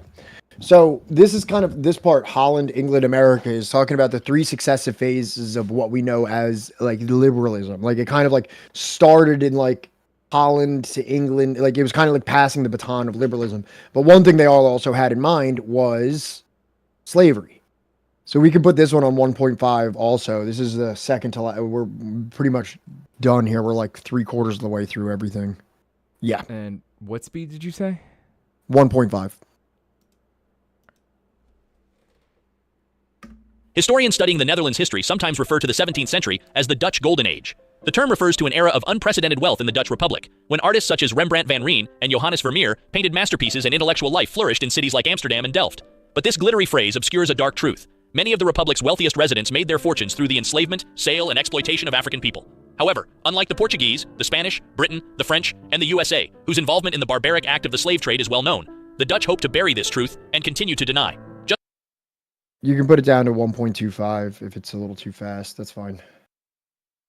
Just like the Argentines wiping out their black population and keeping the records off history, the Dutch want the world to forget they ever played a part. In fact, Dutch hagiographers busy themselves by blaming the victims of slavery, claiming that African chiefs sold their people to God-fearing traders from Europe in a bid to make slavery seem like a fair deal. While the small country has done a great deal of hiding its dark past, this video is going to reveal all the dirty secrets and brutality of Dutch slavery that once wiped out African civilizations, tore families apart, and treated human life like cargo to be bought and sold. We are going to reveal the steps Dutch has taken to make restitutions for its dark past. Before we get right into the video, please smash the like button and... Real quick, Baldwin's Ghost, the Argentine did what? What they're referring to is the Argentine genocide of the indigenous Argentina has one of like the lowest populations of indigenous people in South America, and it's not by accident. It's by it's by a meticulous genocide that they did to only have like European blooded people. Well, That's why Baldwin's it's different Ghost. than places like Bolivia and Guatemala and Peru, which still hold a considerable amount of their indigenous population, greatly diminished from what it would have been prior to colonialization, but still much larger compared to Argentina, for example. And Baldwin, ¿por qué no los dos? And their friend Kissinger, sure. Yeah, there you go. Right. I'm sure he was somehow involved in it. I think it was. Subscribe to the channel to keep informed of our eye-opening black narrative. From the early 17th to the mid-19th century, slavery played a fundamental role in the Dutch colonial empire. All overseas possessions of the Dutch depended in varying degrees on the labor of slaves who were imported from diverse and often remote areas. Over the past decades, numerous academic publications have shed light on the history of the Dutch Atlantic slave trade and of slavery in the Dutch Americas. These scholarly contributions, in combination with the social and political activism of the descendants of Caribbean slaves, have helped to bring the subject of slavery into the national public debate. The fact that slavery also played a prominent role in the growth of the Dutch East India Company, or VOC, a prosperous organization notorious for its slave crimes, has seemingly been forgotten. This public ignorance merely reflects the state of academic scholarship on the subject. Slavery has never been a fashionable topic among historians of the VOC, and its general absence in the literature is not an exclusively Dutch phenomenon either. Whenever the topic of slavery is discussed in contemporary society, an instinctively defensive reaction has been to claim that it was always a natural and widely accepted institution among human beings, and that even the tolerant Dutch were unaware of its moral wrongs until the abolitionist movement emerged in the late 18th century. A closer look, however, reveals that argumentation is deceiving at best. First of all, the early modern Dutch, and with them most other Europeans, no longer deemed it morally acceptable to enslave fellow Europeans. Apparently, slave status was only fitting for people of African or Asian descent. Fortunately, the past cannot be hidden forever, and several exposures to the history of the Dutch role in slavery have brought about several changes. The ongoing discussions about an official apology for the Dutch role in slavery, the erection of monuments to commemorate that history, and the inclusion of topics of slavery in the first national history canon are all testimony to this increased attention for a troubled past. In June 2013, the Council of Churches was the first to step up and apologize on the 150th anniversary of the abolition of slavery in the Netherlands. In July 2023, Dutch King Willem-Alexander also offered a... Why does that dude look like a weird mirror universe of Donald Trump? I mean, I guess, yeah. Is it just me? I mean, that wasn't the first thing I thought of, but when you say it, it's like, I get it. Like imagine if like there's an alternate universe where like Donald Trump didn't eat McDonald's every day and like just, I don't know, maybe he was like 20% less racist and like kind of took care of himself and tried at least. Vika said the anus mouth. I guess that might be the... Is that it? It's the thin-lipped white man mouth, right? Well, no, because like Boris Johnson also looks like shit, but like English. Yeah, Trump's history is definitely Dutch. Actually, while I was looking for videos for this, there was this thing where Trump said like, yeah, my family owned slaves, but so did the American presidents. Here, hold on. I got to see if I can find it. Hold on. He's not wrong. Yeah, I know. But he's not saying what he thinks he's saying. He's out of line, but he's not wrong. Trump family slaves. Wait, Trump is German? I thought he was Dutch or something.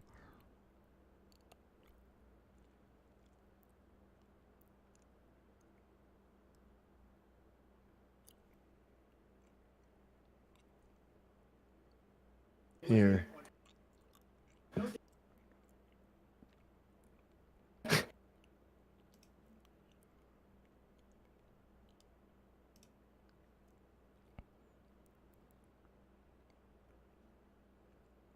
You sending it to me? Yeah, didn't I just send it to you? Who the fuck did I send it to? I don't know. Oh yeah, I sent it to you. It was you.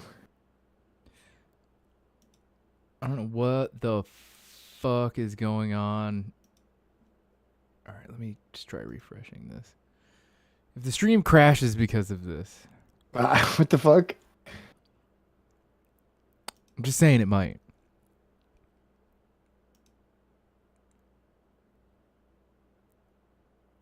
Yeah, I think that's because I have maybe a couple too many tabs open.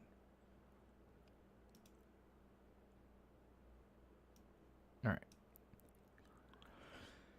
Was this while he was president? I believe so. Look at it looks like it. Oh man. On both sides, sir. You said there was hatred, there was violence on both sides. Well, I do think there's blame. Yes, I think there's blame on both sides. You look at both sides. I think there's blame on both sides, and I have no doubt about it, and you don't have any doubt about it either. Frankenpainting, yeah. And if you reported it accurately, you would say. God, he was such a bitch. It's hard not to.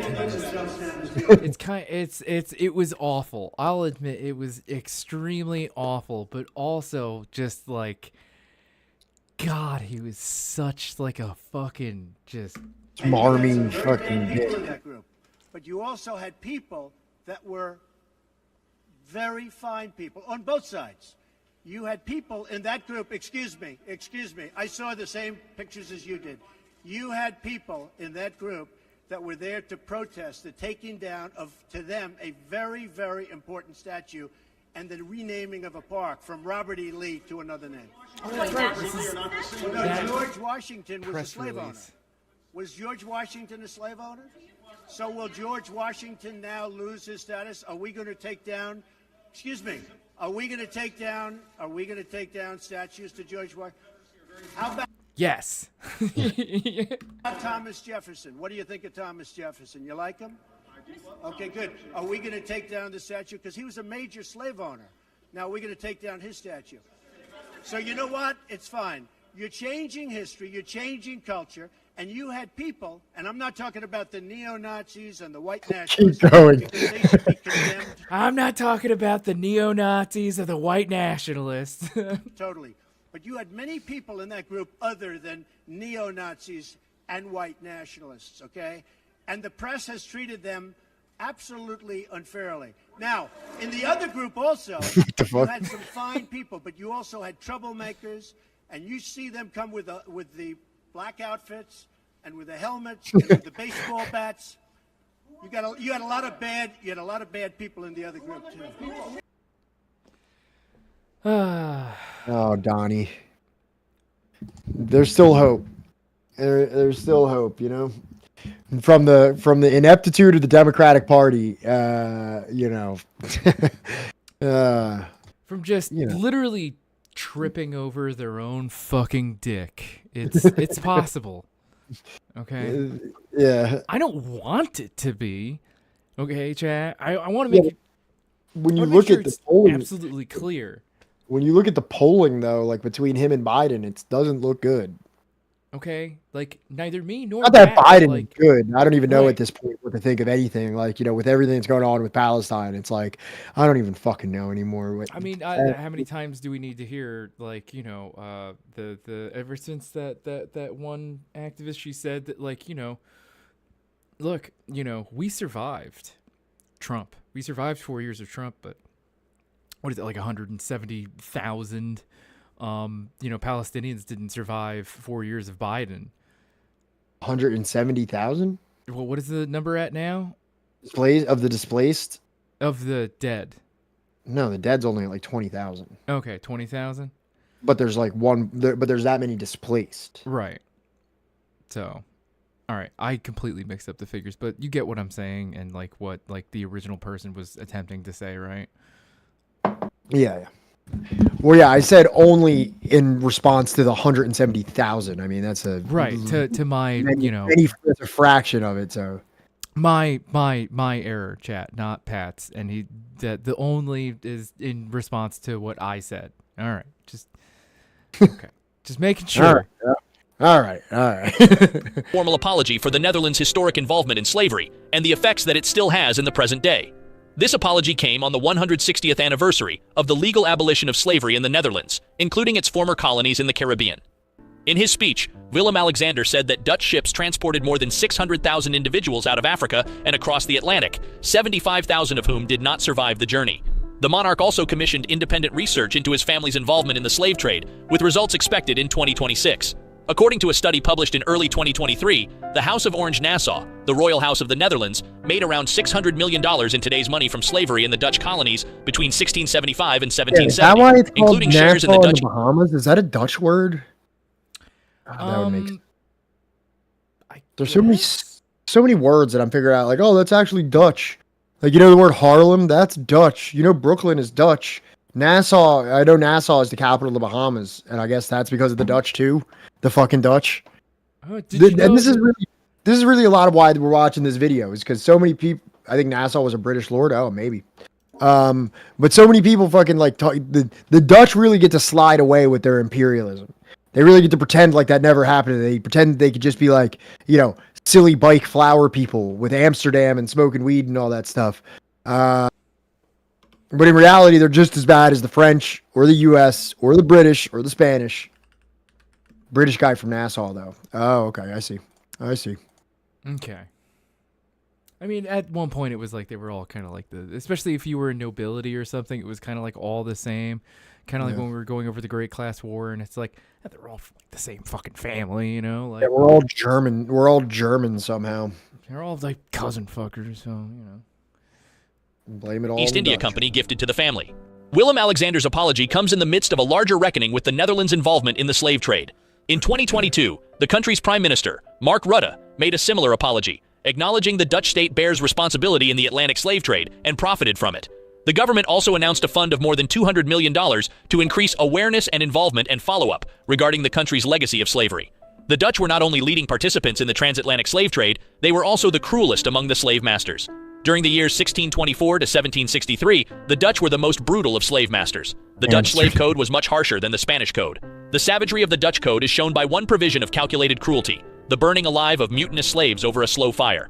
The Dutch had no institution comparable to the Spanish audiencia, a tribunal that included 4 judges. The ruthlessness of the Dutch also created a situation that came to a climax in the Berbice slave rebellion. Berbice was a series of Dutch plantations founded in the mid-18th century in what's now Guyana, named for the river along which the plantations were situated. It was also the site of an astonishing slave rebellion in 1763. After enduring the horrors of being captured and surviving the transatlantic crossing, West African slaves brought to Berbice had to toil in the blazing sun for 10 hours a day, 6 days a week, with maybe a day off at Christmas. Disease was rampant, while whippings and torture, even of children, were commonplace. After a localized insurrection was put down in 1762, resentments boiled over a year later. Rebelling slaves began their attacks on a Sunday morning, while the Dutch were at church. The rebelling slaves were led by a man named Koffage. He envisioned a kind of dual state arrangement. The Dutch would stay on their side of the Berbice River, the now free slaves on the other, and the two sides could... Yeah, those always work so great. Yeah, one of those 2-state solutions that are so popular these days. They work all the time. You know, you could just marginalize a whole group of people and then just shove them over there and be like, there you go. This is how that works. That's liberalism, really. That's the only liberal democracy in the. I feel like, do we really need to read the rest of this book? I feel like that just kind of sums it up right there. Just put a wall around him and give him work permits. After over a year of fruitless negotiations with the Dutch, internal divisions, and exhausted spirits, a coup was mounted against the leader, Koffage. In keeping with West African tradition, he would take his own life. Today, a 1763 monument of the slave rebel leader Koffage stands in the Square of the Revolution in the Guyanese capital of Georgetown. The Dutch later interrogated hundreds of the surviving slaves, leaving behind exceedingly rare records that reflect the voices of slaves from over 2.5 centuries ago.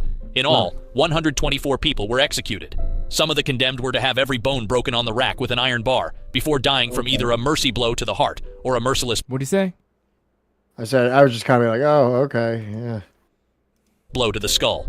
Others were to be burned at the stake with a regular fire, which took an hour, or with a small fire, where the victim smoldered alive for 4 hours. I think actually people do call for a 3-state solution. I think there actually is a 3-state theory where there's like Israel, Palestine, and then like a buffer zone in between them or something like that. Right. I think people actually have called for that, to be fair. Some faced the additional torture of having their flesh ripped with hot pincers. The lucky ones were hanged, their heads staked. Sadly, but not surprisingly, slavery remains a taboo subject in the Netherlands, a country that profited so enormously from it. Like most Europeans, the Dutch enjoy only those aspects of history that celebrate themselves. As such, many Dutch people go through school and life learning absolutely nothing about the vast crime that contributed so much to the wealth they now enjoy. Many Dutch historians go as far as denying that Dutch involvement barely had an impact on the slave trade. To truly understand Dutch influence in the slave trade, we need to go back in time and analyze the transatlantic slave trade that lasted centuries. The Dutch and the transatlantic slave trade. The transatlantic slave trade was a remarkably straightforward and one-directional migration, the key component of an ingenious triangular commercial system that has been well documented. Ships loaded with a carefully selected assortment of products sailed from diverse ports in Western Europe to the West African coast, where European merchants exchanged these commodities for African slaves sold by local traders. The human cargo was then transported to strategic locations in the Americas, before returning home carrying slave-produced commodities such as sugar, coffee, and tobacco to the European market. It was a good example of the emergence of global trade in the early modern period. If the voyage went as planned, and this included keeping slave mortality on board to a minimum, investors stood to profit from several transactions. For the African victims, the Middle Passage was merely one part of their tragic journey to the Americas. First, they experienced enslavement, coerced transportation, and confinement in Africa itself, before being sold to what must have seemed strange white men who subsequently moved them under excruciating circumstances across the Atlantic Ocean. Finally, after disembarking in the Americas, they often faced further regional trading and transport. For the great majority of them, backbreaking labor on large commercial plantations under the tropical sun loomed as the final destination. The forced alienation of those who survived this initial ordeal undeniably impacted their identity, from local or tribal affiliations within Africa to a more diffuse African identity versus the Europeans on board, and with the passage of time, to the birth of uniquely African-American slave cultures.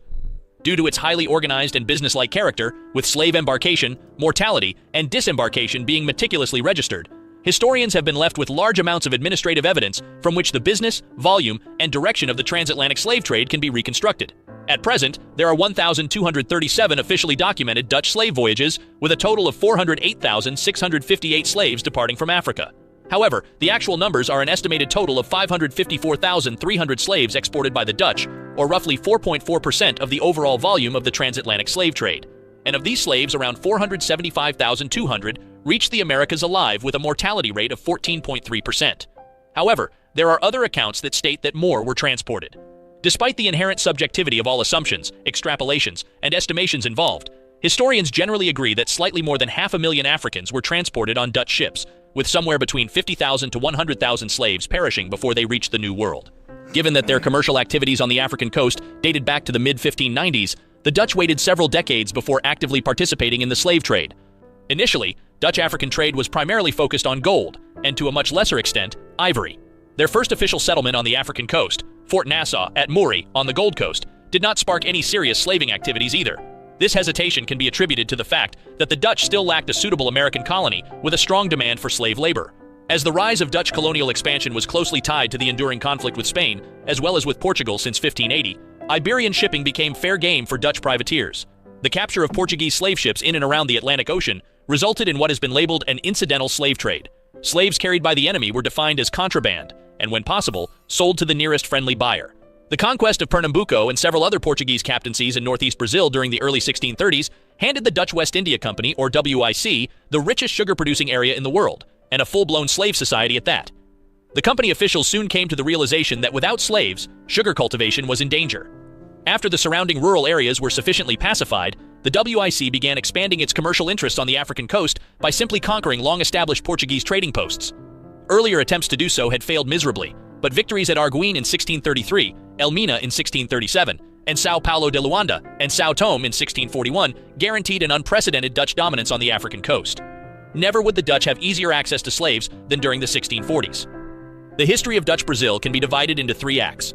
First, the conquest and consolidation of a sizable territory for sugar cultivation, followed by a decade of relative peace and prosperity under the enlightened governorship of Johan Maurits van Nassau, and finally, renewed warfare with the local Portuguese colonists, leading to the ultimate surrender of the colony in 1654. During the government of Maurits, thousands of slaves were imported by the WIC, heralding the official involvement by... What happened? Is your audio wiling out right now? Is it doing it again? Is anybody else hearing this? Is this just me? Hearing what? It's like coming through like really choppy and spacey. Nothing on this end? All right, then we're good. Go ahead. Play it again. The Dutch in the transatlantic slave trade.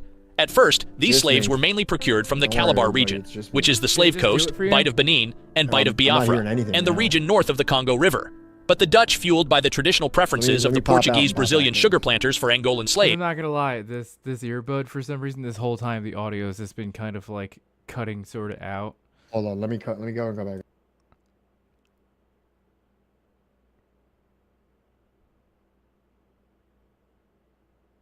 Hit play. Would take the main port of Luanda in 1641. The increasing volume of slave imports and sugar exports in the 1640s came to a sudden halt when open hostilities broke out shortly after Maury had returned to Europe. Everywhere sugar plantations and mills were burned to the ground or halted their production. The Dutch slave trade to Brazil may have generated less of a historic impact than the few incidental slaves delivered to other locations in the New World in the previous decades. The Dutch did introduce more slaves from West Africa to Brazil, primarily from the Slave Coast, thereby perhaps introducing the first Igbo from the Bight of Biafra in Pernambuco as well. War undoubtedly had a dramatic but also liberating effect on the lives of slaves in Brazil. New slaves arriving from Angola could no longer be sold or fed by the company. The Hoga Rod in Recife begged its WIC colleagues in Luanda to stop sending slaves across the Atlantic, and those who had already arrived were now redirected north. In January 1646, the Tamandare sailed with a cargo of slaves from Fernando da Noronha via Barbados to New Amsterdam. The relative ease with which this merchandise was sold appeared as a harbinger of things to come. With Dutch Brazil sliding into the chaos of civil war in the mid-1640s, the WIC faced a dilemma. What should be done about the slave trade, especially after its short-lived supremacy on the African coast was eroded when the Portuguese recaptured Luanda and São Tomé in 1648 and the English slaving activities were expanding? To resolve this, the Dutch would open new markets for slaves in the English and French Caribbean by introducing slave-based sugar cultivation closely resembling the Brazilian model. The first Navigation Act in 1651, established under Cromwell, was mainly intended to suppress Dutch trade to the English colonies and fueled the growing animosity between the two maritime superpowers, eventually leading to 3 naval wars between 1652 and 1674. Increasingly stifled by the mercantilist policies of England and France, the Dutch looked, ironically perhaps, to the colonies of their former enemy Spain to provide new markets for the slave trade. Between 1646 and 1657, Dutch traders sold about 3,800 slaves to Santo Domingo, Puerto Rico, and Tierra Firme, while between 1657 and 1663, 14 Dutch slave ships arrived at Buenos Aires in the Rio de la Plata region alone. It is in this volatile arena that the emergence of Curaçao as a slave trade entrepot for the Spanish Americas should be situated. No longer useful as a military base now that the war with Spain had ended and never entirely suited for commercial plantation agriculture, the company was desperately looking for another niche. For the next half-century, Curaçao would take advantage of the Asiento trade, receiving saltwater slaves from Africa and distributing them to the Spanish Americas according to contracts made in Europe. The Asiento contracts were renewed and reconfigured several times during the second half of the 17th century. Now, let's not forget that, remember, in the, the counter-revolution of 1776, we are juxtaposed England with Spain to its south in the Florida colony as some sort of more enlightened colony that allows any slave that can escape from the north down to the south freedom and armament and barracks of their own to be able to perform military maneuvers right on the British colonies. The Spanish were also still really down to clown for slavery, all throughout the Caribbean.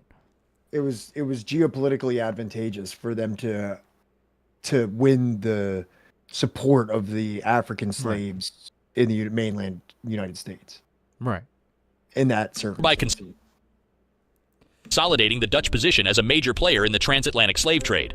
Altogether, almost 100,000 slaves, or roughly 20% of the entire Dutch slave trade, accordingly found their way to the Spanish Americas between 1658 and 1729, with a sizable number from the Slave Coast, thus further diversifying the ethnic makeup of the Spanish colonies. Except for their short layover at Curaçao and their impact on the island economy, most of these Africans quickly disappeared from the Dutch colonial realm. And while this transit trade enhanced the historic reputation of the Dutch as slave traders, the slaves themselves ended up in Spanish, not Dutch colonies. With Curaçao evolving into Amsterdam's Caribbean counterpart, other Dutch colonies in the Americas received slaves only sparingly during the 1650s and 1660s. Governor Peter Stuyvesant of New Netherland repeatedly requested slaves from Curaçao, but only a few actually arrived. Sound business acumen, not national solidarity, ensured that most surplus or refuse slaves were sold closer to home, and usually at much better prices. New Netherland simply could not compete with the Caribbean plantation colonies in their demand for slave labor. Of the 2 large slave cargoes arriving in New Amsterdam, Most of the slaves of Het Witte Paard were quickly resold to tobacco planters in the Chesapeake, and the 290 slaves disembarking from the Gideon were just in time to witness the peaceful surrender of New Amsterdam to the English. New Netherland was, by all accounts, never more than a peripheral destination in the slave trade, even if the small stream of slaves arriving would lay the foundation of a vibrant African-American community. The Peace of Breda, settling the Second Anglo-Dutch War, and swapping New Netherland for Suriname, would greatly impact the future of the Dutch transatlantic slave trade. For the next century and a half, the Dutch colonial possessions in the Americas would remain largely unchanged. One could even say that the failed colonization of New Holland, or Dutch Brazil, and New Netherland, which is Dutch New York, made the WIC domain leaner and meaner, and heavily concentrated on the lower Caribbean. This suited the financial and structural reorganization of the company in the early 1670s very well, with Curaçao now in its golden age as a slave trade entrepot to the Spanish Americas, and with Suriname emerging as the quintessential Dutch plantation colony. The future opportunities for the slave trade looked promising. Curaçao and Suriname were the primary beneficiaries of the Dutch slave trade in this period, receiving almost equal numbers, with the crucial difference being that most slaves to Curaçao were transferred to Spanish colonies, while Suriname functioned as an end destination. Between 1676 and 1716, over 42,000 African slaves arriving at Curaçao were distributed among Spanish traders. When, after the War of Spanish Succession from 1702 to 1713, the Asiento contracts fell squarely into English hands, the slave trade to Curaçao rapidly declined. Not only did this have immediate effects on the island's economy and the activities of the local company slaves, but it would result in a rapid creolization of its African-American population and the sustained growth of a free black community. During the 1730s, the WIC relinquished its monopoly on the transatlantic slave trade, leading to the emergence of a large private slave trade and the end of its illegal forerunners, the interlopers. Companies such as the Middelburgse Commercie Compagnie, or MCC, and the Rotterdam-based firm of Rochussen were now mainly responsible for delivering slaves to Suriname and the smaller Dutch plantation colonies on the wild coast like Berbice, Essequibo, and Demerara. As a consequence, the historic connections between Zeeland and the wild coast were rekindled, with almost 80% of the Dutch private slave trade organized by companies from that maritime province. The extent to which this trade expanded dramatically in the mid-18th century, before decreasing just as rapidly during the latter decades, becomes evident due to the state of the Suriname Plantation Society itself, which suffered from a financial crisis and limited profitability, partly related to the continuous resistance of the Maroon communities. It was also due to the general decline of the Dutch Republic, no longer a major player in Europe, with English supremacy in the Fourth Anglo-Dutch War confirming the loss of their maritime prowess. The inability of the Dutch to keep pace with economic developments was quickly answered by increased British and U.S. slave trading activities. The U.S. and English would take over with a total of 7,011 slaves arriving in Suriname on U.S. ships during the 1780s and 1790s, with the British focusing predominantly on Essequibo and Demerara, especially after occupying these colonies in 1795.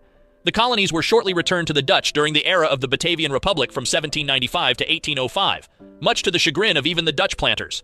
A total of 6 Dutch slave voyages in 1802 to 1803 delivered an estimated 1,287 slaves to Suriname. More than 6 decades later, slavery would be abolished by the Dutch. While the Netherlands marked formally abolished slavery in 1863, it took another 10 years before the slaves began to enjoy their freedom. Slavery would continue for another decade, as many enslaved people were forced to work on plantations to limit financial losses for the owners. Therefore, many descendants of the slaves consider 1873, not 1863, as the date of abolition. In contrast, England proclaimed abolition in 1834, France in 1848, and the USA in 1865. So, the Netherlands was one of the last countries to abolish the abhorrent crime. Students of history will also remember that in Africa, the Dutch were also the last to decolonize in South Africa. The Dutch king making a shocking apology for Dutch participation in the barbaric slave trade, and other acts to make slavery well known to the Dutch, come in response to critics pushing for the Netherlands to speak up about its part in the brutal history of slavery rather than hide from the truth. Hopefully, the Portuguese, the Spanish, Belgium, the USA, the French, and Britain would follow suit and make restitutions for centuries of slavery and poverty inflicted on the African communities within their countries and on the African continent. As always, don't forget to like the video, subscribe to our channel, and share our videos. They're probably not going to do that. One of the first novels and written by a woman, Afra Ben, in the 17th century was a story of slave rebellion. The book is called Orinoco and is set in Suriname. Is it Suriname or Suriname? Not quite sure. Neither am I. I first learned about Suriname. I call it Suriname. I don't know if I'm right or wrong. But I first learned about Suriname because of Jairzinho Rozenstruik, who is a Suriname kickboxer. Jairzinho Rozenstruik is his name. Well, everybody else in chat is saying that they usually hear Suriname, so... I'll do my best. All right, come on, let's get through this. We got 10 more to go and one more video. All right. So, Locke was a shareholder in the Royal Africa Company. We brought this up. But the history of the United Provinces leads to America as well as Britain. It would seem that it was a Dutch peddler who introduced the African slaves into Virginia. New Amsterdam, which the Dutch were forced to cede to the British and which became New York, had a population of 20%, of which was composed by black people and in large part slaves. In 1703, about 42% of homeowners were also slave owners. This represents the paradox already glimpsed in connection with Britain and the United States until the mid-17th century. The country where the prologue to the successive liberal revolutions occurred, namely Holland, had a hold on the trade in slaves. By the beginning of the 18th century, all of their Dutch possessions were slave or bound labor societies. If in one respect it was synonymous with liberty at the time, in another, Holland was synonymous with slavery and a particularly brutal form of it. Racist Pat doing his best. Thank you, Red Wizard. What was I going to say? Okay, so, this is saying that it was actually the Dutch that might have introduced slaves to Virginia. You know what I mean? Yeah. Was it the Dutch? Were the Dutch the first pilgrims? I don't think they were the first pilgrims, but I believe The hats? The hats? Yeah, the hats with the belt. Like the Dutch master, like the blunts that you smoke, the Dutch masters. Yeah. Isn't how the pilgrims aren't the pilgrims usually depicted like that? Were the pilgrims Dutch? Puritans. Pilgrim. Popular term applied to the Mayflower passengers and even to other people arriving in Plymouth in those early years, to the English people who settled Plymouth. No, English. Okay. English. All right. That was just. I stand corrected. That was just like how white people dressed at that time. Yeah, I understand that pilgrim is short for pilgrimage. Yeah. Also, I knew I was doing something weird when chat was going backwards. And I was like, yeah. I'll fix it. I'll fix it for next time. But yeah, so the Dutch had quite a bit to do with this. And again, the Dutch at the time were synonymous with being liberal, or these new liberal revolutions, and they were also synonymous with an extremely brutal form of slavery. Right. The first country to embark on the liberal road is one that exhibited an especially tenacious attachment to the institution of slavery. It appears that the colonists of Dutch origin offered the most determined resistance to the first abolitionist measures, those introduced in the northern United States during the Revolution and in its wake. As regards Holland itself, I think some words missing there. In 1791, the States General formally declared that the slave trade was essential to the development of the colony's prosperity and commerce. Still, in this period, clearly distinguishing itself from Britain, Holland recognized the right of slave owners to transport and deposit their human chattels in the mother country before returning to the colonies. Finally, it is to be noted that Holland only abolished slavery in its colonies in 1863, when the secessionist and slaveholding confederacy of the southern United States was going down to defeat. So it's not until they no longer had a clientele to sell to. Right, exactly. And you know what I mean? This means that they abolished slavery well after Britain and France. I'm pretty sure Spain also. I think they were holding on right to the bitter end, probably only outlasted by the Portuguese. Right. Right. I think actually, go for it. There's a double. Yeah, there's a double for some reason. Okay. I think Brazil was 1898, 99. Yeah. All right.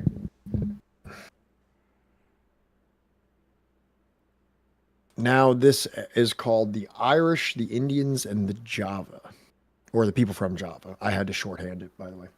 88. My bad. So the English colonists' revolt in America was accompanied by another major controversy, because we've really been talking about fucking slavery this entire time, right? There's another big portion of this that we haven't really discussed yet, right?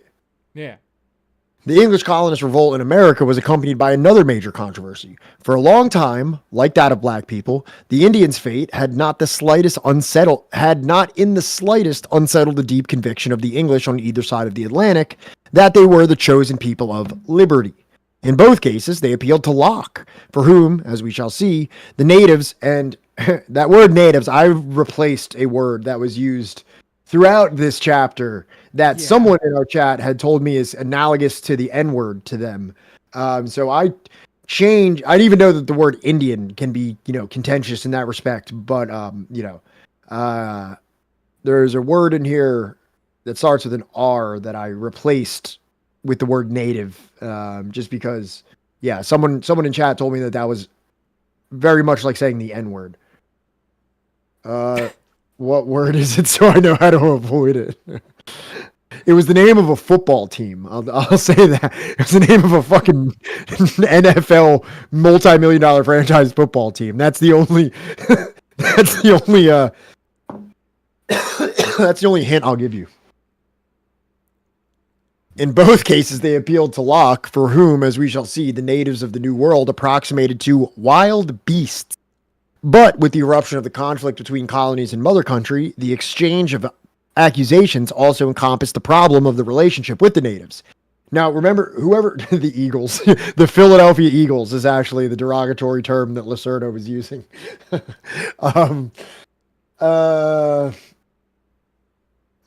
Okay, there was somebody in the beginning of this that brought up Thomas Paine.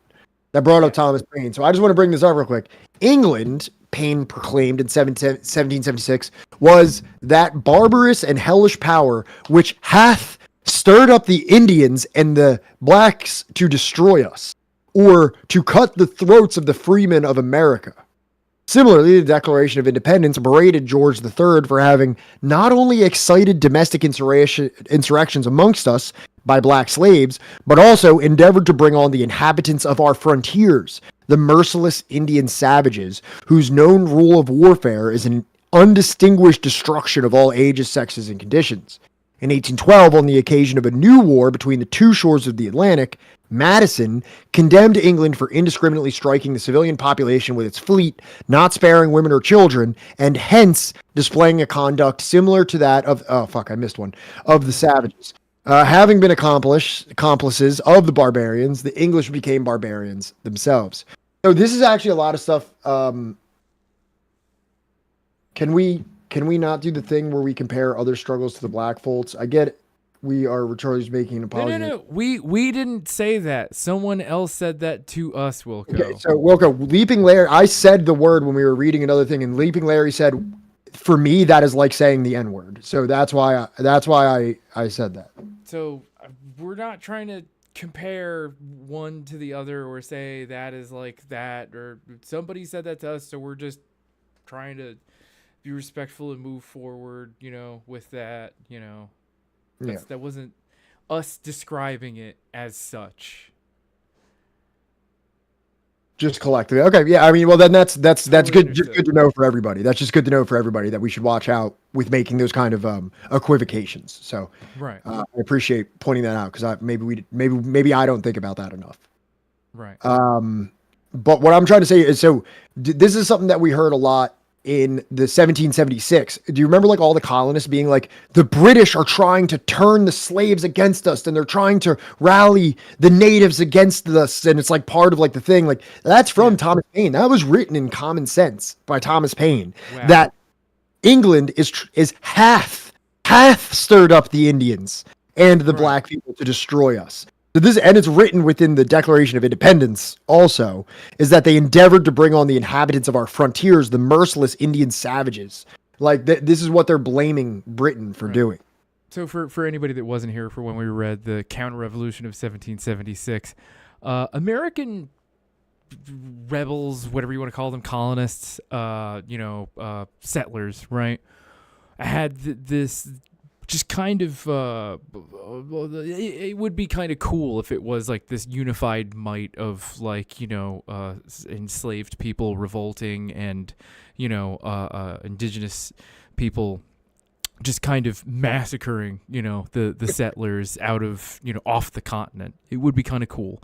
But like that isn't at all like what was going on. But like for anybody like Thomas Paine or George Washington or Thomas Jefferson, it's just like, no, they're in the walls, they're in the woods, you know, like. Alcoholic Horn, was that Thomas Paine? I thought he was a rabid abolitionist. So here is from the ushistory.org. This is an excerpt of Common Sense. If you hit Control F, here, why don't you bring it up real quick, Johnny? Okay. Because I was actually a little bit surprised about this too, because you don't normally hear his name, drug in the same way. But he might have been against he might have been for abolition, but also accused Britain of using the demographics of natives and black people to, sabotage the revolution. What am I looking for? Just hit Control F, hellish. Well, it's also not on the screen. Okay.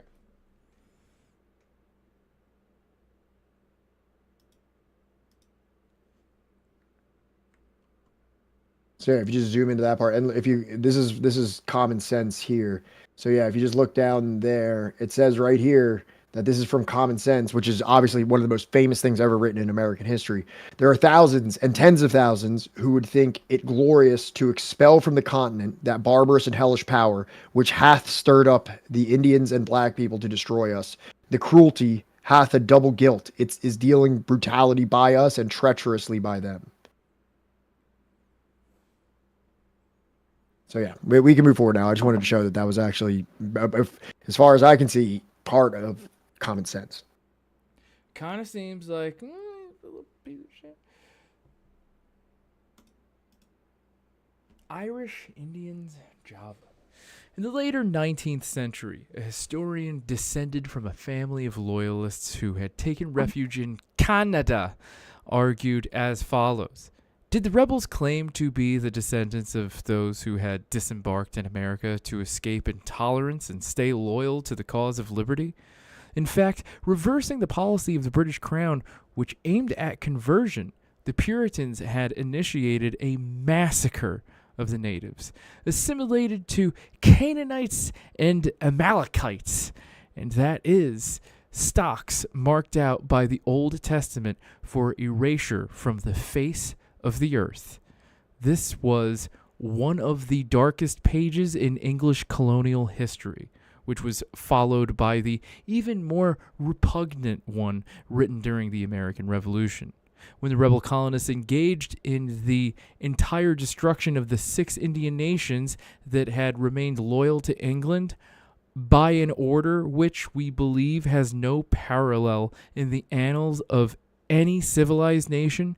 Congress commands the complete destruction of those people as a nation, including women and children.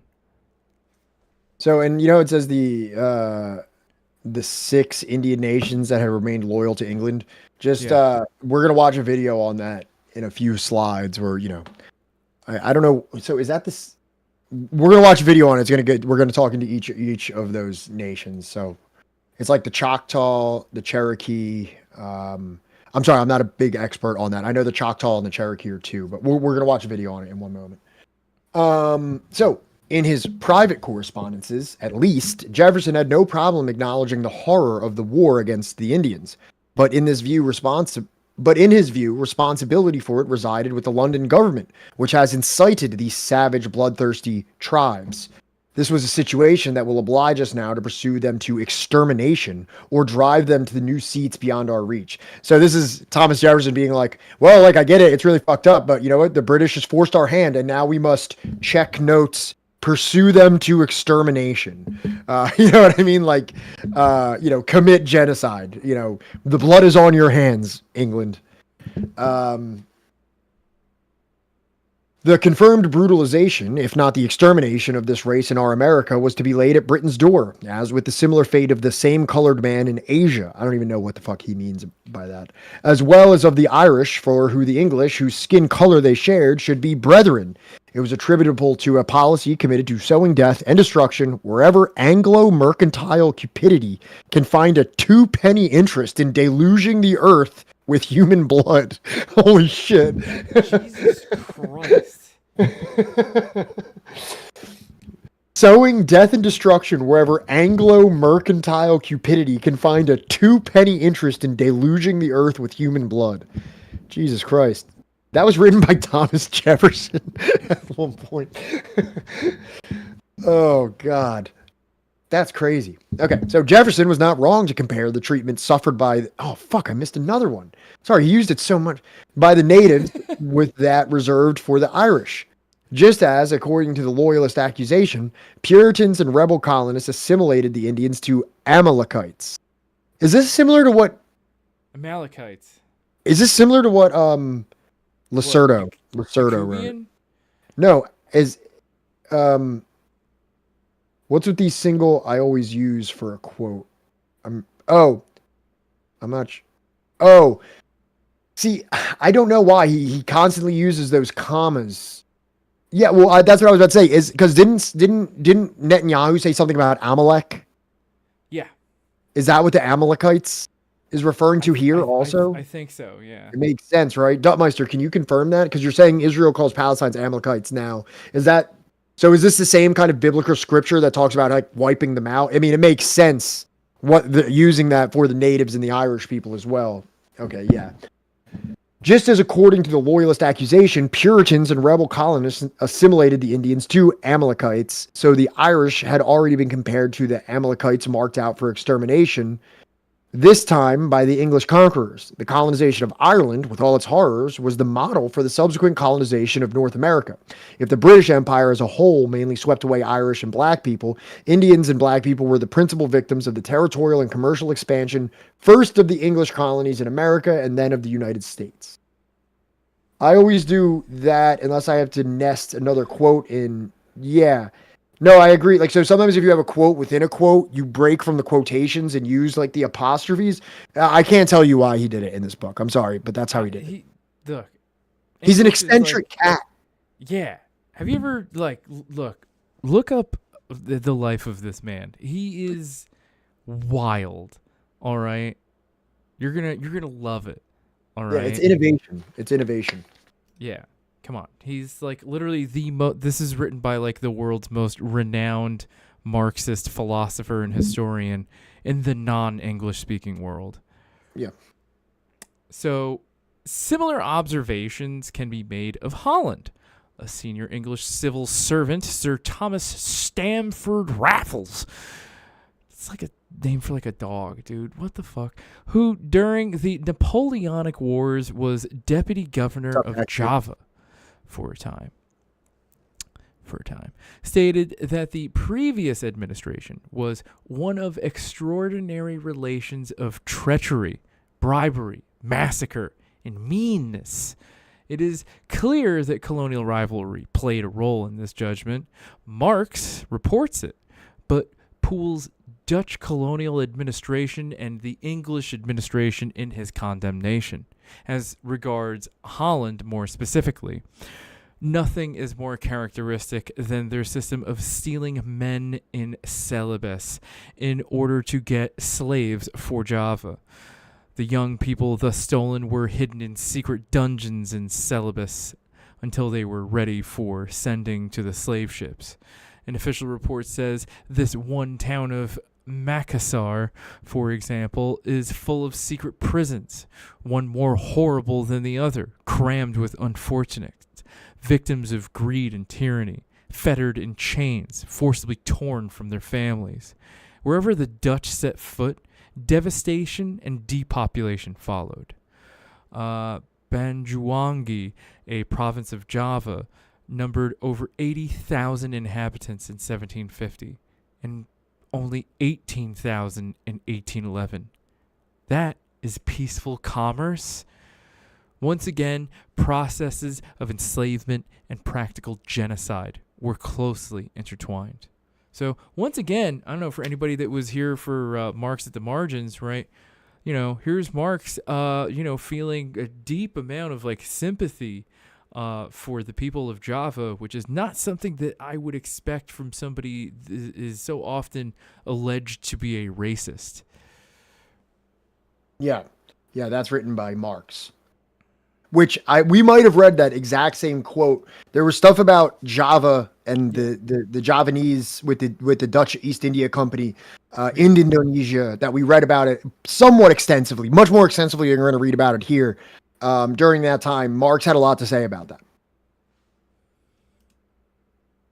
So we're going to watch a video. Like, this is a video about the Trail of Tears, which like might have been a little bit later than what was being discussed in this book, but I think it's it talks enough about the historical background, and it it still kind of sums up the what the mentality was of the colonists as they were doing their westward expansions, A long, desperate snake of humanity winds its way across the plains. Men and women, young and old, children of all ages, trudge slowly through the snow as sleet lashes their faces. Their warmest clothes are pulled tightly around them, but conditions are appalling, with temperatures falling below freezing.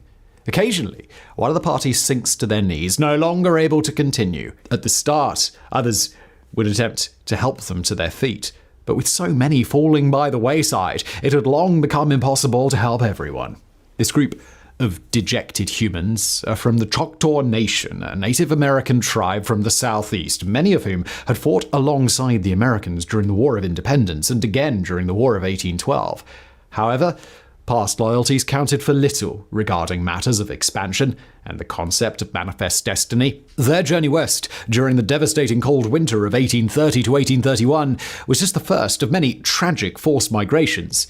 Eventually, almost the entire Choctaw people were transferred from their homeland to lands labeled Indian Territory in what is today Oklahoma.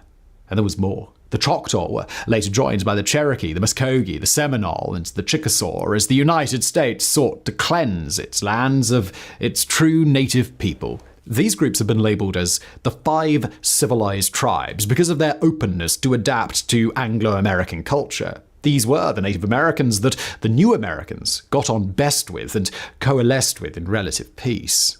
Should it be considered like openness to it and not just like, all right, like fucking you'll let us live if we, do farming methods the way you want and start dressing like you? Yeah, call it what you want, yeah. Imagine what happens to the tribes they deemed uncivilized. In total, 60,000 people were forcibly displaced from areas they had called home long before the white man arrived, with 10,000 to 15,000 deaths along the way from starvation, attacks, the brutal elements, and disease.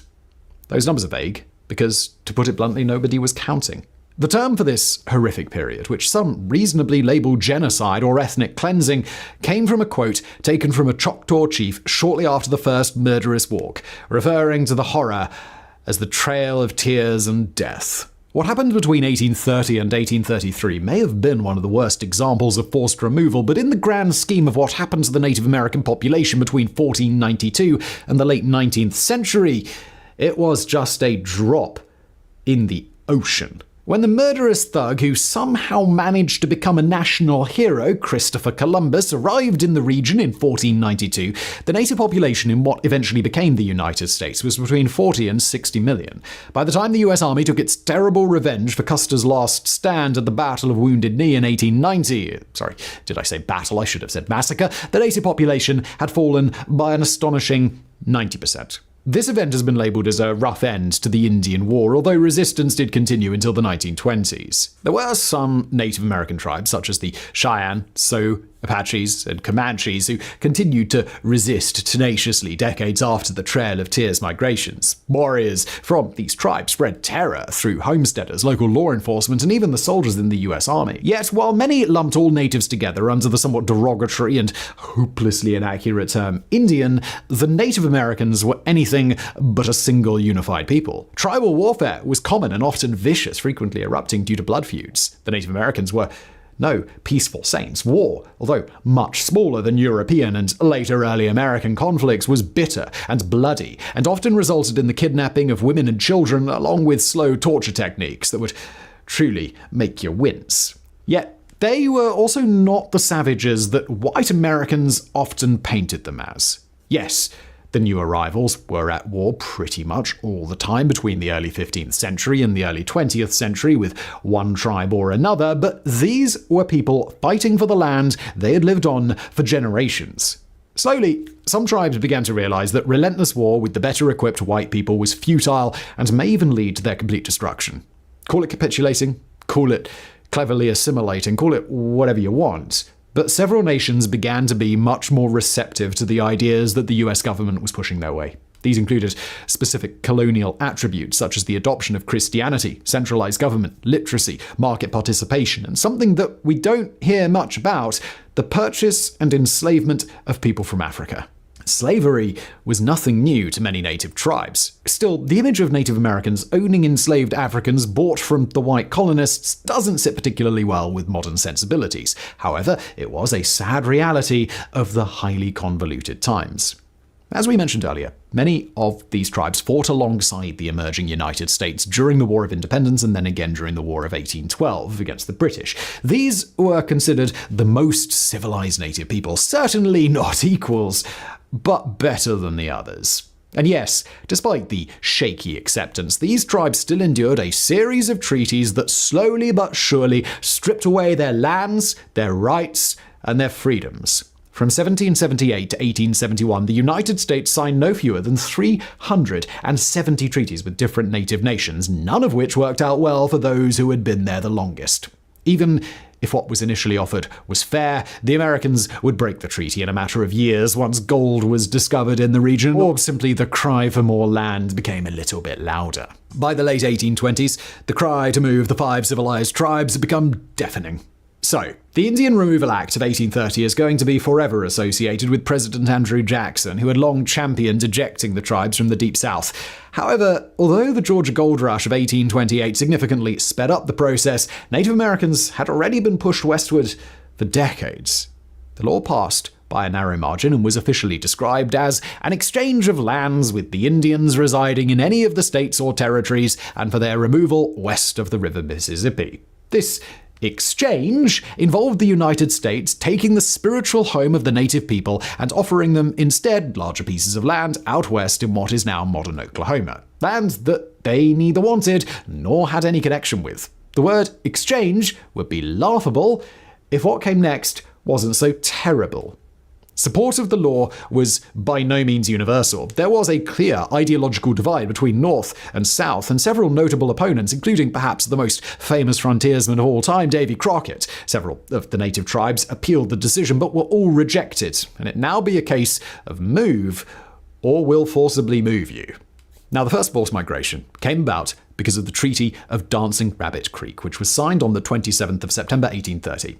Now, as unpleasant as what came next was, it's important to highlight a few points here. Some people describe these migrations as forced death marches, much like the Nazis did with the remaining Jewish prisoners towards the end of World War II. However, we need to be careful with that narrative.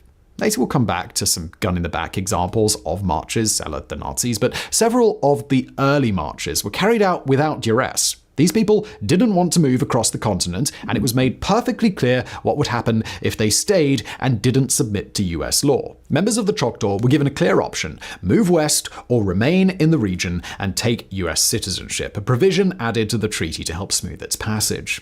The term used at the time was voluntary removal, which almost certainly made white people feel a lot better about what was happening, but it would be lunacy to suggest that the Choctaw wanted to move. However, this was certainly not always a case of US soldiers rounding up men, women, and children and forcing them to march at gunpoint.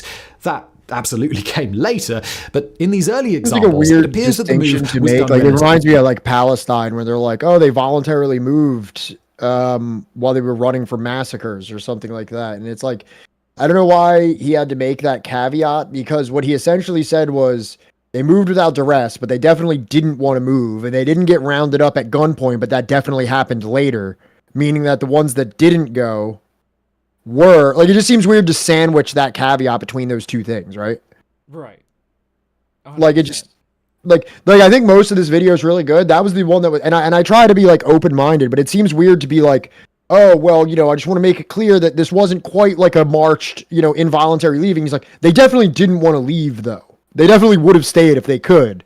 And I'm like, okay. It wasn't quite a death march. It was, but also it was more than that. But then he goes, oh, but then that also happened later.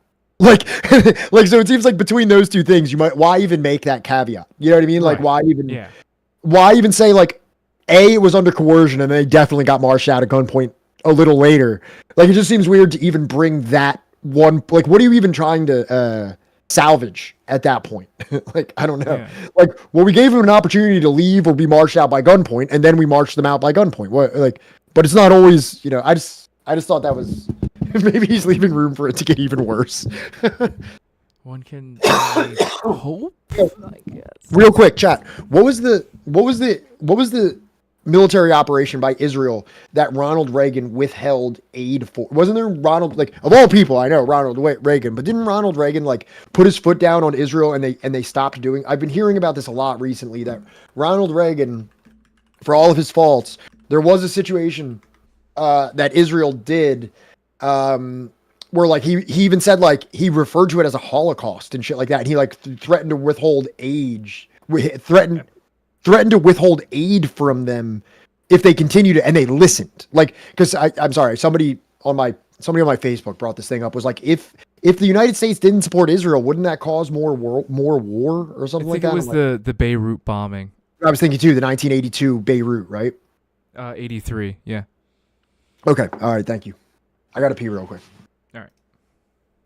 Relatively peacefully. Of the 20,000 or so Choctaw, around 5,000 chose to remain on their lands, with the Choctaw Nation effectively splitting into two, the nation in Oklahoma and the tribe in Mississippi. The first major migration occurred in November 1831, with two groups meeting at Memphis and Vicksburg. Wagons had been put on to ferry the group out west, but most got stuck due to the horrific winter conditions and flooding. Both parties remained in place with temperatures well below zero, with food rationing consisting of little more than a handful of boiled corn, 1 turnip, and 2 cups of heated water daily. While the group leaving Memphis eventually traveled up the Arkansas River and onto Little Rock by wagons, the group from Vicksburg simply disappeared in the vast swampland of Louisiana, reportedly because of an incompetent guide. Two further migrations occurred, one in 1832 and the other in 1833. The first coincided with a savage cholera outbreak, and 3 migrations saw 2,500 deaths even before the Choctaw arrived in Oklahoma. Those who remained in Mississippi became some of the earliest... Dutmeister, yeah, I don't think most people are aware of the amount of, like, Palestinians, and it's not like a big majority by any stretch of the imagination, but there are ethnically Arab Palestinians with Israeli citizenship that grow up speaking Hebrew instead of Arabic, and like there is a little bit of that that American project of basically murdering a culture, murdering a group of people. Right, not just like, what's the word? Literally or physically, but also culturally. Yeah. Non-European people to be granted citizenship in the United States. Still, in reality, they faced increased persecution over the years, with many eventually heading west. If the Choctaw relocation was more straightforward than the US government could have hoped for, the Seminoles was a completely different story. Located in what is now Florida, the Seminole had a complex and varied past, with many originating from the Creek tribe who lived north in Alabama. To the Creeks, these were deserters who had forsaken tradition, but in a typical boneheaded colonial way, the US government decided to simply merge the Creeks and the Seminole in Oklahoma. The Seminole had also swollen in size because they'd taken in escaped enslaved people, and their return was another stipulation added by the government. And you certainly don't need me to tell you what any of the ex-slaves thought of this. After signing the Treaty of Payne's Landing in May 1832, the Seminole chiefs backtracked, saying that they did not have the power to decide for all in the nation. A standoff ensued, and while some smaller villagers were pursued to move, a larger you bulk might of the want to pop Seminoles in and stood out firm. again, or Local remember militias- like before. It's kind of bad. Shit. Okay. I don't know how this is gonna work, but hopefully it doesn't mess up too much. Okay. You know what? Hang on.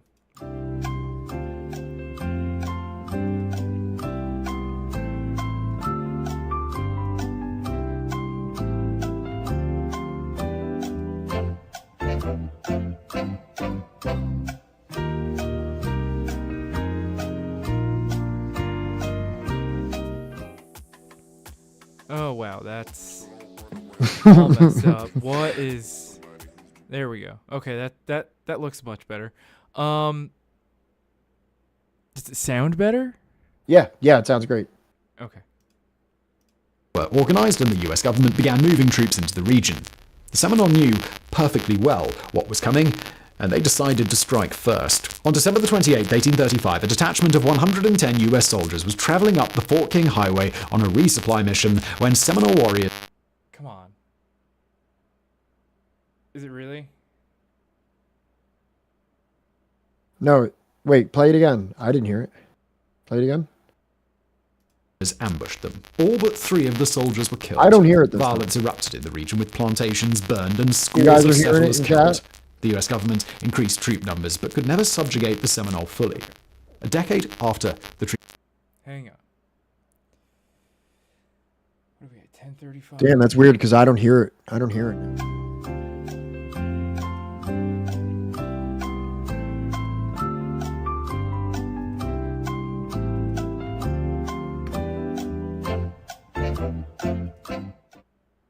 Okay, we're gonna try this one more time. 3 of the soldiers were killed. Violence erupted in the region with plantations burned and scores of settlers killed. The US government increased troop numbers but could never subjugate the Seminole fully. A decade after the treaty signing, and the 500 or so surviving Seminole retreating into the swamp Everglades, the US government essentially washed their hands of the stubborn tribe and moved on. I know, To but this usually day, I hear it. They said it's still bad.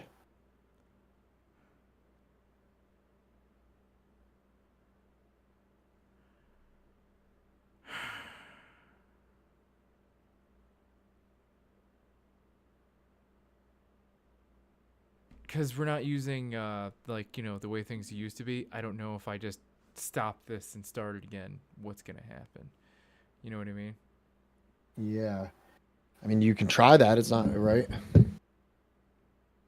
What? Just stopping OBS? Oh. I don't know. We can just scrap the video if you want. I mean, it's getting pretty late. We can just read these last couple slides and call it. I mean, I think we understand. Yeah, I think they understand that, like, massacre happened. Yeah. Yeah, genocide occurred. Okay.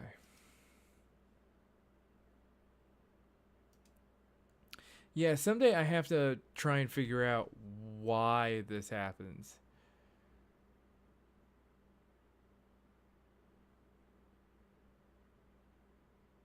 Because I have no idea.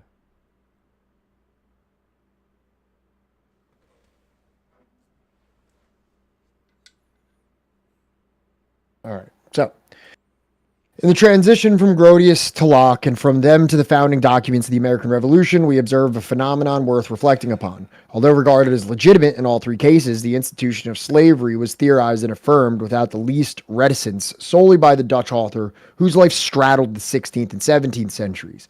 And Locke, by contrast, at least in the case of the 2 treatises of government, which were written and published on the eve and at the end of the Glorious Revolution, legitimation of slavery tends to occur exclusively between the lines of the discourse celebrating English liberty. The reticence reaches its peak in the documents that consecrate the foundation of the United States as the most glorious chapter in the history of liberty. When it came to the relationship with the Indians, things were different. Grotius, Locke, and Washington all referred to them as wild beasts. A document like the Declaration of Independence, which was addressed to the international public opinion, and which, as we know, included among George III's most heinous crimes the fact that he had incited the merciless Indian savages against the rebel colonists, was linguistically more cautious.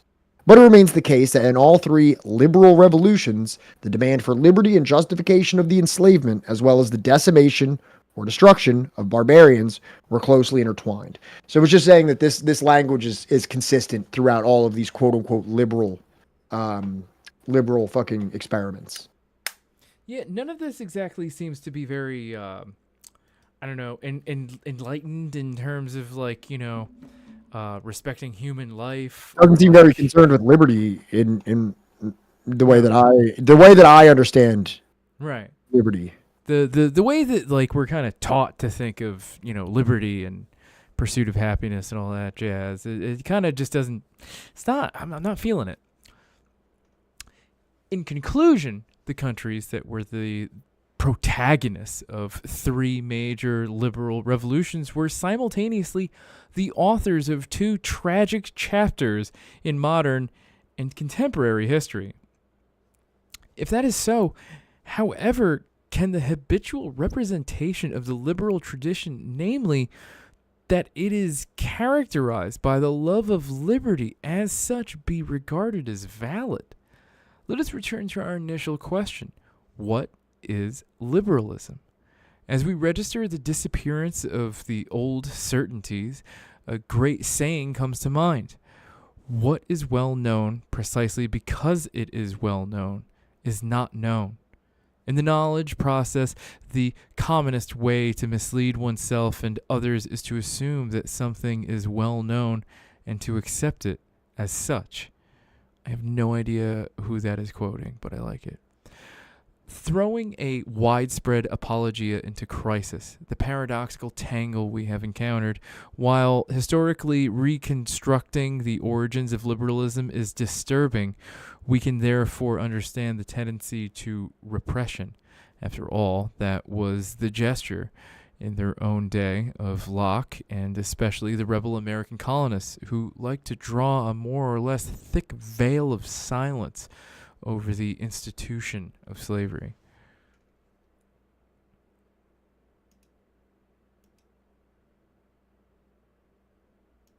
All right. In analyzing the relationship that the three liberal revolutions developed on the one hand with the black people and on the other hand the Irish, the Indians, and natives, it is misleading to start out from the presupposition of a homogeneous historical time unmarked by the fractures and flowing in unilinear fashion. Clearly predating Locke and Washington and contemporary of Grotius was Montaigne, who, that's different than Montesquieu, right? Montaigne, in whom we find it's like the fourth line down, but I don't know. In whom we find a memorable self-critical reflection of the West colonial expansion that would seek in vain in them. Such a reflection can even be read as a prefigurative but timely critique of the attitude of Grotius, Locke, and Washington towards non-European populations. Among them, there was nothing savage or barbarous. The fact was that every man calls barbarous anything he is not accustomed to. People took their own country as a model. There we always find the perfect religion, the perfect polity, the most developed and perfect way of doing anything. Going back further, we encounter Las Casas and his critique of the arguments employed to dehumanize the Indian barbarians, the arguments that are more or less widely echoed by Grotius, Locke, and Washington. It's French derogatory. Montaigne. Okay, it's vulgar. Montaigne is what I was saying. Montaigne. What is this? He Virginian? I think it means the, right? The Virginian property owners who prevented the baptism of slaves in the late 17th century, so as not to spoil the spirit of submission and to avoid the emergence of a sense of pride in them because they belonged to the same religious community as the masters, provoked complaints from church and crown alike. Once again, we see that it was the forces of the Ancien Régime which acted to check and contain the novelty represented by racial slavery. Recourse to vulgar historicism to explain or repress the surprising tangle of freedom and oppression that characterizes the three liberal revolutions we have referred to is fruitless. The paradox persists and awaits a genuine, less comforting explanation. So, let's see here. Who do we got? That's Hope the you all end. enjoyed They that. won. Yeah. So this book's a little bit complex because it quotes a lot of people. It's written very scholarly. You know what I mean? Like, I actually read this chapter about 5 times. And I've been trying to adopt a different kind of structure, and it didn't really work too good. This is pretty much just our regular one, but I'm going to keep messing with it, and we're just going to do whatever works. I mean, we'll figure it out, but along with us kind of changing, simulcasting right now with Restream, so I don't know. We're changing a lot of stuff up, you know, and we hope it works. We hope you like it.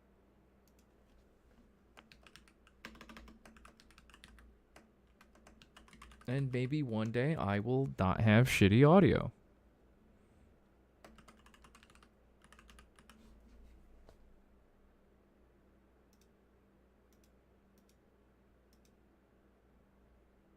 So vote. Figure out, you know, who will be lucky enough to have your eyeballs.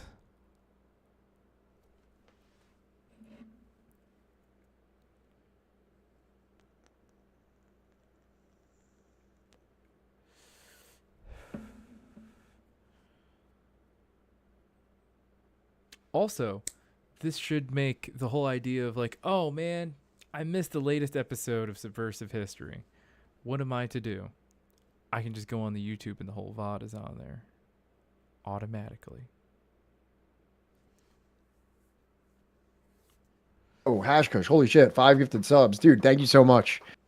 That, you know, we were far off from our sub goal for the night, but this brought us right, you know, close enough. Thank you so much for that. That's so deeply appreciated. We are, as always, deeply indebted to your kind gift to this generosity, community. the generosity of the Hashkush, of the Kush Lord.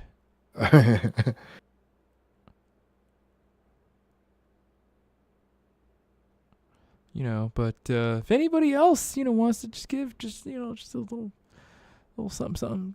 Four measly subs. You know, or 2 people giving just 2 subs, you know. Oh, man, when you break it up like that, I feel like I learned a lot of shit and I was only here for 2 hours. Oh, cool. I mean, that feels good. You know, that's what we're trying to do here. I mean, it sounded like Sacrificial MILF was like stuck on like a country road for most of the stream, but like, you know, we kept them company, and you know, that's why we do this.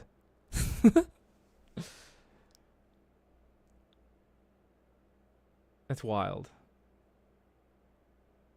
All right.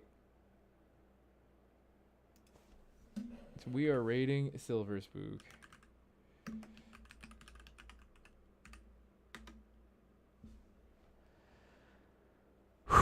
Okay, everybody. We will see you all.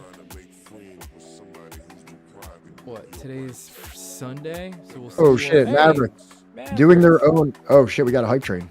Really? Maverick Shit. doing your personal resubscription. Thank you so much. I've been subscribed for 11 months. Currently on an 11-month streak. Should we put a song on? Yeah. It's customary. It's customary, is it not? It is. It is. Oh God, what have we been streaming for? 5.5 hours now. Yes, we have been. 5.5 hours now. Oh shit. God, I got work in the morning. As do I. But you know what? I made a promise to put this fucking mask on every time we got a hype train. And I'll be damned if today's the day that I don't put on the goddamn mask. You might want to put it on the video on the screen.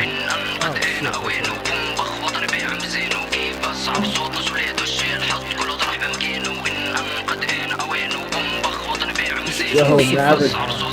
Fucking thank you for the 400 bits there. Thank you so much.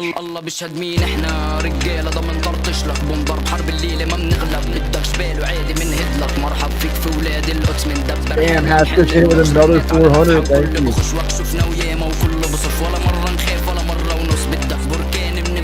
نعمل لك حفلة تخش تنط نستقطب ميل بس بدنا نقص ما هو كله عارف ما هو كله شايف ما هو كله خايف والدنيا ترص استجدع دايما واوعى تبحش انا ادرينالين فاجع بشباب ينضرب الغاز احنا الجدعان والزينة قليل رد بالك عم تعيشها بلاش سوي واعمل واجمع كاش ما الدنيا صعيبة وبدها زلم سيبك من روح واحضر لك جاي انا قرش انا سمكة وصحابي ما ننفد جلمة مش بنعمل غلبة تجينا يا خالي بناخد العتبة تخوف بالليل ندوي لك عتمة بس شوف تنساش Jesus Christ, Hashkush, another 5 gifted subs. Putting us well over our fucking our goal for today, 12 gifted subs for the day. Astrid, thank you so much. Thank you so much. We so appreciate it. All the support. It wells my heart with gratitude. Thank you, thank you, thank you. قد انا اوانه ومبخ وطن بيع ميزانه كيف بصعب صوت وسولاد والشال حط كله طرح بمكانه وان قد انا اوانه ومبخ وطن بيع ميزانه كيف بصعب صوت وسولاد والشال حط كله طرح بمكانه حتموت من الرعب من الارض نطلع زي الجن بخ هدي اللعب على هذا نترك على النار الافكار تنطخ اختراق ورا حدا اذا بلغ انا مش مركب بركبش مع حدا انا فين ان Oh, Bunny Borgo, thank you so much for gifting a sub. Damn, this thing is more static. Something is playing YouTube. Yo, Johnny. I think they're saying they're static. Get the fuck out of here. Are you serious? They're static coming with the music? Do you think it's because we're playing YouTube on this fucking thing? I don't know. This was happening before. Remember? This happened like a couple times before. The new YouTube strategy? God damn it. Alright, so is it stopped when I stop the video? Yeah, I think they said it's only when the video is playing. And it's weird because I could hear it before, but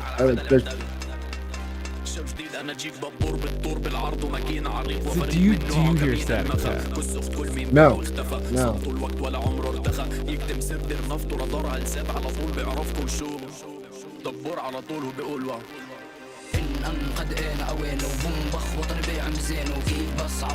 Is it still doing it, yeah? It's only the video? Open the stream on a private incognito browser.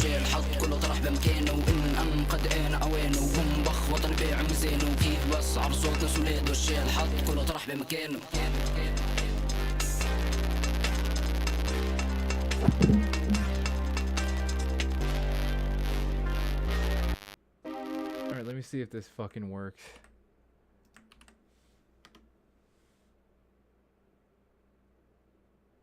But then there's no ad blocker, I think. I don't know. We'll fucking hang on.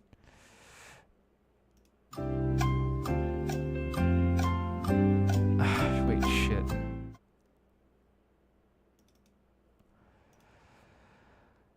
Oh, man. Alright, let's see if this works.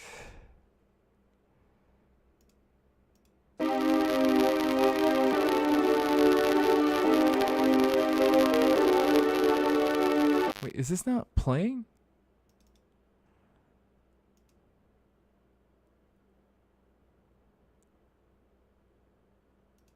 Still staticky. So I think last time, didn't we like close the whole stream and then come back? Wasn't that how we did it last time? Yeah, but then like it's gonna go Alright, I'll see if this does it. Oh shit, Maverick, 2 gifted subs. Shit, thank you so much. I know this is one way to fucking kill a hype train, having a bunch of fucking static. Having a bunch of fucking static and weird music playing, but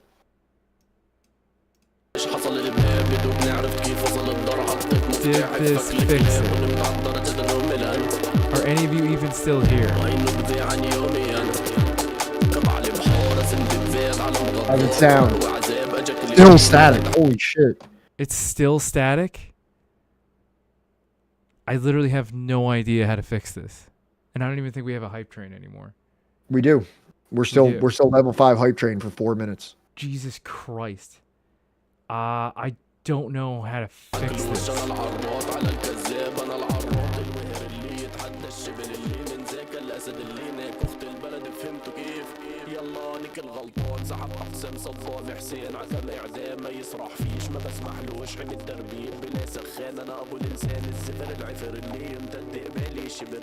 No, there shouldn't be any kind of audio equalizer or boost or anything.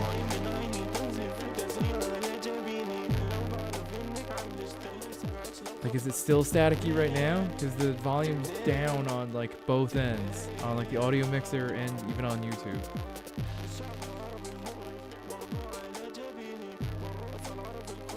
Just quiet static. That's.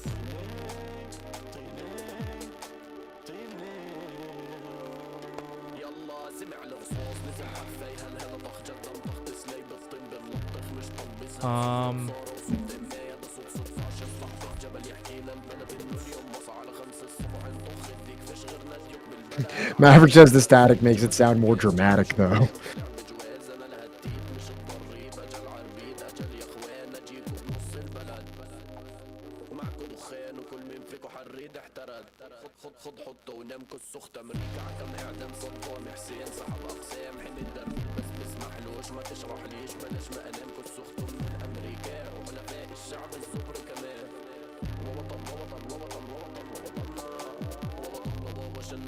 Yo, Heroic Skeleton, thank you for subscribing. 5 months.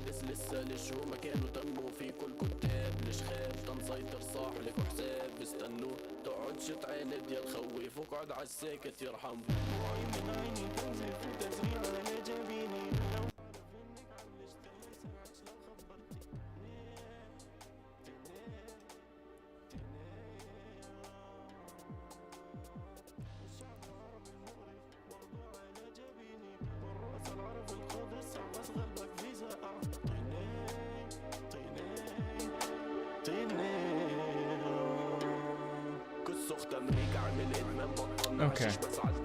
I think I figured out what the problem is.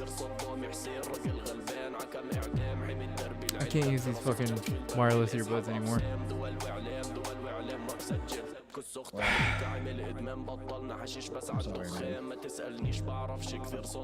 I know how nice that must have been. Well, guys, thank you for being here with us as we work through that little issue there. Thanks for the fucking hype train, dude. We came in strong. We had 1 sub the entire fucking stream. The last fucking 10 minutes, you guys made it rain on us, and that's really fucking cool. You know what I mean? We've been climbing back up the mountain ever since we had to take some time off. You know what I mean? We're still not where we were, and that's okay. You know what I mean? Like, it's not like, we always have to maintain that level of subs, but we are always looking to do a little bit more here, and continue to expand this thing. So all that support is so deeply, deeply, deeply appreciated. In addition to that, that YouTube video has been floating around, the one that I made a while ago. Please check that out. We simulcasted on YouTube today, which is pretty cool. We simulcasted on YouTube. I know a couple of you popped in there to say what's up. Really, we don't really have many people there, but just in case, maybe we can start building a little bit of an audience over there with the YouTube videos. I'm working on my second YouTube video right now. It will be about Israel-Palestine. It will be from a smaller segment of it that isn't talked about that much, but I think that is extremely important. So be on the lookout for that. I haven't really shouted out everyone on the Patreon in a while, and I really think I should, because that's supposed to be part of the Patreon thing. So shout out to everybody that doesn't want to be named. I'm not going to read every single name, but definitely shout out Ninja Can, Strin Sam, Pollen, Ryland, Plants Fanon, Mystery Daniel, All Good, Hunger Games, Salty Tommy, Wilco, Radisky, Maverick, Tay, Sin Chow, Philbo, Sedan Hussein, Poinks, Robbo, Frank and Panty, Dave, Ben, Guillotiers, Zoot, and Genki's Barber. Thank you all so much for being part of that. If you guys want to help us, if you guys want to contribute to us in an extremely direct financial way, please consider being a part of our Patreon. Right now, I think we're just really saving that up for the Ecuador trip that I'm still planning on doing. I know I haven't talked about it a whole lot, but Salty Kami, thank you. Finvar, thank you so much for the bits. But we're still working towards that. We're going down in February to Ecuador, to the Amazon rainforest, to produce live content, international content for the indigenous communities.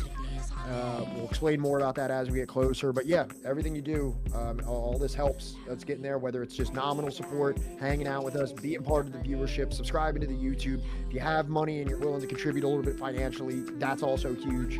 But thanks, everybody. We're new book, first chapter. I think it went well. What do you think, Johnny? I think it was I really liked playing those games with those all those questions. Like, you know what I mean? Like, but like, what is liberalism? Is a despotic government that uses an iron fist like Lincoln to crush slavery? Is that liberal, or is it liberal to allow this freedom of states and all that shit? You know what I mean? And I think those are really difficult fucking questions for a lot of people that subscribe to liberalism, especially when they're posed by an individual of the stature of Adam Smith.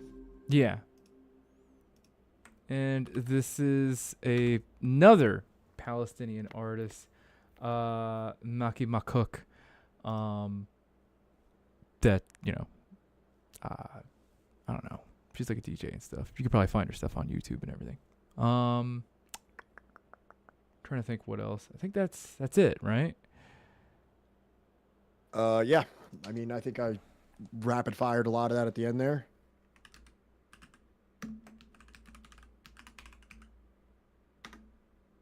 Okay. Thank you, everybody.